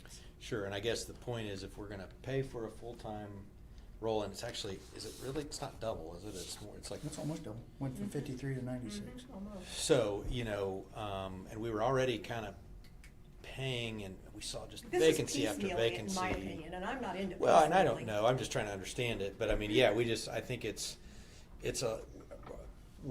we don't see that type of request very often let alone for less full-time people to have a big jump. And so I think there's kind of some education we need, and it's not fair really to put it all into this meeting. I know you attended our previous meetings and you kind of let us into that, which was a good intro, but I think, and what Judy is getting at is, how do we evaluate the new model that apparently Purdue has decided is best for us in terms of our budgeting, and when we have competing expenses, how do we define that? The other thing is, I think you said you've decided, or Purdue's decided, that 4-H full-time is the most important role for our local person, We have a 4-H presence in every county. but that's our full-time dedicated person, that's all they focus on? Yes. So in the past educators were split. Yeah. So that person was covering health, they're covering ag, but you're going to get somebody who's going to full-time agriculture, full-time health, full-time community development, and then full-time 4-H. But we're getting a full-time 4-H person, that's already been decided? Yes, every county will have a 4-H person in the office, And at is that- least. The same person. Yes. Okay. Yeah, like a dedicated Brown County 4-H, but all of their time will be 4-H? No time on anything else? Okay, so the way that role works is Yeah. that educator comes in that office and they get a call from Judy that says, hey, I've got a problem with my tomatoes, can you fix it? That would not be my role as a 4-H educator. However, I'm gonna find you that answer. I'm gonna reach out to a neighboring educator and get that answer and provide it to you. So I may not be the person with that expertise, but they reach out to their resources and get you the answer. So that's exactly what's gonna That happen. sounds like our extension person. That's exactly what the And so, role but is. it's, And so okay, you so may it not, actually you may not is. have, I'm not the ag educator, but I'm reaching out to that ag educator that is designated for our county or that's in that specific area to get those answers. So they're Does gonna that give make those sense? answers and you're gonna provide them to us. They're not necessarily gonna physically come. Correct. Unless it's a site visit's needed, and then that'll have to be worked out. It will be both. So it'll be consultation, but they will also come in and provide agriculture education programming as well. So But like they your won't- but park they- trainings and your master gardener programs and Yes. those kind of stuff, right? Okay. But they That's the probably won't be in the 4-H. office. And no, as act- it's currently structured, That's you under have ag. one person that does all of those. Well, 2 people, Or two- full-time, right? Two In the- people that do all 4 of those. Yeah, in the past model, Brown County could only afford 2 educators, so we had to kind of, that's why one person was full-time 4-H, the other person had to combine both, because the county could only afford 2 educators at the time. So regional model, and that's the purpose of regional model, is instead of, if you can only afford 2, we're gonna still provide you with those services from educators from surrounding counties as well. So there will be consultation services, but they'll also physically come into the county and provide education. The resource, the other handout that I gave you, we don't go by time, by hours, it's by community needs. So if people need certain programs, we will come and do them. This impact report was not pre-planned. After we did all our programs, we condensed it into a report and gave you what we've been doing. So we don't go by hours, by minutes, it's just based off community need. Whatever the community needs, we will come and offer those services. So we can't pre-quantify them. It's just more of whatever the needs are, we do our best to take care of them. And then at the end, we compile all our data. So that's what this has been. But all these programs were not necessarily pre-planned. They were based off community needs. We addressed those needs and I compiled them into reports. So I can't give you a physical per minute, per hour of what it is. That's more like once the programs have been done, community needs are met, and then I can create that report. And I'm happy to do that for you all, but we don't go by per hour, per minutes. It's just based off what the community needs and what our services, how we can address it with our services. So let me, because I think I'm better understanding. So we will have moving forward a dedicated extension. I mean, you may not call them this, but they sound like they're performing like our agent, our extension agent. They are an agent, correct. And they also have expertise in 4-H and a focus on 4-H. Yes. It's not that that's all they're doing. They're our agent, and maybe more our agent than I don't know, what's the time split between being our agent and being a 4-H expert? They are 4-H agents, so it's all, I guess, the same thing. So they'll get calls from other counties to help those other counties if needed as well. Okay. But like if you have like a point of contact person for Brown County, that person will be your point of contact person. So I think what Judy's looking for is some quantifiable statistics that can justify the cost, correct, Judy? Exactly, yes. And I have to agree with her, I don't see that. So what I'm getting, my perception could be wrong, is you have somebody sitting in an office, maybe in another county, and so we need something here, the need arises, so we can't do that here, so then they reach out as a consultant type thing and get a hold of someone who gives the answer and it comes back and filters through the main person that's here? Or how do we quantify? I mean, it's almost like you're billing by the hour in a sense. If it's a regional thing, you have one person here that's accountable, but not accountable to a large degree. And then we have these services that if we don't utilize and we don't have the need, we're paying for things we don't have the need for. It's basically, and I don't understand your business, but for my money, I want to be able to see a quantifiable result for what we pay and what we're getting for our money, other than to just say what you stated. Absolutely. I mean, we have to answer to our taxpayers. And not that you don't have to answer to your people, but we do have to answer to our taxpayers. And if they ask us, what are you paying for? And us trying to explain this and how much time we're actually getting, we have no way of saying that we're getting 50 hours a year or 300 hours a year. So given the former model, you'll be getting more services this way because you only had 2 educators. One of them was split. They were limited in what they could do and where they could go. But now we have other educators coming in, so there'll be more resources and more programs being done. So there will be an increase in services, and especially with our vacancies. When vacancies are present, the services don't stop, yes, because other educators from surrounding counties come and support it. But since the structure is different now, we're able to pull in more educators and more resources, more and better expertise to help provide services to Brown County. Well, so I'm going to ask these 2. They're on the board. What are your opinions? So we went without an educator of our own during fair this year, but there was always an educator Yes. present. Monroe County did an amazing job of covering Yeah. us. They had an educator there supporting us every day, every hour of the day, and every 4-H, every county in the state has a different way they do 4-H. Mm-hmm. There's 92 counties, and I really think there's probably 100 different ways they could do 4-H in the state. They came over every day and were there to help us with what we needed. So as volunteers, and this goes extension wide, like as a county, as volunteers, we're gonna have to step it up and help the educators, more so than ever. Why, But they why covered. though? Yeah, because it sounds like to me they're providing more services. Yeah, the term And that's more the is- question here. But I mean, yeah, we don't wanna put more burden No, on I mean, volunteers. on the volunteers. Volunteers are, Seems like your max, but anyway, so they filled in, and Yes, they they can. did. They've They done an amazing absolutely. job. And so that's during the from fair my though, standpoint, right? That's like one is- week. But we don't know any other than that. Yes. I mean, at this point, this is all new. Yeah. This Yeah, is for all us new, too. so we Yeah. can't say, yes, it's going to work perfect, or, you know, we're about 60% right Yeah. now. We don't know, but we know what we have been doing, and it's not been, Yeah, I think it's we not all been see great it's- for a program. It's not helpful. So when you Here's say, one of the- you had to step up, you're saying you had to step up this year to We, fill the. we found out that we relied way too much on our educators to do the things that volunteers should be doing. Yes, okay. Okay. yes. Okay. So that's what I meant by So that that. means Okay, you need okay. to step up going Yes, forward? that we didn't realize how spoiled we were as volunteers because we had educators that stepped in and did it. But we Yeah. pulled together as volunteers and we made things happen that we didn't realize that we could make happen. For the I think fair. we're For the fair, fortunate, yes, for the specifically fair. for it, for 4-H and for the fair.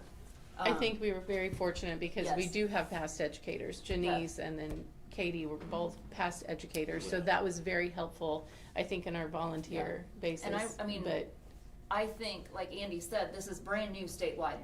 This whole out of regional, Illinois has been doing it for decades, going to the regional approach. But it's all brand new, so they're not gonna be able to tell you, you're gonna have this many hours, or you're gonna have this much dedication until they get into it and figure out, how is this actually gonna work? So Here's this is, part this of is the problem, let me sorry. say No, something, go here's part ahead. of the problem is quantifying it. We use the term more, which is, okay, fine, but you got this small print thing here that says additional services may be negotiated for an additional fee. What's the cutoff? When do we get our services and what's the additional fee? So that In terms of a contractual type relationship, it helps to know what's going into it. Yeah, so that doesn't apply to Brown County. There are It does counties, not. no, this is just a general flyer for every county. And the numbers, the 2027, all these numbers, we just tailor it to our specific counties.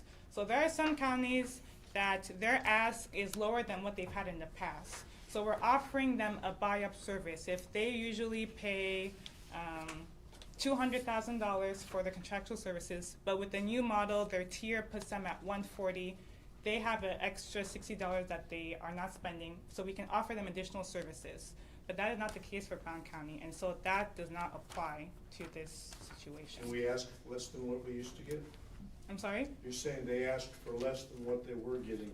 Can we do that? No. They didn't ask. They used to, before, different counties had different contractual services. But with this new model, it's based off of population. So when we saw different populations, and they found out that they were actually, with the new model, they're actually paying $140,000 instead of $200,000 that they used to pay. So then they would have a $60,000 gap that we could say, okay, there is this gap, would you like the option to buy additional services? So they didn't choose to pay less. It's just Okay. with the new model, they were actually end up paying less than what they have paid in the past. What was the old model based on? Purdue had a grid, I'm not exactly sure how it worked, but their grid, I think it was based off of size of the county, and they had a formula for how they determined how many educators they would pay. Which is why Brown County had 2, some had 3, Marion County has like 6, it just depended on the county. Okay, so part of that grid was probably population also, but what they've done now is gone strictly to population. And it's standardized. Okay. Like I said, Brown County, the same population, you guys could have been paying less or more than another county with the same population. So now it just makes it standardized throughout the state, so it's more equitable. So why almost double the price? How does that justifiable? That's a huge request, twice the price. So it's the services, it's the mileage, there'll be a lot more driving. There will be the computers, program supplies, any personal development that's encompassed. And how do they come to the conclusion of what the charge is for services? So how do you rationalize the amount for a service? If someone calls and said, we need this service, what do you base that on, the costs incurred? That's a good question. I'm not sure exactly how they did it. Our business office kind of gave us numbers, so I can follow up with them and ask them how they. Because what's being conveyed, and that's the biggest problem in communication, is often not what is perceived. And it's not directed at you. It's just that what you're conveying, because we know nothing about your business or how this is put together, so it's hard for us to perceive that great of an increase in cost. I understand. So I can follow up and have them if they can give a bigger breakdown or explain where they got the numbers from. We would appreciate that, I think, wouldn't you, Judy? Yes, absolutely. I'm trying to think through this too, our 4-H, I'm gonna call him extension agent. That dedicated full-time person will be master's degree certified level. Is that possible or Is that no? still the standard? I think the master's is a minimum requirement. Minimum requirement. This is a master's degree person, and if you look at the 96,000, and if we were going to employ someone that was required to have a master's degree in our county, they would be making 60,000 or above. And then if you add benefits to that, 60,000, it would be 90, 100,000.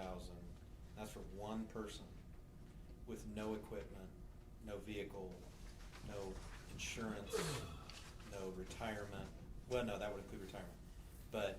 And so, I'm looking at that 96,000, getting actually more than one highly qualified master's level degree expert in their field. We probably couldn't even hire one person for that and equip them.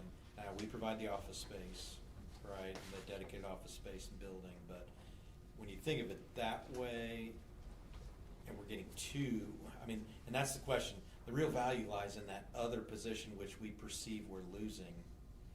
And so, if you think of it that way, 2 full-time people, one of them was masters, was the other master? Both were masters. 2 master's level people for $56,000 a year. You guys were eating it. On that one, we were getting a massive benefit, right? There's no way we could ever, as a county, hire 2 full-time. That's like half price or more. And Purdue is still paying the benefits, so it would have really even cost more. Yeah, way more, probably more like 180.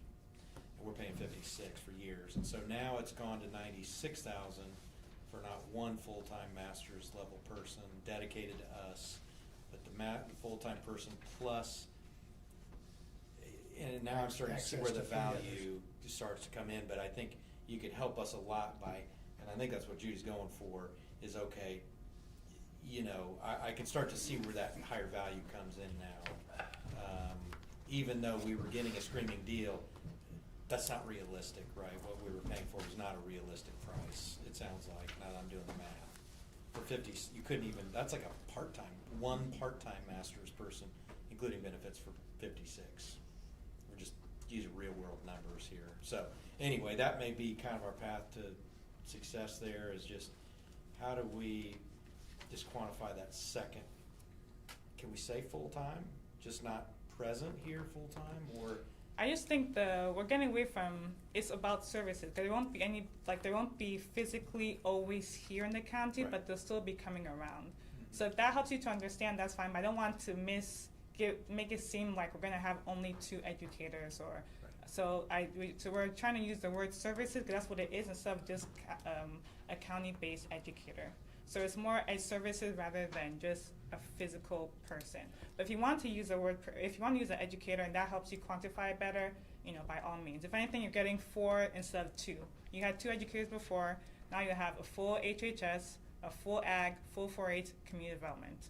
So it's, if anything, that's why I'm saying it'll be more. But yes, I agree. I can definitely provide more information about how to quantify more. I do see where you're coming from.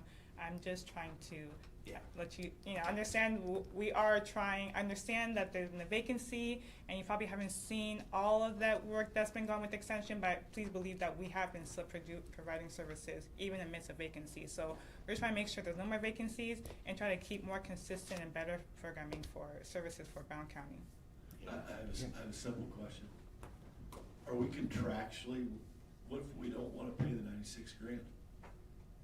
And we said, nah, we're not gonna pay it, don't like it, don't want it. Like don't pay anything at all, or that at Yeah, all? we don't pay anything at all, what happens? We are state statute, so there is an extension in every county, and the county always funds. No, my question is we decide, no, we're not gonna pay the 96 grand. Purdue will What come after you. happens?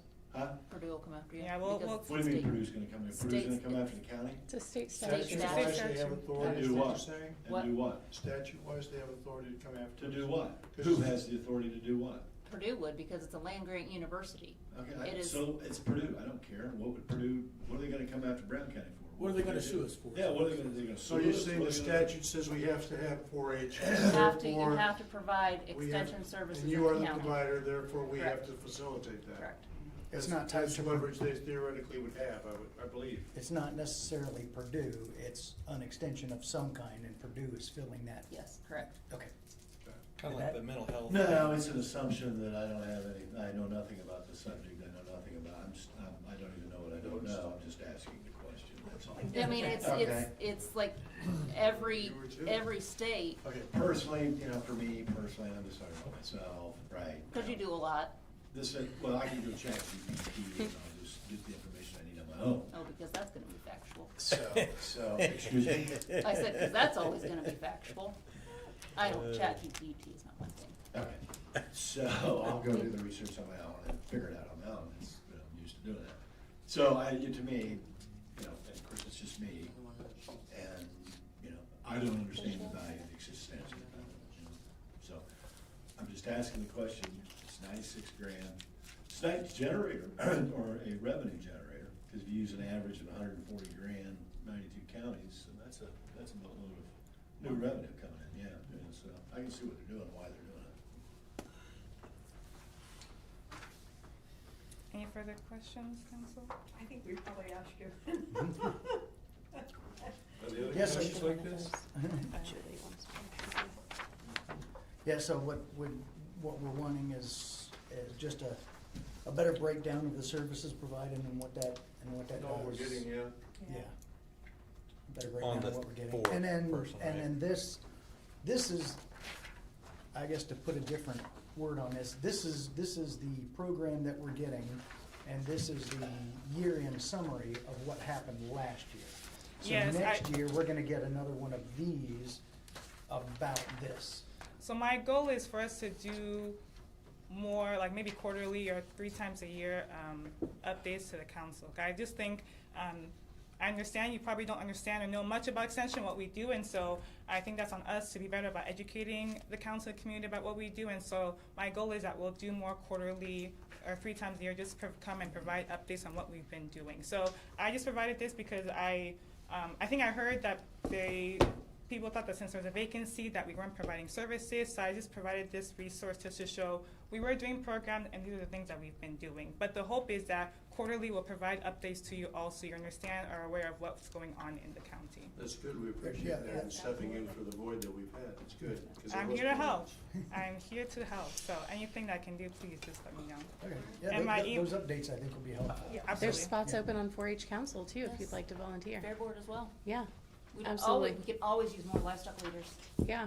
Anybody have We would any love the expertise in volunteers. cats, Jim, dogs, wait, rabbits? Jim, aren't you a horse Yeah, guy? I've heard people, I've heard several comments that or not several, but I've got feedback that people are really disappointed with the 4-H fair. The turnout, the number of head count, Well- and the fact that I guess the main thing is that we don't have any stock Grandstand. car racing, we don't have any, there's no. Yeah, another grandstand. No death-defying stunts going on, or, there's no action anymore, because something to do with liability insurance, is that right, or, I don't know, that When they come back and. I'm not on Fair Board, but you Yeah. could join Fair Board So the- and Yeah, but we, be part of the solution. right, so, because we need to keep in mind, we got soil and water, we've got the extension office, we've got the fair board, and then we got the health department. So, you know, there's some, when I read through this thing right here, and keep in mind, I have no idea what I'm talking about, okay, so I don't even know what I don't know. So I'm just dumb and dumber. I support 4-H, but So, we have questions. so, Yeah, absolutely. so, and then the challenge for me is that, you know, there's 15,500 people in the county and live in this county, and you can have all the services you want, that's great, but then if people within the community don't access these services, then there's no value to the service, correct?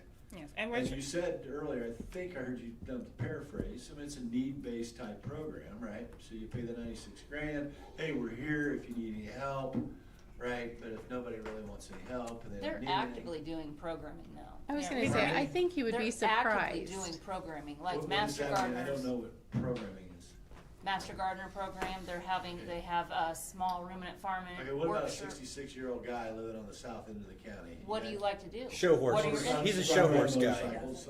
I own 5 motorcycles. Okay, we would love to have a small engines program.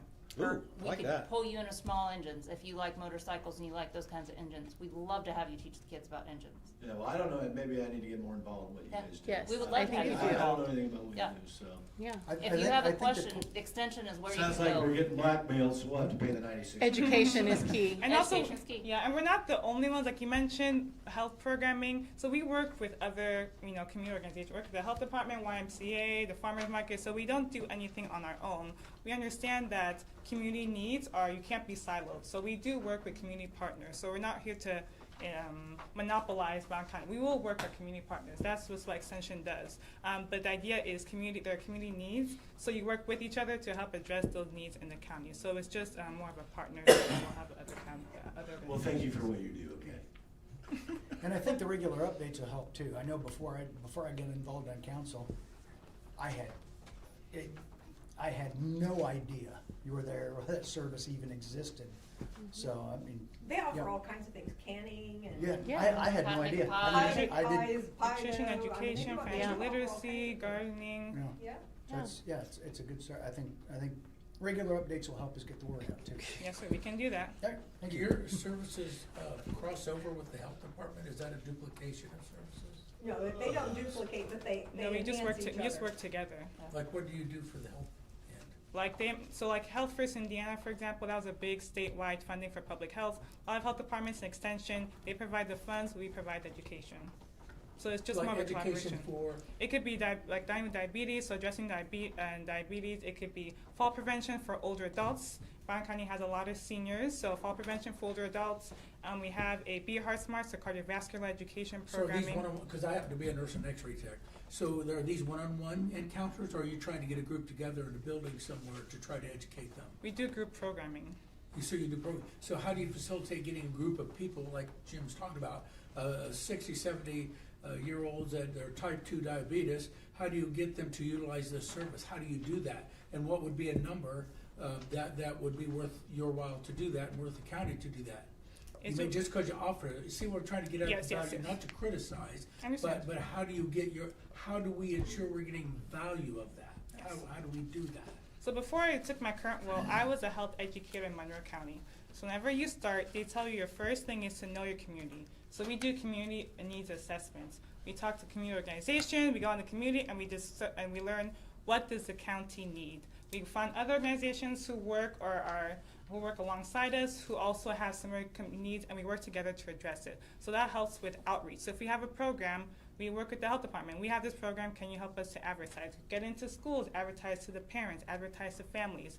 And so we won't just host a program and sit there. We have to find ways, if we've done our homework as educators, we know community needs, organizations who we can work with, and we start to do outreach to get people to come to our program. So it's a lot of outreach, which is a big part of our work, is to work with other organizations and also do outreach. And that way we spread across other people, newspapers, social media, flyers, and we get people to attend our programs. So it's a lot of outreach on our end. Does that answer your questions? Some of it is. So if I wanted to plant tomatoes, which I thought about it, but I didn't do it this year. Don't do it underneath the walnut tree. No. In That's, case you- that's in about case as much you're as I know wondering. about. Planting anything in your walnut. The tomato plants. I'm just, so that'd be like a question I could call up and go, hey, I need to grow some tomatoes. Absolutely. Depredation permits. Yeah. What's And it we, called? and we have access to Said experts depredation. on campus. So we we have specialists on campus we work very closely with. And so, you could go on ChatGPT, Yeah. but we have like experts who've gotten PhDs, who've done research on these topics. So they can give us tailored, research-based, evidence-based education and that's what Extension does. You can go online and it's a lot more accessible, yes, but what you get online is not, or the people is not always the right or correct answer. So that's what we really pride ourselves on is evidence, research-based Here's my education. takeaway from this brief conversation, so thanks for coming forward. We as a county, councilman people, right? One thing I've not seen any line items anywhere in the budget was for we as a county to do a better job with we got that government website, which I think there's enormous amount of room for improvement on that Brown County government website. Our Brown County website, yeah. Yeah, and there's some room, we don't pay attention to that, so we can certainly improve there, but another area that we could improve, it would be to allocate some money to help promote and increase, or, put together little 3-minute videos, put it on a website, because you guys are here, Soil and Water was here, the Veterans Office, and we've got all these little departments, you guys do a great job, but we're not actively trying to promote, to increase, because the issue is you gotta increase the conscious awareness within the community that you guys even exist, so they even know that they can even call you. Yes. Because if we don't do that, then it doesn't make a lot of sense to, throw $150 grand a year at it if we're not gonna try to leverage it, right? Because it's like, we're gonna start a tire business. Well, if nobody knows that we're in business, we ain't gonna sell too many tires, right? So, and I think, Councilman, I've not seen any line items in there to allocate to market the departments and the various county, I've not seen anything, have you guys? Commissioners have that. Do they even have it in the budget, or have we made it a priority in the council of commissioners? We should. We should, I'm thinking we should. We should utilize our county website. Really try to help promote, if we're gonna pay for these services. As a way to advertise what Yeah, our county if offers. 4-H needs help and we're A lot looking of for, services right? we're not aware of. Yeah, I was gonna say, there's a lot of underutilized resources in the county, and Yeah, it's because 'cause nobody people knows don't anything know. about it, right? Exactly. I agree with And we could use our county website to do that. To do a lot more than what we're doing, yeah. Even on Facebook. Faceless book, it's fine. And I do appreciate that, Mr. Jim, because I was talking to Teresa, and she mentioned that they will start to post, I gave you guys the fair update, so they will start to post that on their website, put it up in the building, and so I agree. I think it would be a partnership for us all to work together to help. collect. Spread. Yes, because it's not about us. That money, 96, is not going in my pocket. It's for the community. And so if we can help, whatever we can do to work together to help give people those resources, I mean, we're here to serve the people, so that's what really Even if matters. there were like pre-programmed type questions, how can I help with, I don't know, tomato worms or corn bugs or, Right. whatever. Yes. Call Purdue Extension to Mhm. get, the answer. I don't know. Yeah, I agree. We can definitely do more with that. Okay, our next meeting is on the 17th in the evening, August 17th. Could you get us maybe a little bit more information on what we've requested by then, maybe a couple days before? And Julie usually receives our information, and would you mind just forwarding that out to us if you can get it to us before the 17th? Yeah, so Mainly- yeah. So you wanted to know how to quantify the services and a better breakdown of the services, correct? If possible, yeah, Exactly. I think that's where we're, needing most. Anything else I could take back to campus? Or those answer your questions? Just how to address the vacancies. I mean, I don't know how many months last year we were out of a position that we're paying for, but underpaying for, I should say, last year. But I mean, it's and in the new regional model, I mean, is it too much to ask for a vacancy to be filled by another regional person until it's refilled? So the regional model is meant to address the vacancy. So if you think about it, if you were just county based and that county there's vacancy in that county, then since they're only in that county, it was vacant. But if you're having a regional model and people are coming in to cover it, then since it's regional, there'll always be somebody to fill in those services. And that's why we're going to regional model. We're broken up, I mean, internally, we're like 12 regions. There's X amount of educators for agriculture, health, and so they're covering multiple counties. So even if one person leaves, since they're regional, they're always still covering those services. So it's meant to address the More vacancy fluid issue. kind of Yes.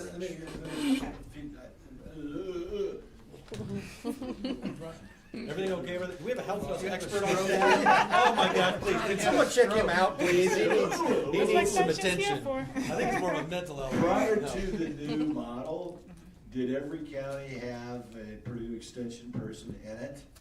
Okay, At that one time, makes yes. absolutely no sense, because then you're gonna have Purdue Extension person in that office twiddling their thumbs, playing tic-tac-toe in small county. They're not gonna be busy. Martin Absolutely. County had one educator. Huh? At Martin County, Yeah. for the longest time, had one educator to cover all those areas and That's didn't a have lot. the. Yeah. Well, we Being only within the had, county? back in the nineties, we only had like one. We had like Barb Bowman. Oh, there was another A&R educator too, John Kane. Oh, that's right. Yeah, the value, I think what my takeaway is, you had one person in the county that tried to be, they had to be a jack of all trades, if you will. And now they said, no, this is crazy, let's go to a regional model, and then we can afford them to have specialists in certain areas, and they can hop in their car and drive to wherever the need is, right? Yeah. And that makes more sense than the old model, Yeah. I think, Yeah. doesn't it? I mean, we did have, every county was different. If there's a vacancy, there might have been only one educator. Some are full staffed. So it was always, we try to have one of every program area, but there were always vacancies. Like I said, when there are vacancies, we had to pull in other educators to come. But yes, so the idea of How regional many is to make different, it. you say program area, how many different program areas are there? So we have 4. We have agriculture, natural So resources. there's 4. There's Yes. 4. Okay, Mhm. okay. Yeah, but Well, And yeah. it shows on here what they cover under those areas on your sheet. Yeah, no, I read it. Okay. I just So, didn't yeah, remember by the that. 17th or before, if you could get us that, I'd be great. I don't think you have Well, to we don't be have a here choice, we gotta for figure that it, they'll meeting. take us to court, or Okay. I'll go to prison. oh, okay. I don't think you have to be there for that meeting. Is that, council, do we need to have her attend that meeting in person? or can- No. Okay. I mean, and we have to pay it because we go to prison. Everybody gets, takes off to prison if you don't pay it. We don't make the rules, but. I don't know, that's 3 squares and cable, Could right? be, well, that's true. It could be worse. As long as we get to stay in Brown County Jail. Okay, thank All you. right, thank you. very Thank you, much. Council. I appreciate it. Thank you, Didn't guys. mean to be so hard on you, but, No, you please, know, please, it- anything it- to help. I you. appreciate the You. questions, no. If we can help, I'm more than happy to. Thank you. County jail, you're over, you go to prison. Well, but can I just do 1-year terms and then get signed up for another one? You could, maybe, if you know the right All people. right, we're ready for the clerk. Joe Biden can answer that. Joe Biden, no, I got a pardon from Jim. He took Come me on pardon. down. And the dude who did the audit censor. Do you know any more about Purdue Extension Services than you did before? Yeah, Okay, as long as you learned something. yeah. And then stuff. Did you? No, No. but that was because I didn't want to. No. Good afternoon, council. Yep. Could everybody introduce themselves so Patrick would know who you I are? know her, but I don't know her. This is Megan. I'm Megan Niles. I'm the Chief Deputy Clerk and Bookkeeper for the Clerk's Office. And then we have Laura Wirt, who is the incoming clerk in the back, for those that don't know. Okay. All right, who's got what?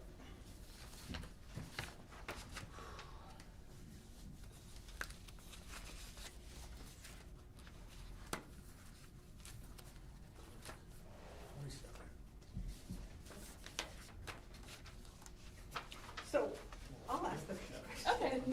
Okay, so the elected official, and this might be part of Julie, because I know some of this she's taken care of, because we have a new incoming clerk, then the longevity has been taken out, right?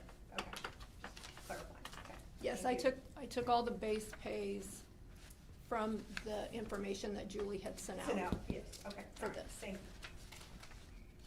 And we know that that stipend is the state mandated stipend. Yes. Correct. Yes. I have an icy coat. I'm sorry, can somebody put the budget up? I think Darren, is this Oh. yours? Will you change it? Thank you. I have to move stuff. Somebody made a mess in front of me. So as far as addressing raises, that kind of thing, if you've been listening to us, you know that we're doing the factor evaluation system, and that's all Correct. gonna be decided at the end. That's all I'm gonna say. Okay.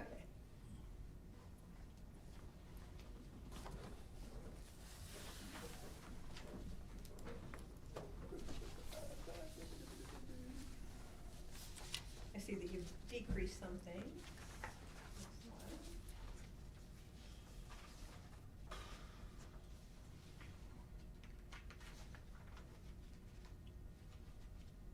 So you decreased meetings, is that because you expect less? We didn't spend as much this year Okay. as we anticipated, so I didn't see the need to leave it or increase it. Okay.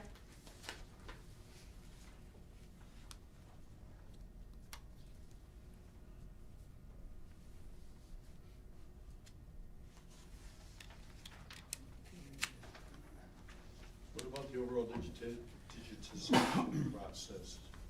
Any, We're slowly whittling away at it, you're doing with it our, yourself inside or service? we're using our perpetuation fund to pay for it. That's a slow process. What are you doing inside? It sure is. Yeah. Cause I started it when I was in the recorder's office, and yeah, it's a slow thing. We are To answer your current, question, Gary, no, it's not in office, it's a company. Contract? yeah, it's contracted out. They We come are, in or send that? They come in, take the stuff, You and take it digitize it to and send it to them? No, they come in, they take the boxes, they take it to their location. And it's gonna become cloud-based, so it'll all be Digital. online and easy Right. to get to. we're currently working on getting rid of the DocuWare server that some of our files are stored on. IT's really happy about that because it's constantly got problems, and they Band-Aided it as much as they could. The server is 2007. Is that a local internal server? So we maintain that? Yeah, so we're getting ready to get rid Same of it. company, they just moving more to online services, cloud services.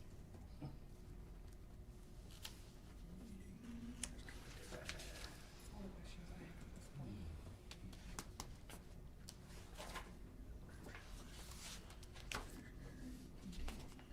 And your 50,000 legal, is that just in case?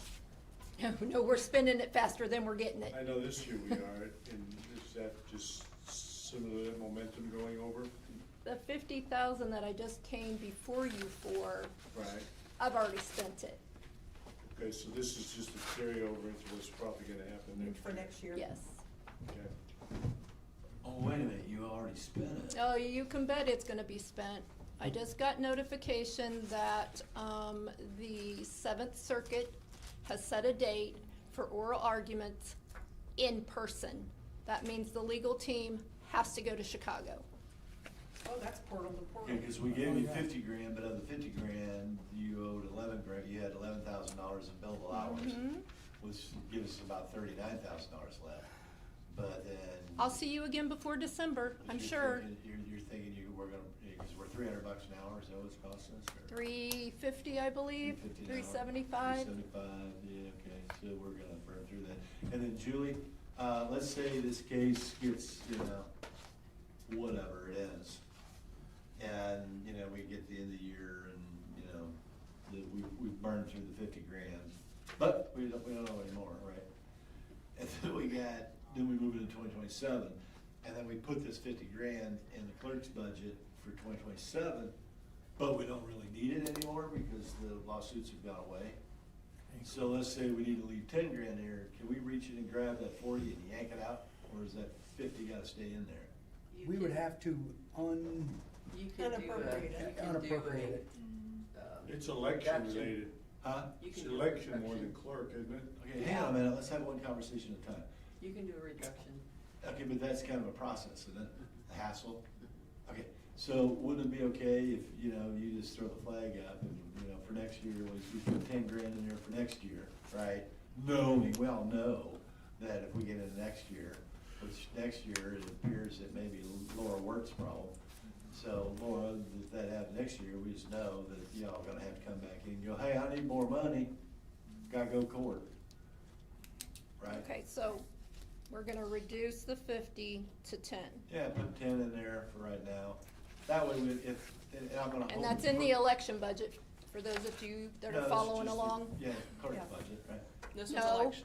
election Oh, that's budget, right, election. clerk's Election. budget are two separate Yeah. budgets. I know, Yeah, yes, for the yeah. election board, right, and so we just do that, and then hopefully all hope and pray that this, goes away and never comes back. Jim, would you That trick never restate works. what your edit there? Okay, all right. I know it's a lot of trouble, more words out It of your is, mouth. yeah, it's I more think you can words, handle and 10 I'm not very words. smart, so I got. So I think I'll do this in a Forrest Gump voice. Slow. Slow. All right, what I'm gonna propose is line 36-100 That's all I've in got to the say. county election board, that we cut legal services from 50 grand down to 10. In With the hopes that we're presumption not we'll gonna come- need it. We can come back if needed. Because y'all can always come back in, we can always give you more money, So you're just provided gonna, we have it. so you're just gonna push that decision on to next year, or? No, what I'm advocating for y'all is that we. You guys are making Forrest Gump look good. Hey, Joe said something today, good No, job. actually, they're making Forrest Gump look Yeah, bad. we're going, it's line 36-100, because we're on YouTube, right? But I don't know why we don't turn this into a reality series, we could probably make a lot of money to build a new highway department.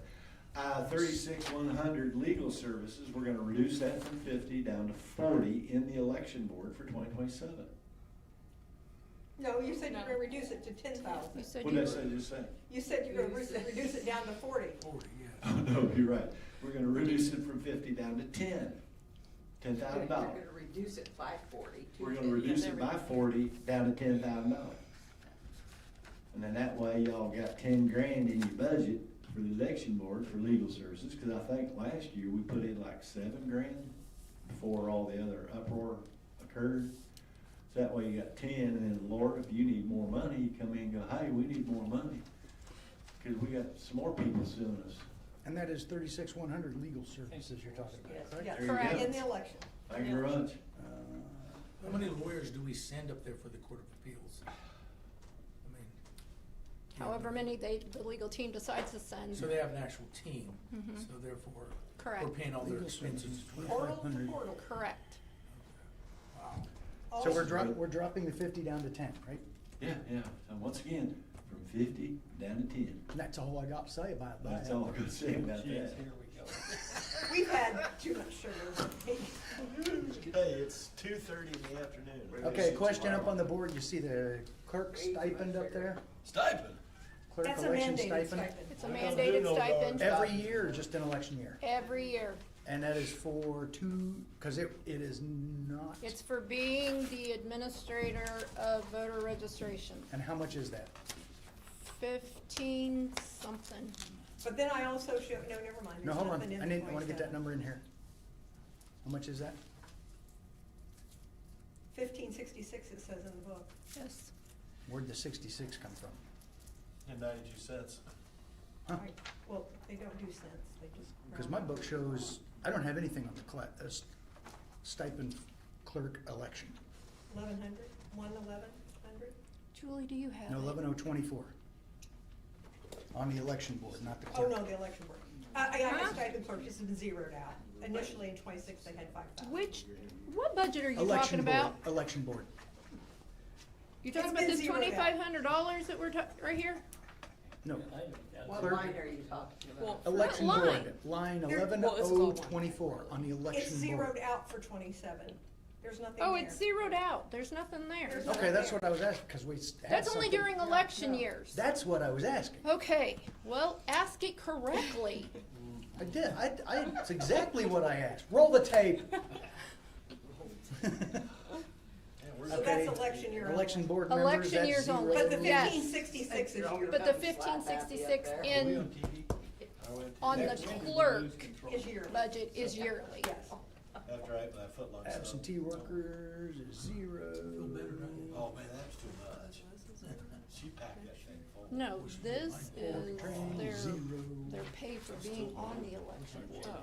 But you still have, No, it's a stipend that the clerk gets during election year. Another one, okay. Yes, this is, on the election board, you still have $2,000 for postage because you still have to mail stuff, correct? correct. Voter registrations, things of that nature. 2,000?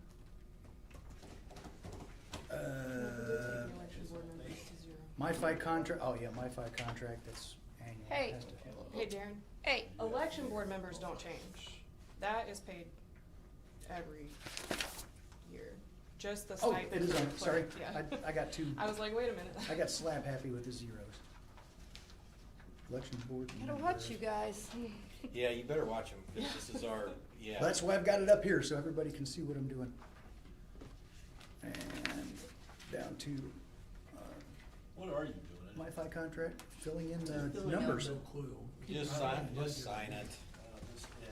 2,500 on MiFi, cause that's an annual contract, correct? Mileage, 500, is that gonna need to go up, The what, which one? mileage? If everybody has to go to Chicago. That's No. probably. So, but I have another question, Darren. Yeah. Because office supplies, you also put 0, but we put 2,000. Put my office supply Oh, money it's back. 2,000 up there. Yeah, I got 2,000 up Yeah, there, she right got- there. Yeah, we've got. Over on the side? Oh, Yeah. No, That's where I was Office. talking about over there. No. office supply. I have Oh, did- postage 2,000. Oh, he's only There got we go. 200. Kinda hard to, Right there, That that one, one, yeah. Thank you. 2,000.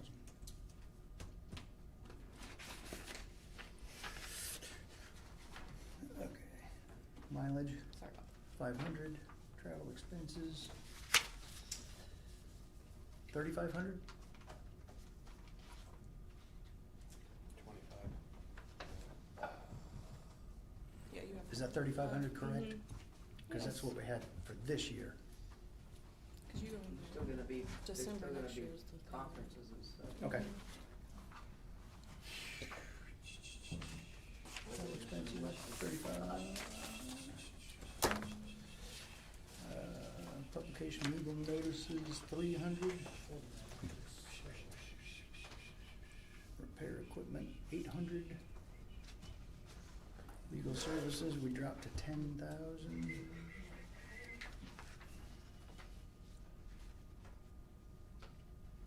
Voting machines is 0. What's truck rental? We don't need that there. Yeah, are we I gonna? forgot to take that out. The truck rental? Yeah, we're not gonna need that. I was Zero that out. Okay. It's just during election years. There you I missed it. go. Meetings, 4,500. Hmm? Truck or trailer rental? Same The thing. truck for It's the the same delivering, thing. delivering the election equipment. What's the trailer for? It's truck, Gary, follow along. That's just trailer. Okay, It's cause he's not. A trailer listening. truck. potato, potato. That's right. Dues and subscriptions, 350? Tree fitty? 350. Yes. About tree fitty. I ain't paying you no tree fitty. Trailer went for, that's what it Stationery and says. printing is still gonna be 2,500 for this year? She gave him Yes. $1. You're Yes. gonna need Yes. ballots. Okay. Are you gonna need ballots for next year? Well, they're still printing for stuff. Is We're- that correct?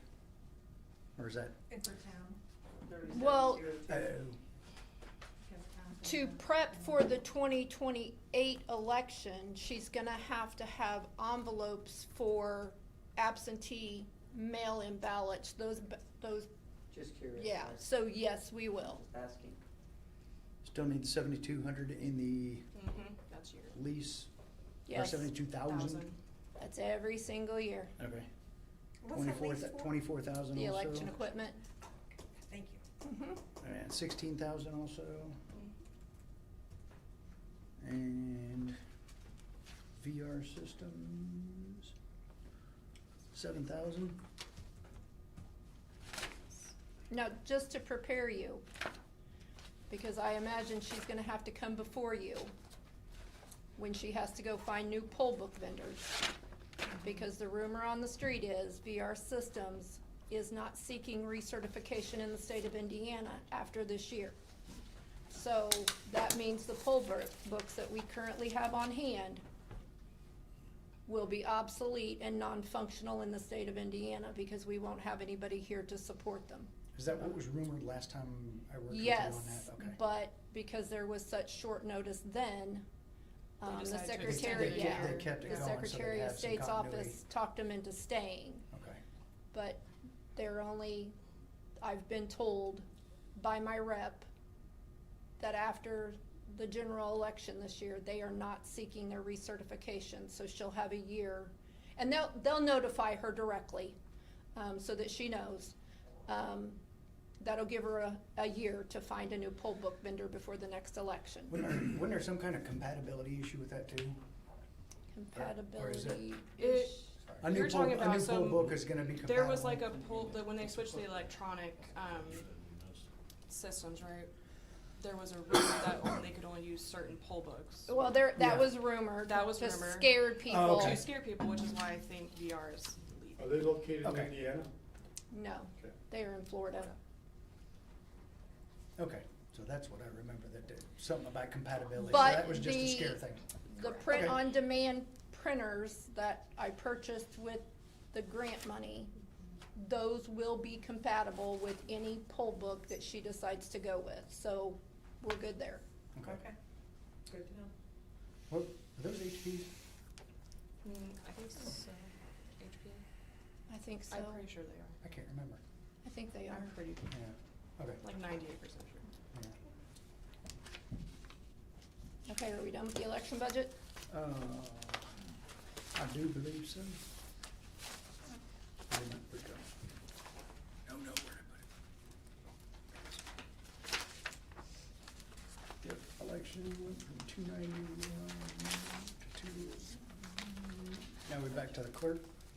I guess, if you wanna talk about it. If you don't, I'll say have a good afternoon.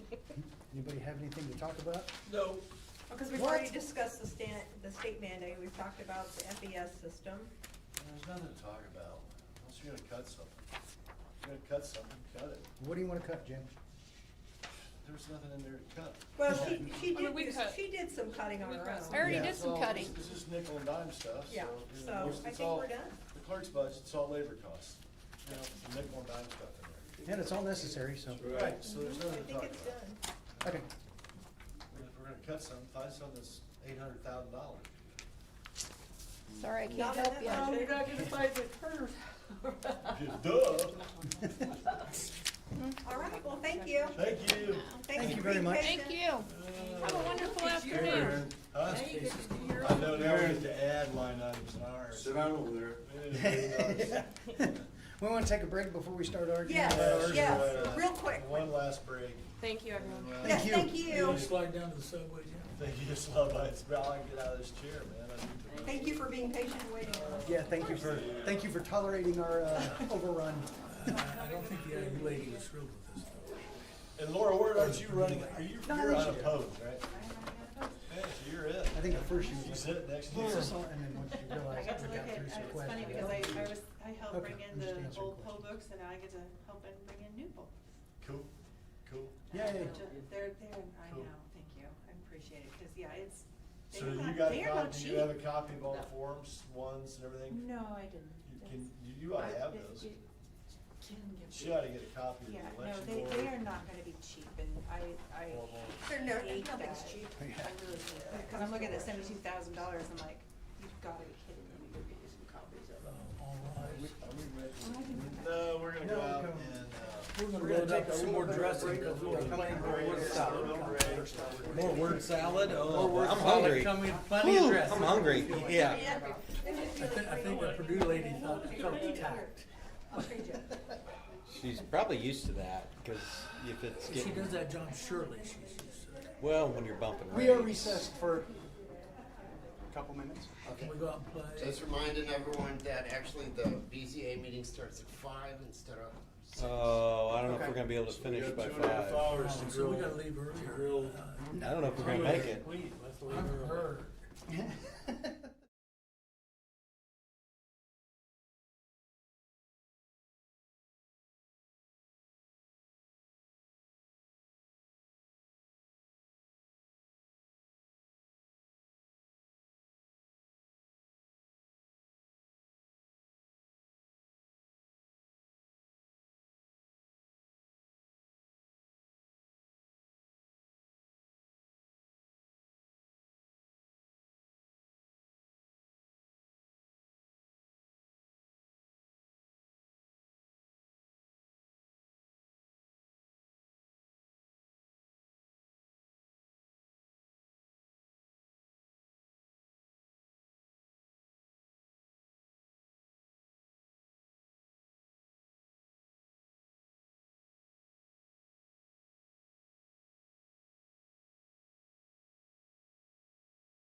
Back on. Yeah, All right.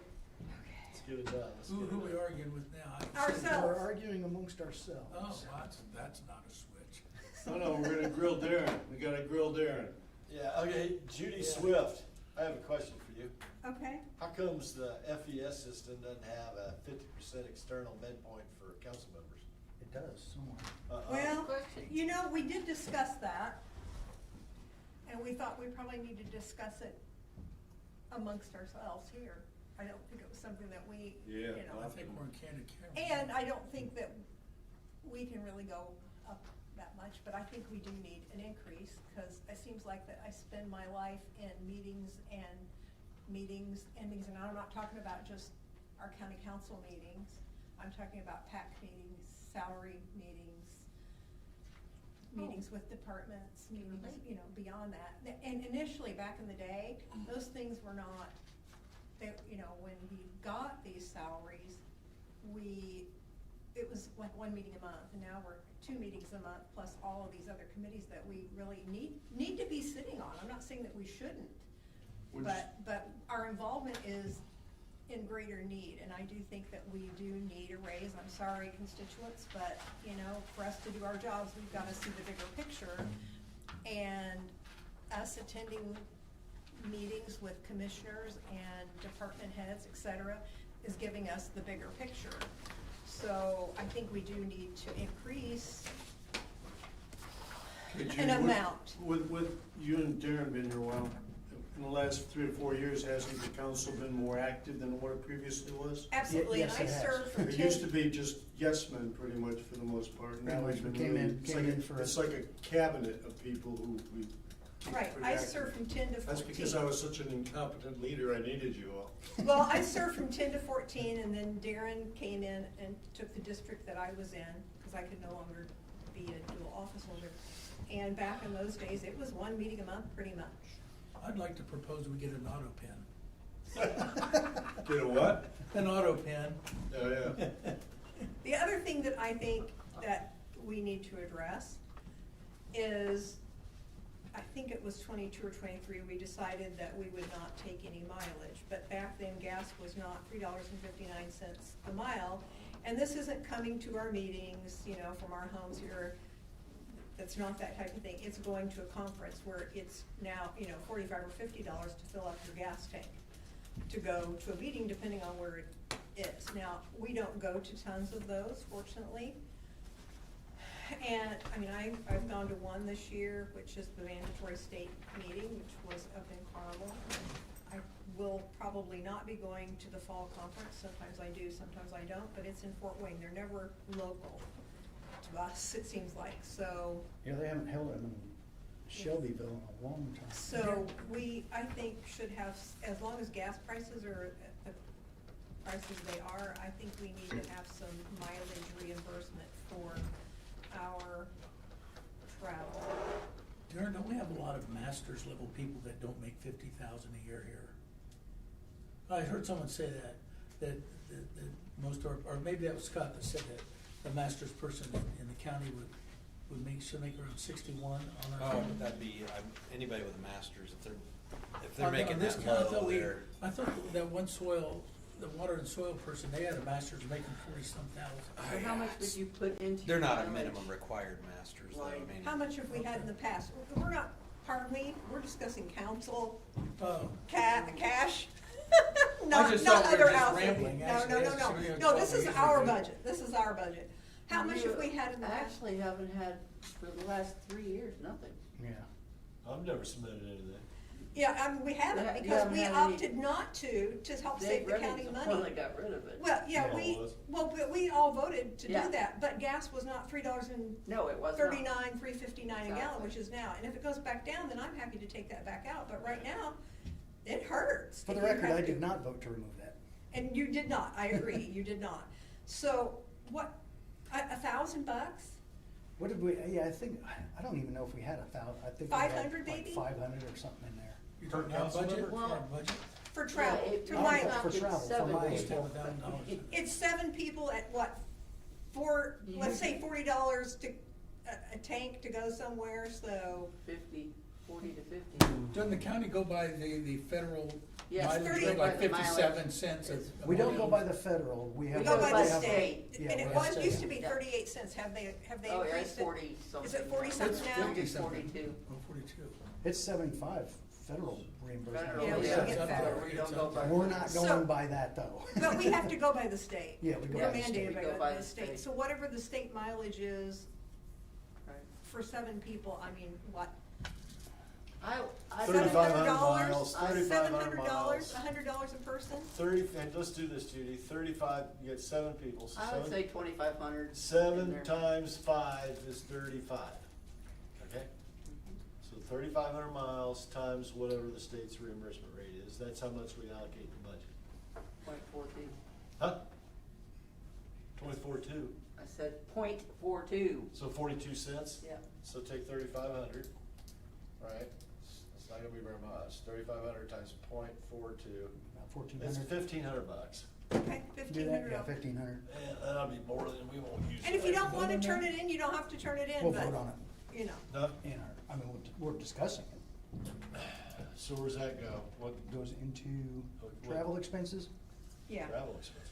yeah, I've for got mileage, mine. it's It's my, on- or it's on mileage. your- It's on your form. Like Yeah, I'm mileage. looking. Yeah, on the, up It's to, 31.2. Other services and charges? 31.2 is your line item. Alright, so 31 to $1,500. 1,500, and that's for Gas. travel.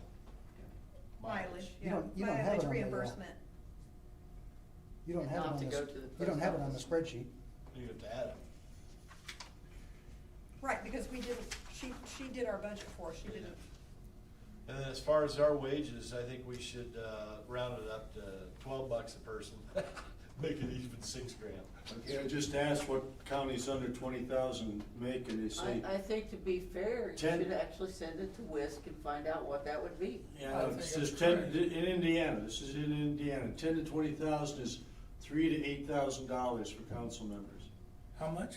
3,000 to 8,000, So 3,000 let's to just 8,000. round ours up $12 and make it $6,000 per year per council member. Well, we're already at 59.99 or something like We're that. 59.88, as I said, Yeah. so Who we cares bump about it $12. Well, what we've done, to be fair, every other department head that came in here, we said we're not adjusting wages That's yet okay, until we good. discuss All right, everything. yep, Yep. that's fair. All So right. this will be part So of the no- overall yeah, It'll be discussion. part of the Yeah, I'm discussion. good with that, that's a good thing. Well, we just tell them we're not adjusting yours, so we find out how much we can raise ours, then we'll adjust yours. Yeah. When Yeah. Yeah, and the only thing I've gotta ask, because I got a thing from the legislative committee, Rick Ring, in the AIC Council / General Assembly, they're looking to get legislative passed that if you offer group medical to any elected official, you have to offer it to all elected officials. But I thought that was supposed to go before legislation this last year and it didn't pass. Yeah, I don't know, they're talking about it for this year too. For you mean for 27? Yeah. Well, So it didn't my pass for point- this year, so we Okay, can't. hang on a minute. Is Clark looking to axe group medical for, council members? That has been discussed. Council and commissioners. Council and commissioners, yes, it has been in the Talked about. PAC. It's been So discussed. you guys are in- currently discussing that? we, as in PAC, Are have currently currently discussed it, but discussing. nothing has been voted on because it doesn't fall under the PAC. It falls under the commissioners voting on it because they're over policy, not the PAC and not council. Yeah, well, Miss Pack member, I'm not the only PAC member. okay, who's on the Pack? You and Hewitt? No, me, Hewitt, and Darren. All right, are you Pack members? The Clash Committee? If they all go that direction, I'm gonna throw a hissy fit. So? Because I should be grandfathered. You Aren't should you old not, enough for Medicare yet? that's not relevant. That's not relevant at all. It is, I mean, I'm on Medicare, I'm not allowed to have That's the your county. personal opinion, you can do I'm whatever. not allowed to have the county insurance, and actually Medicare has worked out better for me than Okay, the county Judy, insurance. I forgot more about Medicare than you'll ever know, so I don't wanna hear it. That's your problem, you need to get educated. You wanna compare resumes, lady? Well, no, Oh, but I'm geez. just Here saying. we go. All right, let's Here get, we go. let's get it Let's civil. get it out. It's My free Let's game. keep Yeah, it you're civil. the game. Judy and Jim going at it. All right, well then fine, if they're gonna get rid of the group medical, then, you know, gee, only with us, better bump They it. haven't decided that. They haven't It's just- decided. They It's have- just talking right now. It's talking, and it falls under their purview. It's not a, PAC does not I vote. understand that, but okay. If somebody wouldn't boast only that they're thing the making PAC doesn't $600 talk bucks about a year on it, That's just the It truth. might have stayed That's under the just radar. truth. So. Well, a few years ago, it wasn't available to us. Right, it wasn't, and then it was brought back, which was Yeah. appreciative, and it can be taken away depending on, you know, you get new commissioners in, and they may decide to put it back in if they take it out. That's the thing. They can, The only they thing I'm can put in saying an is- ordinance, take out an ordinance. That's the thing. Right, but it's like anyone running for office, and they run for office, and they run under the assumption of the current, you know, compensation, because employee benefits is part of compensation. There's truth to that. True? True. I didn't run for There's that, truth. for All right, Judy, this isn't position. about you. This is not about me. Yeah, but you can't make assumptions like that people Judy, run. are you willing to open your mind up? Yes, of course, and but look I'm at just it through- stating my opinion. Are you, yeah, but I'm asking you to look through a different lens other than your own. That's what I'm asking you to do. And my argument is simply this, is that you have an individual running for office. They ran for office because the employee, you know, the compensation and the employee benefits were part of the package of running for office, right? Because you can't deny that historically, especially county government employees, and I'm gonna look at Julie Reeves on this one here, all right? Because, you know, and I'm not gonna be sexist with this comment, but you would have a husband or a wife who were self-employed farmers, and the spouse would then go to work for local county government, not for the pay, but rather for the employee benefits. And that's the way it was for years and years and years and years and years. Now, okay, now my argument is this, is that if you have a council member that's currently holding office or gets elected, they should be at least grandfathered. It's an interesting point. It Back is that this year we're having a new election, but you've already been primaried, so you are, quote, in the system. Right, and my, yeah, and it's not about me, I'm just saying, Right, yeah, right. it's, well, if anyone, I mean, we could have anyone. It's been a high perk for years. It's been a high, yeah, because because the economic value of that group medical far exceeds the $6,000 a year that we get paid. Right. It Correct? does. It does. Yeah, now whether or not an individual elected official is on it or not, that's their decision. That really doesn't have anything to do with it. Well, grandfather, as long as you don't get lasered. Well, Yeah, and you really. can't just cut people off because. Well, they don't that's do all it. I Right. yeah. You'd have to wait till the next election till. Yeah, and yeah. grandfather. Yeah, them and so, out. yeah, so you serve that Right. term, and then you wanna It'd serve be a another term, gradual and they thing. changed it, then that's Right. different. All that's off, you're no longer on it. Right. Incoming council and commissioners are not eligible for. Right, yeah. Oh, they're not? No, that's what I'm saying. Oh. Yeah, And- it's your Oh, grandfather. I see what you're Yeah, in other words, you had it, you can't take it away, but, you know, and that's all I'm saying. Because because the other thing too, on the FES with the labor, you know, for the council members, because I think the commissioners are 22.5 a year, right? Mhm. Something like that, yeah. Okay, and what I don't know is that how much, is it people who run for council or commissioners have mental health issues? Yeah. That's every All one the of us. above. Yeah, or.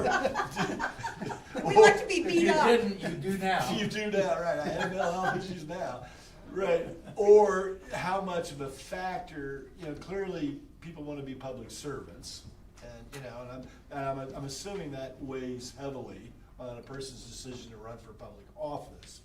But on the flip side, I can't deny that the economic benefit also plays maybe a smaller role. And so my question is that, you know, for example, and I didn't really know this until I got elected because I never paid attention to it. But when I found out a House of Representative, you know, their salary is like $170,000 a year. $174,000. Indiana? No, U.S. House Oh, Representative. So Aaron Hutchin, $174,000 a year salary. And then my understanding is, correct me, they got $1 million a year budget. So that's a real incentive to You know, and then you get the prestige of being the US House of Representative, right? And Well, insurance speaker- for life. speaker- And insurance, The best. probably, don't they get a pension forever? Yes. Right? So Speaker of the House, I think, makes 200 something. it's a heck of a deal. Yeah. It's a heck of a deal. So my concern, both at Are the we commi- doing this tomorrow? at the commissioners. Yes. At What? Meeting tomorrow? Yes. Don't look for me. Would you like to Okay. be excused? Okay.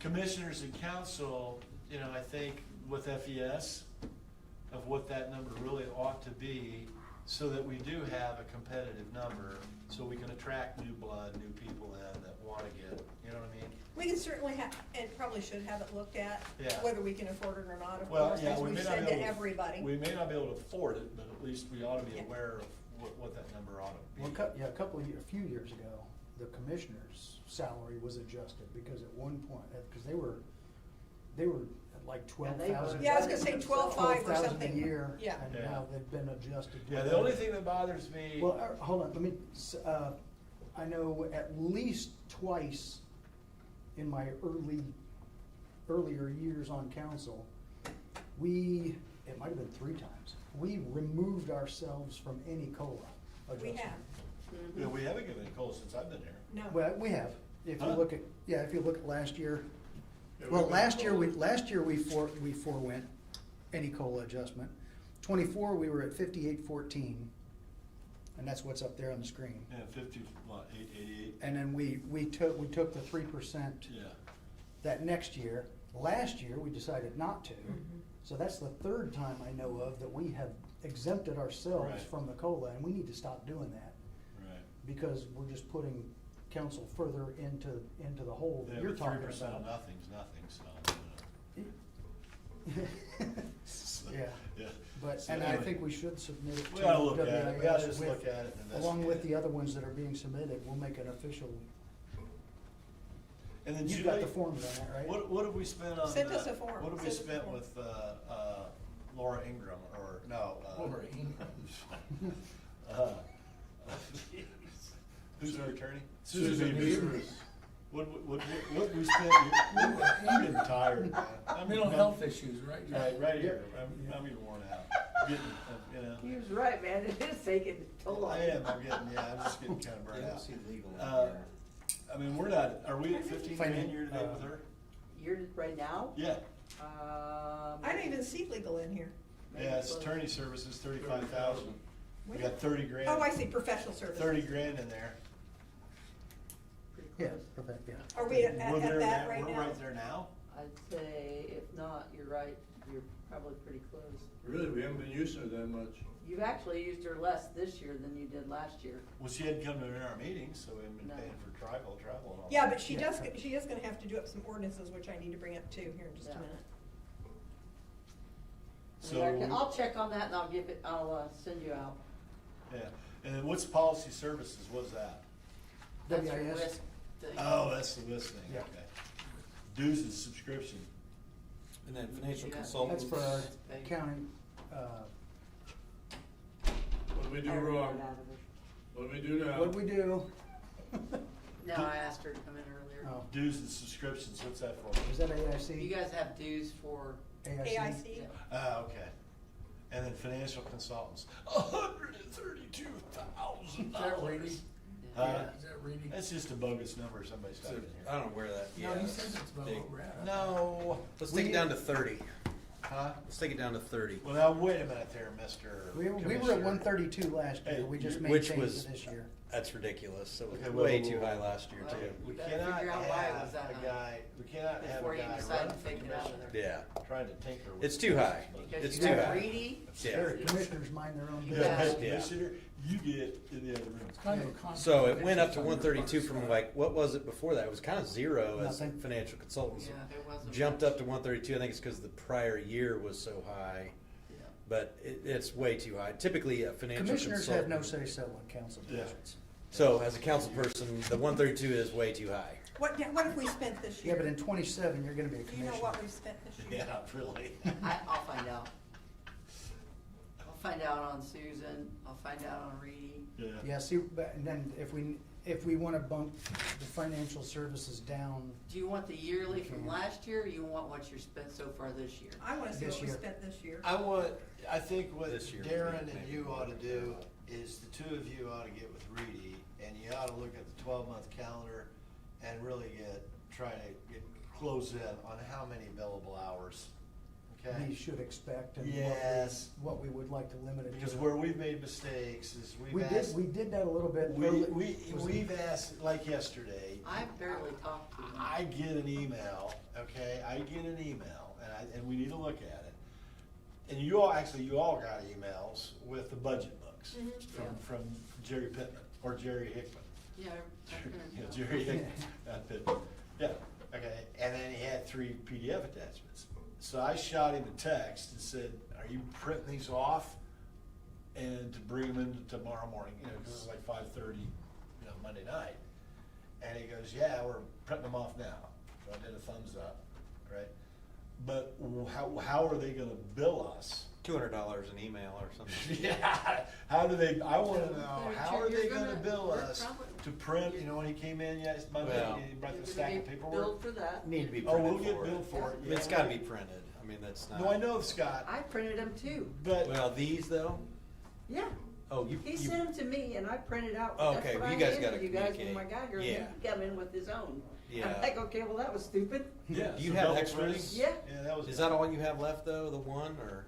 I set the other ones out there, So so there's 2 somebody left. took them. Yeah. So we need to make sure so actually, that was actually a decent amount, Yeah. because we got other department heads coming in that haven't Yeah. seen that. How about, I'm gonna throw this out, I'm just gonna throw it out. $100,000 total for legal and financial advisor. That's closer. 100 total. 50 Hopefully, we're 50 not, each is high, hopefully, though. we're at 60, 65. Yeah, it should be 30 each. Well, you're gonna have Ed in the system, he'll be being a little more financially active.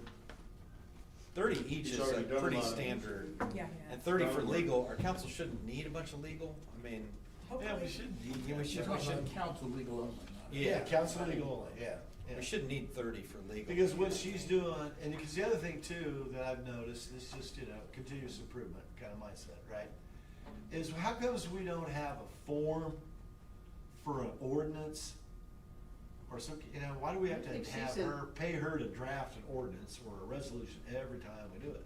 Can't we just like get a standard doc, Chat. I think Susan's GPT, professional something, services at 30. Huh? I think Susan's professional Yeah. services at 30. Yeah, she's already 30, and Yeah. then, And then policy services for WISC, 45. that's Well, just that way WIS too is separate, high, that needs yeah. to Yeah. stay separate, right? And then you have these financial consultants at 132. Which But we the need to financial talk. consultant Yeah. thing, I think when we got to 132, that was with Susan Beavers and combined, the three. You wanna drop that down to 45 also? What's that? The Financial 132. consultants. At Just leave least. them at 50 and leave Susan at 50 and have 145 there. Susan's at 30. Susan doesn't need She's to be at, 50. she's at 30. Yeah. Yeah. Leave her We need a 30. little bit of fluff, because if not, we'll have Yeah. to do another appropriation for ourselves. That's why I I didn't won't wanna do drop it that. down too low. Okay. And these are reverting line items, right? So what are we doing? Are these reverting line items? Mhm. So they all revert back into the general fund. Yeah. So who cares? If we don't spend it, it goes back. Okay, so we're gonna do 45 then? So we're doing, Darren? 50 for, are we doing 50 for financial consultants? 50, 50, 50. 50, 50, 50? 50 for Yeah. legal? Why 50 We don't need for 50 for legal. Yeah, it There goes it is. back in, it doesn't matter, if we don't spend, we just Way don't wanna more than spend we it. even need. Well, why put it in there? I mean, I'd rather have it, not need it, than need it, not have it. well, How's it gonna play into the overall that's budget? still taking out over 30 grand. I'm not going to Florida in the car without a credit card, okay? What's that? That's still removing over 30 grand. Yeah, Or way no more than that. it's moving. Because she's already at 30, so you're gonna only add, You got over 200, you got $207,000 in there now. you're gonna add well, the 20 to her. policy services for WIS at 45 is still way too high. I mean, they're not building a whole system for us. They're just No. reviewing sporadic changes. Well, and they're gonna go down to once a year. Once we get Well, through this, Yeah. then, We're through it. then we're, Yeah. Well, I there's mean, still no, this no, year. we're not. This year. Once we're Yeah. through it, then next year, then it's only gonna be a one-time a year Well, once you review. get a contract with an actual amount, I hope you did that, by the way, was got an amount on that contract for services rendered. Yeah, that warranty agreement we've got. I Yeah, haven't you seen got, it. you I got a don't know copy it. of it. Everybody, I emailed everybody a copy. And I'd I read have it. to look Did at it it. have an amount on it? I don't Yeah, know if we. It had their billable hours Wasn't on very it. much. Billable hours, but I don't think we. Calculated it They out? did not put a not to exceed. That would be us, up to us to do in a motion to accept. Have we signed that yet? Yeah. Commissioners We gotta voted on it. sign that, I thought. They gotta Maybe I'll review it, but they're, contract. after 10 days, if they haven't reviewed it, then it goes on anyway. I thought Yeah, we- that's right, yeah. Commissioners are reviewing it, and then as a motion, we can make, as a motion, or So whoever that makes the number- motion can. So the 45, my can point motion is and the not to 45 exceed could now. be reduced once we find out for sure what we, pretty much gonna have in it. Well, how long have they had that? How long have they had that contract? Because once they've had it in 10 days, and if they don't review it within, what is it, 10 days, Scott, then it just moves on? Yeah. So I think they've had it more than 10 days, they just need to give it to us and let's move her on. After 10 days, it's approved. It's approved. Yeah. Well, furthermore, the commissioners don't have the statutory authority to veto of what we wanna do. No, all they do is review. No, I know. That- yeah. Right, Just a second set of eyeballs. and that's on it. cool, I don't have a problem with that. No, I don't mind. I think it's a good idea, actually.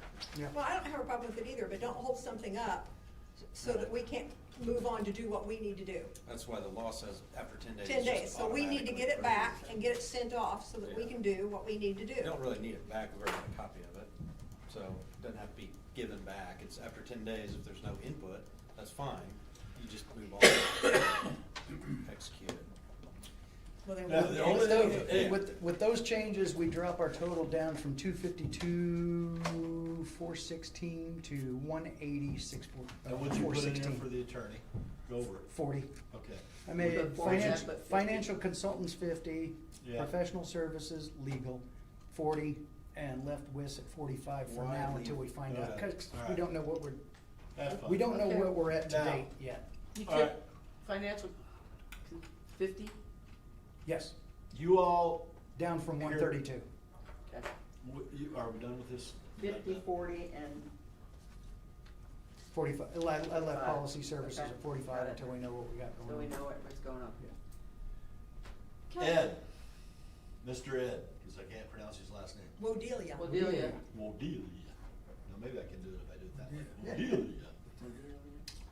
Do it Mr. with a Ed. southern accent. Mr. Ed. Mr. Ed, that sounds like Thank the you. show. All Mr. Ed. the email flurry that's been going on with the whole internal controls policy, wah, wah, wah, wah, wah. Remember, you guys read all that? Did everybody read it? I read some of it, yeah. I have. Okay. And all I'm talking about is, for right now, council, not commissioners, not everybody else, because as far as I'm concerned, I'm just a little itty bitty council member, one of 7, right? And should we, at some point, consider looking for an outside professional that could come in and work with us to facilitate the process of creating a document, a governing, well, I said I put it in my email and I lose my train of thought. Operational document, just for the council. That would come in and we would have to collectively work on it and put it together, to really outline a January through December of what every month we need to do and our process and our policies, what we need, because he is pushing hard, Ed, as you all know, to come up with monthly reporting of what do we need to be paying attention to. Any kind of quarterly reporting. Do we need to call in and maybe twice a year have the department heads come before the council certain months just to do kind of what we did today? A little bit to find out what's going on, what problems you have, and, blah, blah, blah, blah. How do we want to structure that 12-month cycle, right? Because we do the same thing year after year after year after year after year, right? And what should we be focusing on to work to try to help make sure that we stay in compliance with the State Board of Accounts? Well, I'm gonna throw out some things here. Okay. Number one, we need to work on ordinances for for when we're away from the office, or away from home site, so that we can do Zooms, okay? Okay. Because Susan said we had to do it. The other thing is I have thrown out a couple of times, the commissioners are looking at overtime policies. That falls under them and in their policy on how they want to deal with it, as far as the amount of hours people can, accumulate, how they're going, go forward with that. But then the financial part of it is gonna fall on us, so we have to decide those things. And at our last meeting, I brought up that in the past, and it worked quite well, that we do not hire someone new into a department without them being equal. So if they've had somebody leave and they have 3 weeks of vacation they have to pay out, which I understand, if somebody can get a new job tomorrow and they haven't used 3 weeks of vacation, then we do not allow those departments to hire until their budget becomes equal. Because it gets us in trouble financially when we have to start paying out vacation time, if they've had some overtime, that kind of thing. So we need to look hard at that and how we're gonna deal with it. Problem is how do you have overlap training that person? Well, those people need to be cross-training their people. So, and I think in most departments they do, but if somebody is out on vacation and they need somebody to take over on payroll, then they need to have a person that knows how to do payroll in that department. If somebody's out doing septic training, or out that does septic, then somebody in that department needs to go in and they need to know how to do septic. I don't care what it is, if it's in the recorder's office, all those people are cross-trained, they know what they're doing down there as far as recording, Andy's dealing with a problem, but people need to be cross-trained in these departments. It's not that difficult. So does that change their job description if they have to be cross-trained? So It should already be, and in most of the jobs, it's already in the job description. No, but my point is, since we're doing the WIS thing, Says other if duties you're assigned. requiring It's the people other to do duties- something outside of their scope, you're cross-training But them. it's other duties assigned, and it should be in their job descriptions that, if you're normally this, but you are to be cross-trained in something else, yeah, it should be in there. But there are also other duties that are assigned. Right, so, but if, say, a clerk, it has to take over payroll, and that's a higher level classification, do they get paid that higher level classification? No. No? Because they're not doing it forever. They're doing it for a week. They're doing it for 2 days. We had a situation come up, I'm gonna say what department, where a person in one department was a inspector type person, and they were being required, because somebody was out of the office, to answer the phone up front. Everybody answers the freaking phone, but wanted extra money for it. No, I'm sorry. Well, no, I understand that. But But if no. you're jumping from one skill level to the next, because not We're everybody. not talking about a nurse. Well, no, but We're if it's talking someone's about, payroll. but But that's my whole point, Judy, is, But everybody needs to have a backup. right, I don't disagree And with they're your not gonna be premise. doing I'm it just all the saying, time. I'm just So saying. for a week to 10 days, are you gonna bump their level up and do that kind of thing? That's something we can have WIS to take a look at. But when it's only for like a week, or maybe 10 days or whatever, or 2 weeks, or, I just don't think that, Yeah, I don't that we care. need I'm to just be. But that gives them an extra skill, is what he's trying to I do. know, Exactly it gives an right. extra skill, but it's Exactly. That not, makes their Kicks job. them right out but of it's the not a skill that they're gonna use every day, so they're not gonna keep that same Doesn't level matter. forever. I would- It's still an extra I skill. think we ought to ask WIS that But they're question. not using that level for It should every. be asked, I would Oh, say. and we can ask WIS, but they're not gonna be using that skill I know what you're every saying, day. and I know what he's saying. Yeah, I'm just saying, I'm yeah, just- I would But think these legally you got offices- an issue. But these offices need to be having their people cross-trained so that we're not in trouble. I think that's a question for WIS. We'll put it Wait, on the whoa, WIS whoa, whoa, question. I'm gonna play judge here for a minute, and I wanna intervene. All right, first of all, this conversation about cross-training in departments, the county council has absolutely no authority over this subject at all.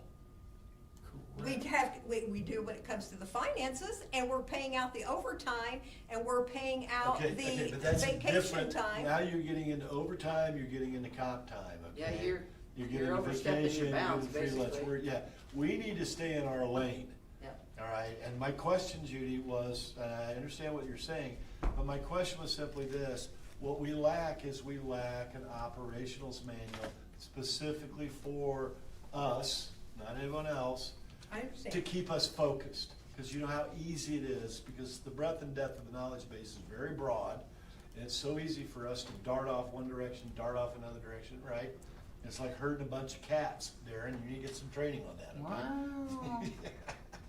So my question was, is do we want to put some money in the budget for 2007 to look into and do an exploratory to see if there's any one individual out there for a modest fee that we could recruit and retain to help us, through the development phase to create this document? Because inside that document, To help control the overspending and those types of things. the document, because where Ed's coming from, and he's right, is we need first of all, we don't need to do anything. But if we're gonna look to try, if we embrace the idea, the concept of continuous improvement, I mean, is everybody familiar with and embrace that idea? This, we should be working on how do we get better, how do we get better, how do we get better, right? And if we're gonna embrace that philosophy, and then Ed's over here trying to, determine what reporting should we be, a standardized, condensed reporting package, do we look at monthly and then perhaps quarterly? And basically what we do is we go through and we look at, January through December, okay? It's just 12 months. And we map out, for example, our agenda for our regular meetings. Do we automatically build out a 12-month agenda? And in that agenda are the departments. So do we have Brad come before the council twice a year? Do we have, like for example, today when we had the Area Planning Commission in there, I found that conversation really valuable. I'd like to have some more of those, and where these people know they're gonna be on our calendar. They know that here's the conversation, and we can do that in advance, and we just do it every year, right? Well, with that. That's what that document would have. It would have the policies, some internal records, reporting, and what we do then is work with that person to identify what needs to be in there. You with me? That's a lot of work. It's gonna take us probably all of 27, the whole year, to develop that document.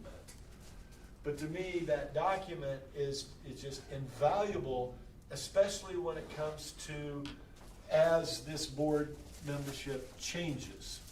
Because now a new member comes in and gets elected, and the senior members can give that person that document, okay, and tell them that my expectation is you're going to study this with the intent of comprehending what's in it so that you know what to expect and what we do every month. You with me? I understand. Because we don't have, and what I find actually really offensive as a taxpayer, and I'm speaking it personally as a taxpayer, is when I found out, and I brought this up in the AIC, Scott, because you're in the AIC, I find it really offensive that my local county government, that people get elected as council members, and there's absolutely no training, no certification, or anything, especially on the council, because you're dealing with math story problems. And so now you got these people coming in off the street, don't have a clue, don't even know what they don't know, and there's no formal, any kind of there's no certification, there's no Jim, nothing. that's not true.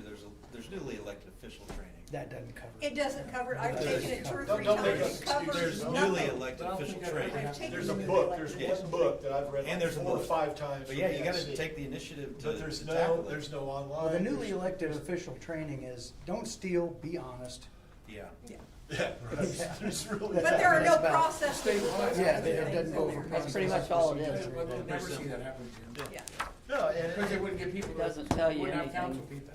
huh? A lot of these counties wouldn't have any council people. You think that we're, from the movie Dumb and Dumber, just think of some of these like Switzerland County. I mean, they don't even have a sheriff's department open 24 hours a day. I don't know if they're you know? Well, they only having got 3 anything in people. here Well, after yeah, That's they my want. whole point. That's my whole point.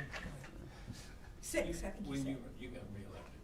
Not yet. So, back to your subject, it'd be great to have that, but I don't know that there's any Yes. company out there to do it. When you're gonna go for reelection. Yeah. Speaking from somebody who's actually had this issue, where she didn't have somebody who actually could step I know into you. payroll. When we had somebody come in to do payroll, it was incorrect almost every time. That's why it would behoove somebody to have somebody in your office trained, and they're not gonna do it only on like when that person's on vacation or out ill or whatever. They're not gonna be an outside sourced person, they're gonna be somebody that's cross-trained in your, to do that. I'm not In saying an anything absence bad only. about that, because they did do, I mean, it was good, only just a few things got messed up. But it was still, then you have people calling you 24/7 because their pay's not right. This is not right, that's not right. How do we? And I think I actually asked Wiz about this cross-training thing, I'm not positive that I did, I had this conversation with her, and she said as long as it's not a continuous thing, then it really doesn't change their pay grade, but we can certainly ask that again, but I'm almost positive that that's what I asked Lori when I talked to her on the phone. Can I get back to the original question? Yeah, You've not and addressed I- my original question. Yeah, and I'm okay Are with it. you all, is everyone on this board, are you not interested, interested, somewhat interested, could care less, wanna do it, not wanna do it? Look into it. Costs nothing to look into it. Say that again? Costs nothing to look into it.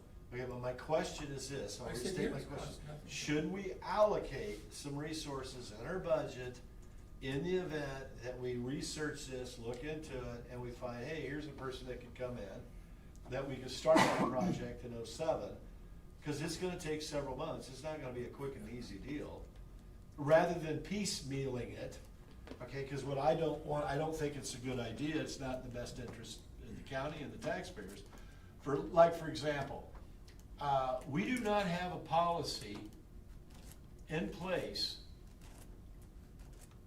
to address how we fund group medical.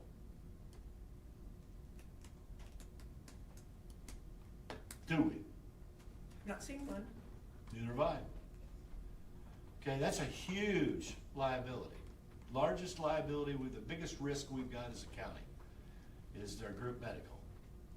And we ought to have a written document that speaks specifically the process and our approach of how we're going to fund it.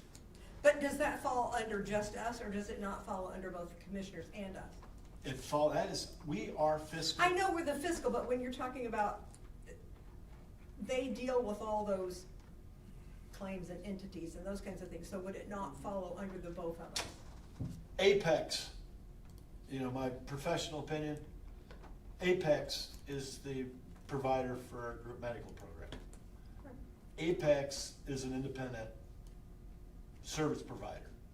Apex is the one that should be telling us where we need to fund that each and every year, period.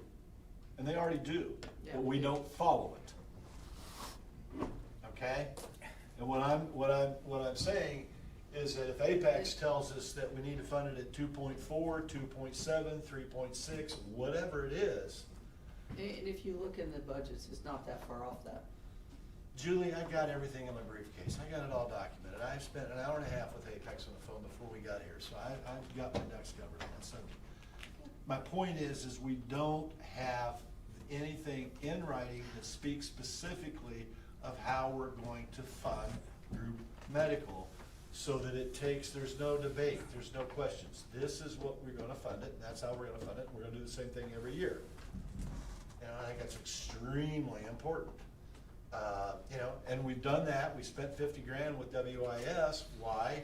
To move ourselves away from a very subjective, biased compensation system is what we had in the past. Craig grade system. It was a joke. The whole thing was a joke. And now we've moved it to the factor evaluation system. And now we have to implement it. So again, Ed, as you all know, is talking about reporting, which I agree with Ed completely on that. But at the same time, we ought to have an operations document, manual, that speaks to, that holds us accountable every month of what we need to be paying attention to and what we need to be doing and how we're gonna do things. Well, like you said, it doesn't cost us anything to look into it. I think that we find somebody to look into it and make some phone calls, and, if it's fundable, we fund it. If it's not fundable, then we have to figure it out. So there's not a whole lot of interest on this. I'm okay with looking into it. No, I'm just one person, you're one person, I've not heard from anybody else. Gary Hood, are you here or present? Yeah, I'm listening. Okay, so give us some feedback. You're on the board, you're a council member. Yeah, I have no big problem about it. These policy services we had, says these services may include one of these organizational reviews, strategic planning. That's from ChatGPT, what they say we could do under that. Right. So strategic planning would be basically under that purview. So are you saying that you are in favor of us doing the work and you'd be willing to roll your sleeves up and put some time and energy into it in creating an operations manual specifically for the county council? No. You wouldn't? Well, no, be honest, if you don't wanna do it, don't do it. No, why don't you head it up? You've been wanting policies for 3-4 years. Yeah, you're good at that. No. It's not my. Why not? Because this needs to be a collaborative effort. I'll All help. of I us. got no problem with All that. of us need to be working on this, not one person. I'll help. You can't push a rope. And I'll be glad to help. I'll be glad to help. Freeze it. Scott, I know you're only on here for a few more months, but what's your thought? We've never been able to keep you quiet on such. So I think our, I can't see I got a what, question Darren, for you you. changed the budget to for these services, but For what? I think we're too high still on what we've already got. Well, I think we might be, but I don't wanna make an adjustment down until we get the actuals for this Yeah. year. Well, you adjusted up from our original budget. No, I took No, out. it's I- down. No, I took out. Well, on 100 professional services, you went up on legal, right, from 30 to 40? Yes, but you went Which down. I think is still too high. From 132 to 50. Which Yeah, I think 132 we're was to what, a, Scott? 132 was a ridiculous high number anyway, but, so I think we're still too high, and then you got another 45 for something else, Let me what's it get called? some numbers together. Yeah, I wanna get numbers together before we. Well, I don't need to see numbers to know it's still too high, I mean, that's what How I'm can you saying. say it's too high, Scott? Our total went down from 252 down to 181. Yeah. Yeah, but look historically, I think we're still, what, We took- 80,000 higher than we normally are? We took had 70,000, we took 150 in 70,000, we attrition. took 70,000 out of it total. That's just from last year, though. If you look at the year before, that we're 80,000. The year before had 150 in it for nutrition, or attrition. Well, that's Yeah. attrition, which The is different attrition from moved, the public attrition fund, professional It's we gone. used for financial advisor. We then. Partially, yeah. Well, that's what we used for it. Then we I eliminated agree. that. I agree, it needs. We eliminated that and rolled it into, yeah. So our 24 adopted budget was 250,000. Our 2025 adopted budget was 260,000. This year's adopted budget was 212, and we are now down to 181,000. Yeah, I'm just saying, I think our legal is too high, I think our It might be, but financial services we won't is know too until we see high, what we've and got the so other far one, this year. I'm not even sure what it's for. WIS should be like 10,000 a year for employee review on But we don't know. classifications. We don't We don't know. know. Why don't, They what do you gave- mean we don't know? They gave us, Just because we put it in there doesn't mean we're gonna spend Spend it. 45,000. they gave us billable hours, and we're gonna do it once a year, so it's not gonna be like it has been in the past where Jane calls in every month wanting to change. They can't do that. Yeah, So I know that that's gonna go down, but I think we don't know what we don't know, so. so we need to determine that, so that's a Yes, question mark yeah. more Okay, than a what I number. have, Yeah, I don't know if, can you see that all right? Are you kidding? I can't see. Can't yes, see it I at can. all. I can read that beautifully. Get that resolved? Now this, I can't. Oh, I'm happy Now I you can read can't it, see 'cause I that. can't read it. Now I can't see that, but I can see What's the this. question? On the clerk, the. Not bad for an old man. Didn't know how long he was gonna take. We didn't do anything to the clerk's actual budget. No, we didn't, but the first deputy, Yeah. the 47,3. 47,288. Yeah, we have, She's also. we have 47,288. I guess you could say And if you look over at, Careful. Sorry. this there. one over here, I'm old, but I'm not dead. Mine? okay? yours That's has not what- 46,027. Check. What's wrong with that? That's all. Oh, get out of here, you self-righteous. Mine's actual. You self-righteous. What's that? Mine's What a actual. self-righteous I just smug. figured up. Yeah. But the book, So, And That's who's sitting hers down at the because courthouse it's square, requested.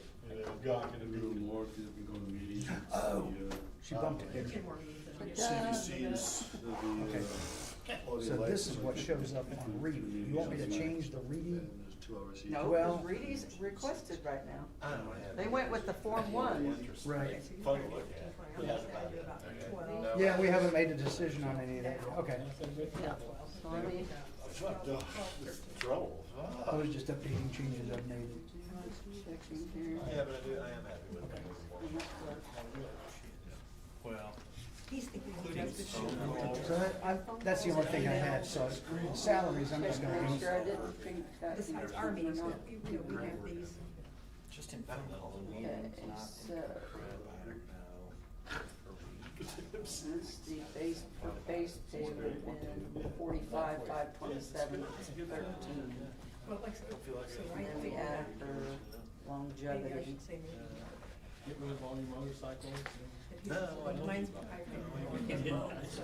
There's a need to I'm find not gonna give them the motorcycles. They don't need anything. that. And we rode the Goldwing down the sled. 15 to 20, I would like to. Stayed all night. Get Yeah, it's nice past drive. them. You stay in the big hotel?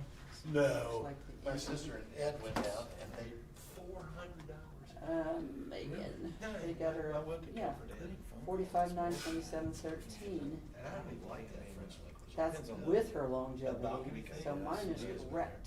I like the balcony thing, that's kind of. I don't know where she came up with her number, but mine is correct. I know. Wait, they got her at what? I think the place is She's- built Wait a as a minute. institution. Do this, From the outside. get your and it's kind of calculator. impressive. Yeah, I think it's kind of. She's got $500 And the longevity. room's real dark Okay. and everything kind of narrow. Okay. One of their mattresses. Now let me find That's it like again. mattress? What? The outfit that makes them for it. The company that makes the. I just got it. Really? Yeah. That's what I'm thinking, like roughly, but I, And she's at, okay, so chief deputy, 45, 527, 13. And I'm adding Is 500 that actually? the You're adding 500 mattress to company? 45, 527. I don't. 527? Yeah, And I know, Okay. I'm sure. what's that it? Advertise on TV. that's- 46,027. And then What that do I have? include, like, Yeah, I've always had good luck with. On first deputy? Nice, expensive. 47,288. What? No, I don't. Do too. Saturday morning we got up, so we went down Friday. No, I Had don't. to ride the frickin' rain. any kind of. 46027 is exactly what I have. North of Salem and then all Yeah, the I mean, stuff. I didn't even close. And the book, it's 47,288. That's requested. Normal. Right. Yeah. I've stayed. On my form, I have, 46,027. Yes. Think about the time Okay. spent working on Okay, preparing. I'm not gonna change any of that yet because it's salary. calls. but she needs to be down there at 4602. If she's on there, she's here, so she'll need to be changed to 46027, because that's the So actual. do I need Darren, to what are we change, working on? do I need to change that on the reading form? I would, Okay, because that's correct. okay. We just did it, math right here. Change the reading form to everything that's in this book right here, right? Sure, but Yeah. big for Okay. expanded, it's like- So we got 49. My spreadsheet is absolutely correct. Okay. I've been So over it many, elected- many, many, many times. Elected officials. How many hours a week, how many hours Do I need to do you drop think the you work on 33 council cents? stuff? Yes, I'm just trying to get an average. you do, because it won't take it. Okay. None of the stuff takes this, the change. You either round You it know, up or reading keep it the emails, same. going through all that. If it's past 50, it's rounded up. And If then it's not, plus your it's regular not. council meetings, okay. Okay. So you're not coming tomorrow? No, I've got a medical appointment. Oh, okay. You gonna go get the alligators off the golf course? I gotta get a lobotomy tomorrow. You gotta I'm watch. telling Are we you, done, Darren? electroconvulsive Yeah, we therapy can, is cheaper. is everybody done with the conversations that they're having? Well, I just kinda took a poll, and I haven't asked Jim yet, but I'm gonna say he's probably 20, but I haven't asked you either. How many hours a week do you think that you work on county council stuff, going to meetings? Oh, a lot. I mean, just give me an average. You think it's 20? I've had some weeks where I couldn't work at all because all 5 days there was a meeting of some kind. But during that, were they all-day meetings, or were they, Some of them were a couple, do you think 20 hours a week? You We're work talking about all the weekends? work, it could be. Sometimes. between 15 and 40. I'm thinking that it, Huh? yeah. This week, I obviously, have had to It's a work big, weekends. but because I mean, on couldn't the work. average, you No, I think mean, on probably this- between 15 and 20 hours a week. yeah, I mean, put in. all I've work put in, done maybe on average, I don't know, agendas but and some stuff weeks, like like he's that. saying, like this It's hard to week, believe that That people. was do 3 hour more day, than 3 8-hour $123 days, an hour full-time do what week, guys do. you know, I'm amazed so at it's that. kind of a It's hard to nail dedication. down. But I would say on Look the at average, him, between he 15 goes and home and 20 does hours a spreadsheets week. for I know as fun. president, I'm putting in a lot more hours than I did. No, I don't. I do And I'm not saying this for the myself, research whoever's so president that next I'm year, we need to confident bring back that, and I remember, we used to understand pay an what's extra going on. $400. We did, yeah. And that's way under, that's way Fine, under. I didn't I just get wanna it. know, I Yeah. wanna understand it. That's all I I called think. intellectual We need to bring curiosity, that and I back got and hired adjust to do for a it. job. See Well, what, I'm- see what Wiz feel has to it's say my about it. Yeah, responsibility I'm just trying to understand the get some math. numbers so I have that to we understand the can kind math. of put it down. And I if you mean, don't obviously understand it math, varies, you there's should gonna have be never some been that a be less, freaking councilman. but on the Or average, math you know, I put in between Anyway. Right, so 12 it's and just, 15 and I will hours a say, As so like president, when the I hours did I put in the FES doubled. system, I mean, that took a lot of time and energy. Hard part is it's like You weeks said like FPS, this. FES. Are really long. That's Where what FES is. it's a Because- full-time week. because That- you and wanna then make So, sure and then you go down to, in your there are own- Well, less keep in mind, weeks, I but- had to, you first know, thing I had to do. That's what I'm trying to is average, knock trying to get down it averaged. Yeah. Yeah. I didn't read So that it's that. justifiable, you know, Right. but again, it's not like So it used to be then back I in had to drag 10 it to out. 14. No, I want it to you know. reflect One reality. thing I don't about want, that, I don't wanna pad it. I read don't everything wanna in that No. back. add a bunch of fluff. I Three, want it to four reflect times. reality. Yeah. Because you got, you could read something, All right, and you're let's like, yeah, shut it okay, down. I Yeah, kinda get we it, can- you know, and you we gotta can keep recess. thinking about it, and then Is eventually. All right, you Here, go ahead and upstairs. recess. We have this. to take this stuff home. Right. Well, like, Oh, yeah, we Shut do need to take it, down. I think that's all yours. It is How the codes. You need like to Signal actually 10, continue out. this What else stuff. Signal 10 stand for? tomorrow. Signal For 10? tomorrow. Yeah, a 10 code. They're out at 6. They 10 code, have a that's meeting at yes. 6 planned. So I said, we're just recessed. All right, we're But recessed. they're all different, Jim, so I couldn't tell you that. Everybody's signals are different, yes, signal. Oh, I'm gonna leave that for Alright, the so when I next. go in, I'm gonna go on Signal 5, and I'm gonna go in and eat lunch and have a potty break. That would be a code 2 in Marion County. Signal 2, Code 2. you guys call it codes. Well, there's signals State and police call codes. it